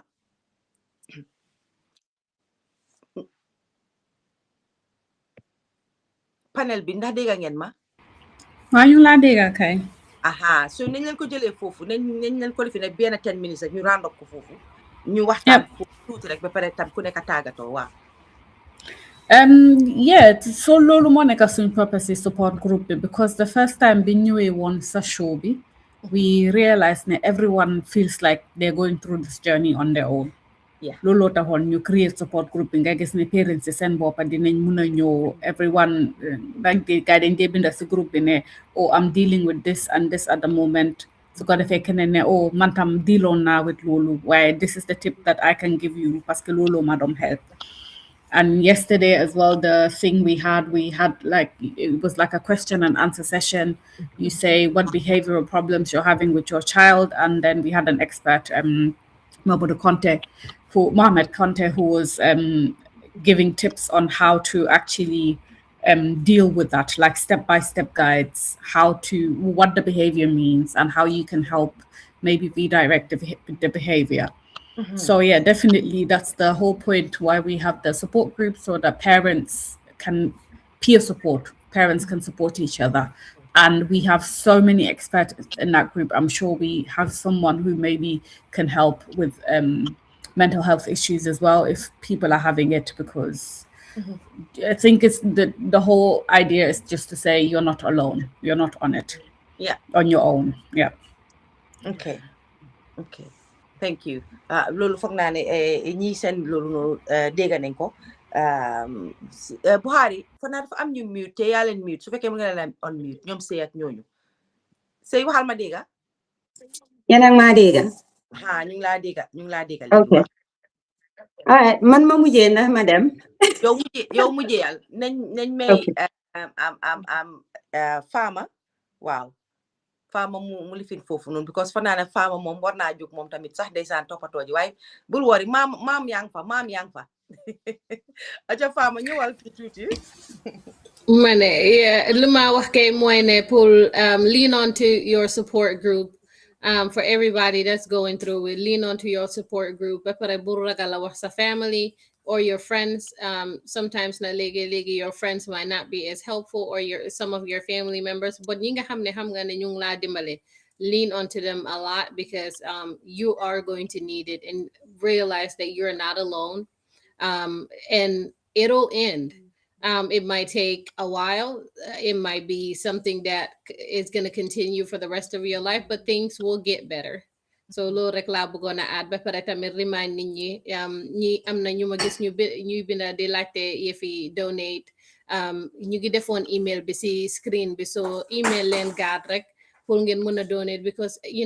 am na parents yi nga xam ne ñu ngi Gambia, they don't have the help that we have ñun ñi nga xam ne ñun ñu ngi America or ñu ngi Angleterre or Sweden. So just remember, donate. Nothing is little, even if it's $1 or more. Loo bugg a joxe rek nga joxe parce que it adds up. Yeah, that's true. Thank you, Farmer. Appreciate nañ sa ñëw bi tey and sharing your story. Yow yaa sa yaay, and we're happy. This am nañu ko doon TikTok bi ne kontaan nañ ne yaa ngi am like the support system that you need. Am na ñu nga xam ne sax mënuñ koo am, they are alone with doom yu am autism. So ñu ngi sant yàlla daal ne yow yaa ngi am ñoo xam ne mën nañ laa support. Ñooñu tam nañ leen jël si suuf waxtaan ak ñoom, xam naa sey su paree yooyu yëpp. ñu jël kii la Yacine. waaw. ban si Yacine ñaari Yacine la fi nekk. Yacine yow la anti su ma anti Yacine moom anti laa ko de ooyee yow Yacine ñëwaat. Okay, so lu ma tëjee rek man as a autism advocate dama si starting bi dama ne okay duma just nekk di advocate boo xam ne man am naa chance bi pour jàng ko soo gisee ma dem dafa gis ma masters yi maa ngi get my certifications to be a RBT def naa suma ABA training yëpp pour mën a dimbale so man def naa lu ma tëjee tey moo nekk in as much as bëgg nañ government bi ñu dimbale ñu waaye ñu nekk si college bi university si ñun ñëpp mënuñoo liggéey si banque ñun ñëpp mënuñoo liggéey si nekk lawyers try leen ngeen xool naka ngeen a duggee si field bi because léegi every kër boo jóga every house you go to there's someone that's autistic parents yi dangaa dem somewhere nga gis xale boo xam ne mu ngi am signs and symptoms but yow tamit doo xam naka ngay approché because suñ Gambian mentality bi yes man maa ngi def awareness keneen ak keneen mu ko def de but even parents yi taal sa caméra wax doo xam keneen kan moo laa déglu so maa ngi ñaan ñuy jànga ñoo xam ne xalaatuñ sa pour dugga si field pour ñu try ñu dugga si field bi nii because man kese su ma ne dama jàng pour dimbale nit yi man kenn duma ko mun a def so keneen su ñëwee ñun ñëpp ñu bokk together dinañu help ñu naka la ñoo dimbalee Gambia. jërëjëf am na solo loolu am solo la dëgg la de ñun ñëpp mënuñoo liggéey ca banque yaak ak yooyu yëpp ndeysaan suñ parents yi ñooñu sonaloon rek ba ñoo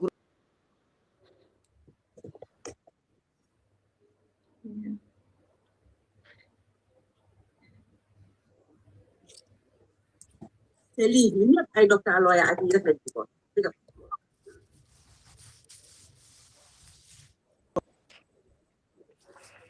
yéen ak maa dégg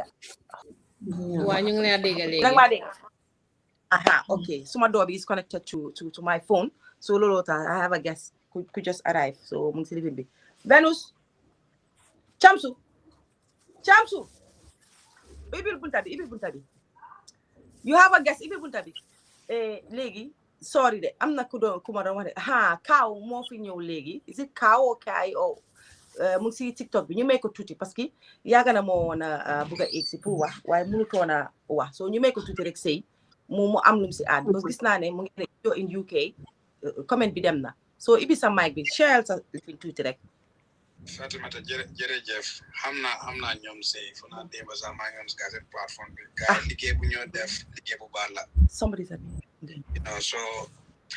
I'm on this journey as a professional but also as a parent so maa ngi am xale boo xam ne suma boy bi is 9 years old he's autistic ADHD also non-verbal so man loolu moo tax ma delluwaat uni just to basically study and understand what it is and how best I can support my child. I remember the first time book London, Gambia, I was so worried. I reached out to so many people, and that was the first time I clicked with Sana, because how more was available in the Gambia, because this was not something that I was anticipating. Can't do anticipate this at Dom Deva Amli. And then knowing Gambian society, sometimes is the accepting the man who don't believe and this is how my child is going to be. My child will be different from the other kids. Sometimes in culture, be action environment, people understand what it should be. So when I realized Sana and Say and other people are doing this advocacy, I was really impressed because then I realized I'm not on my own. But now having to do this as part of my job in the UK, I'm really, really happy that I'm able to support my child, but also able to support other parents. But I don't know what's happening in the Gambia, but like every now and then, but they status, they contact someone they work around needs and area. They want anybody who has a child with special needs. You're struggling with a package like support, or you're struggling with a child with a school. Because sometimes even with the council here, I'm like a special needs school program. It's very, very difficult. Problem la. But what we can support you with, we can support you to take the same team, more councils and department. You have a kid with special needs. You can actually take them to tribunal. You don't have to pay anything about this. All you're doing, you're advocating for your child to have the best place. And you ask about support for parents. So when you have that, they will also support the entire family. When they're doing an assessment, then you look at the general thing. What is happening in that house? How is this child going to stay in this house, making sure everything goes well? Thank you. Because when you have a placement breakdown, that will affect everybody. Yeah. So these support are available in the UK here. I don't know what, the situation in the US, because that's not where I am. Yeah, but if you're in the UK, you're struggling. Honestly, reach out. I will help. I'll guide as best as I can. Thank you. I cannot promise you anything, but I'll give you the guides to make you aware what you need. Okay. But looking at deaf is really good. Gambia, we don't. So is autistic. Normally, autism goes with other condition. That is non-verbal. That is a condition of its own. They're hyper. They're very, very active. Yeah. That is ADHD. So autism alone is basically not what is more difficult. Is when it exists with other conditions. Yeah. That is when the child becomes very challenging. It's difficult to manage, or they're very picky. Like food, even toilet sometimes is difficult. But when you struggle all this, what I will tell you is be consistent in whatever you're trying to do with them.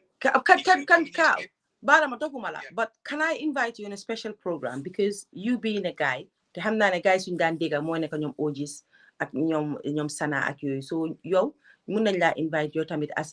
a dad, because we can see that you're very passionate si lii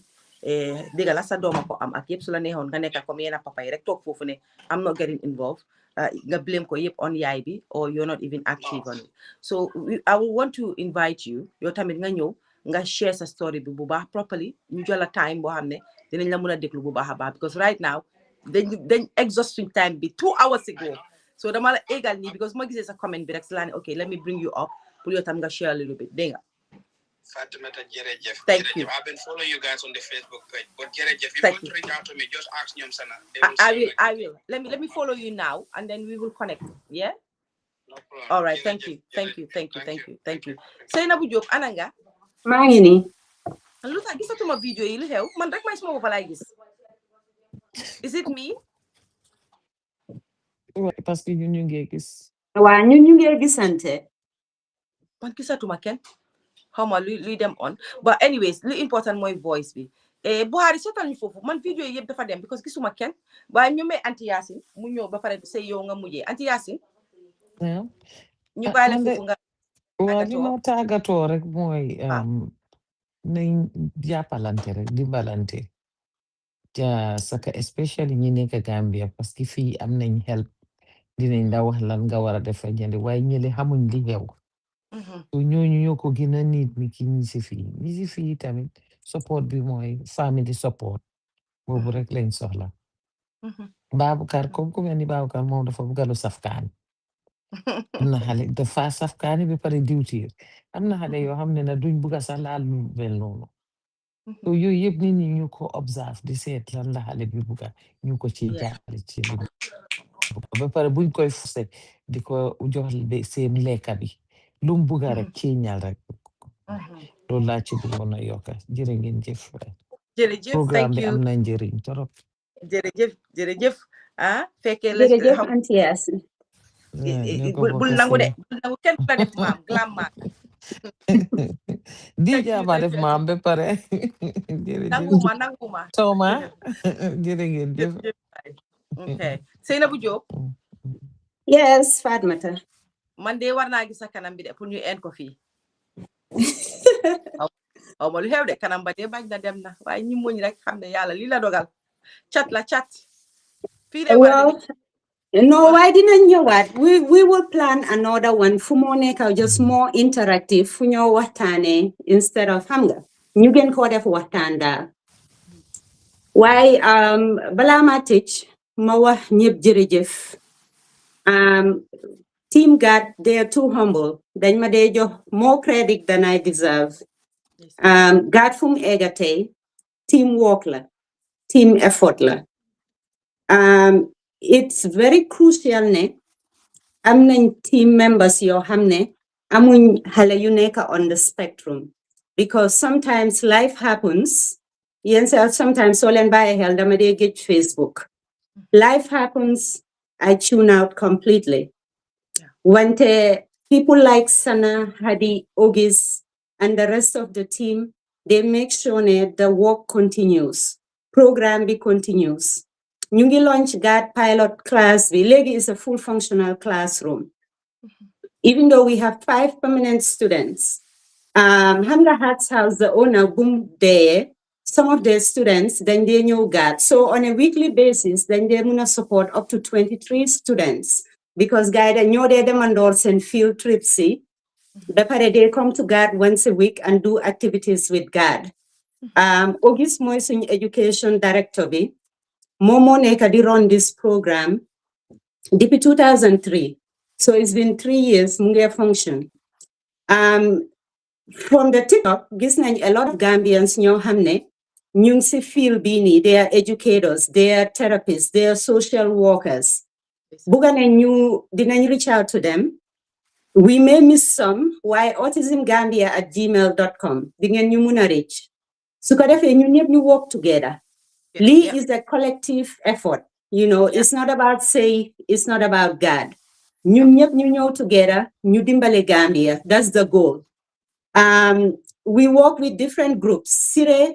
mashallah, my little sister, she has a advocacy group. Why sayuko God kole kurmudefa nyudara? She will do it. Helatu tsahne mange runs my organization be. Young man understand. So we have other people. And all these professional tamit, we will reach out to them because important na guy boka si support group be. Then there are quarterly programs for the support group. So kada fe parents gena muna comfortable parce que yoy duñ ko dé air on social media but then dina joxe that safe surrounding nga muna share things that are a little bit more intimate wala rus nga ko share on social media but I am so happy pour gis Gambian professional yi nekk si autism field bi reach out to us on Facebook or TikTok and are willing to help. So man lima leena ñaan mooy su fekkee di ngeen mun a join suñ support group bi su ko defee help bi du em rek saa yu ñëwee TikTok because support group bi anytime any day parent bu am lum buga share wala seek advice si support group bi la ko dee def xam nga so if we have all these professionals in there yow gis nga démba programme bi ñu amal support group bi on Zoom Mohamed Conte he owns Synthetic ABA company bi teamam bi la indi they shared presentations. They were supposed to come for 1 hour, for now 2.5 hours lañ fa nekk. And they were not even in a haste to leave. Wow. Buñ leen waxee ne sax 1 hour lañ leen waxoon, léegi ñu ngi si 2 hours. Guy, and you know, we don't mind, we'll stay. So seeing a lot of these Gambians in the autism field, important na ñu am leen si support group bi. Parce que xam nga lu tax, démba ñu doon help, ay tubaab lañ waaye Gambian bi ñu am si field bi ñoom dinañ ko understand cultural difference bi dinañ understand educational part bi so it's a lot of aspects yu ñoo mun a dimbale so man li ma ñax to anybody kuy déglu mbooloo mooy doole God is not about say we want to get God fu nga xam ne whether man maa ngi part of God or not God is gonna keep going because it's not about me. It's about Gambia and it's about the people we can support in our community. So don't listen to all these GAD team members giving me credit. They are the brains behind it. But aside from that, Fatmata, luma buga wax rek moy déguma la sa Fatmata. They acceptance of flowers. No. It's Beyonce now. It is a whole team behind this, you know. Yeah, president, the wise VP, the sana mom, ken wahenopi, you know. Sana fona mom suko mune mom, what anam yep legi God la neka, ak no more fine funding for God, hamga. Tebe pare nyum not only their time, but their money. Then ko say dugal, because helata libi buñ commencé. Every month ñu ngi fay teacher si ñu ñoy feed xale ñoo leen a lifin seen field trip si skills yu ñu na jàngal yi need yep ñu ñoo leen koo jox so any moo tax ma ne ku bugg a support God in any way it doesn't have to be money because need nañ tablets need nañ toys sensory toys need nañ books cleaning supplies xam nga ku dee seen shit dara Gambia you think about God, you can buy toys for the God kids, buy them cleaning supplies, buy them sensory materials, samga. Because in common share sa ak yenen parents.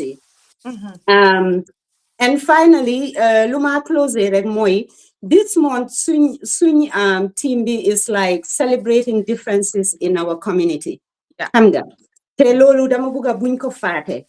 Nañ continue to raise autism awareness. Nañ come together as one Gambia under one umbrella, you know. Yenen kenen su buge host autism program, reach out to us. We will be there. New supportante. You know, mbolo moy dole. We will go a long way if we come together. Nañ accept. Acceptance is patience, is time, and is understanding.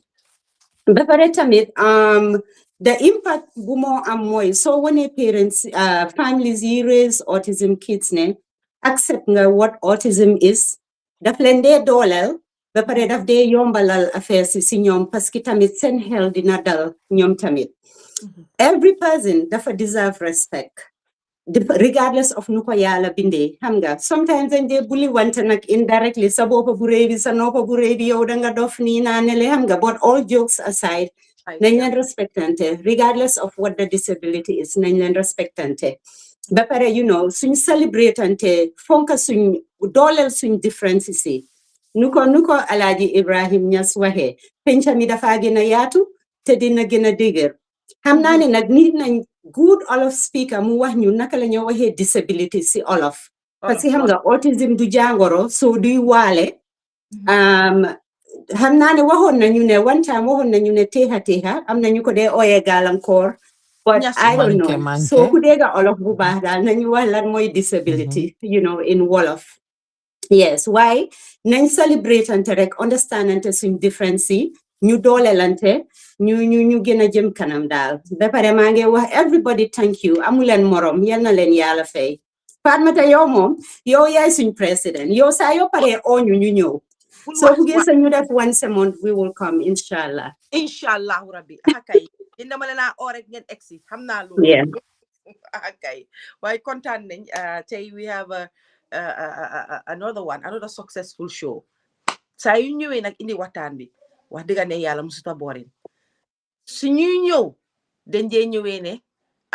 sëy tey moom one hour la wala ma ne sëy tey 2 hours dañoo def waaye gis nga dañoo mujjee toog doo ko dee tey sax fu nga fole ji ay ñaata hours doo ko dee tey so thank you sëy ak sa team bi yëpp sana yéen ñëpp daal su ma limee sax juum parce que gaat comme ni ko si waxee ñi fa nekk moom moo bari pare man tamit kontaan naa tamit may cee mën a bokk all the time waaye dafa am solo tamit ne different platforms la gars yi war a mën a dem sëy wax nga loolu te mosoon naa ko fee wax li lay waral loolu mooy tey am na ñu nga xam ne ñu ngi maa follow wuñ keneen am na ñu xam ne ñu ngi follow keneen follow wuñ Fatmata so soxla nañ ngeen ay invite gaat wala ngeen invite yeneen lifin xam nga jeneen nit yi si seen plateforme yi parce que du gaat la ka fi nekk Down syndrome am nañ seen groupe ak epilepsy am nañ seen groupe ak ñeneen mun ngeen leen a invite su ko defee ñu gën koo mun a yaatal nekkul ne Fatmata kooka rek moo ko war a mun a def déedéet ba pare gaat sëy di ngeen am TikTok page waaw Hadi can you share please dañu war a am nañ TikTok am Instagram am Facebook it's all Autism Gambia okay dañu war a push loolu su ko defee sax dinañ dem ba jëmi jamono ci gaat lañoo bugg di live ñëpp di ko share su ko defee foofu la story bi di gën a neexee waaye dëgga maa ngi ñaax suma mbokk yi nga xam ne yéen a ngi si media bi tamit nag du lépp du every time la ñoo mën a waxtaanee leneen maa ngi leen naa ñaan ngeen invite waa gaat invite ñeneen ñoom tamit ñu ñëw ñu waxtaanee su ko defee suñ xale yi ñu ak yaay yi dunda wala papa yi dunda tamit ñu bokk ak ñoom joni bi loolu daf lay wàcc lu bare si ñoom man loolu rek lay ñaan ba pare thank you si ñëpp ñoo xam ne egg nañ fi share seen story jërëjëf society du leen judge inshallah society du leen judge parce que am nañu fi egg te it ne sax ñoom comme maamaram yi musuma xam sax musuma dégg mu waxtaanee story am na ñu nga xam ne musuñoo waxtaanee seen story am na ñu nga xam ne ñu ngi déglu si window bi lii lu am solo la am na ñu nga xam ne duñ wax si kaw waaye xëy na ñu ngi contact ñoom sëy si suuf lii yëpp mooy jublukaay bi so ñu ngi leen a gërëm yéen ñëpp di leen sant bu baax a baax surtout góor yi nga xam ne gis naa leen yéen a ngi seen ay messages yéen a ngi laajte because you don't know dëgg la léegi-léegi ma toog ma ne góor yi ñoom seen bopp tamit sawaru si am na ñu demee am na ñu nga xam ne seen nañ ma message they don't know xamuñ léegi am jabar boo xam ne di nga xam ne sa doom ñu ngi ko war a diagnose li o diagnose nañ ko sax ba pare yow yaa ngi bañ a acceptal sa partenaire bi loolu yëpp a ngi fa waaye incha allah su ñëwatee fii in a week time or 2 weeks time dinañ gën a yaatal waxtaan bi mu gën a yaatu ñu gën cee indi yeneen ak yeneen yoo xam ne boolewuñ ko ci woon soo jërëjëf yéen ñëpp ñoo seetaane si Facebook bi ak TikTok bi ak si YouTube bi Buhari Gassama once again thank you so much di la gën a sant bu baax a baax parce que yaa ngi def yow tamit liggéey bu am solo ci behind the scene fu ma suñ ne man lañ gis maa ngi toog bu leen fàtte ne Buhari tam mu ngi toog kiram toog mooy parce que saa yi ma ko ne putal dara op daf ko dee put op gis ngeen loolu gis ngeen movement yi dee nekk si screen bi ni yëpp si yàlla moom la xam nga kon kooku tamit nu ma toog moom tam mu ngi ko toog ñu ngi ko gërëm di ko baax a baax jërëjëf wasalaam ba beneen yoon thank you Buhari thank you everyone bye bye guys thank you Buhari léegi nag baalal ñu nag fayal ñu screen bi docteur Mamadi thank you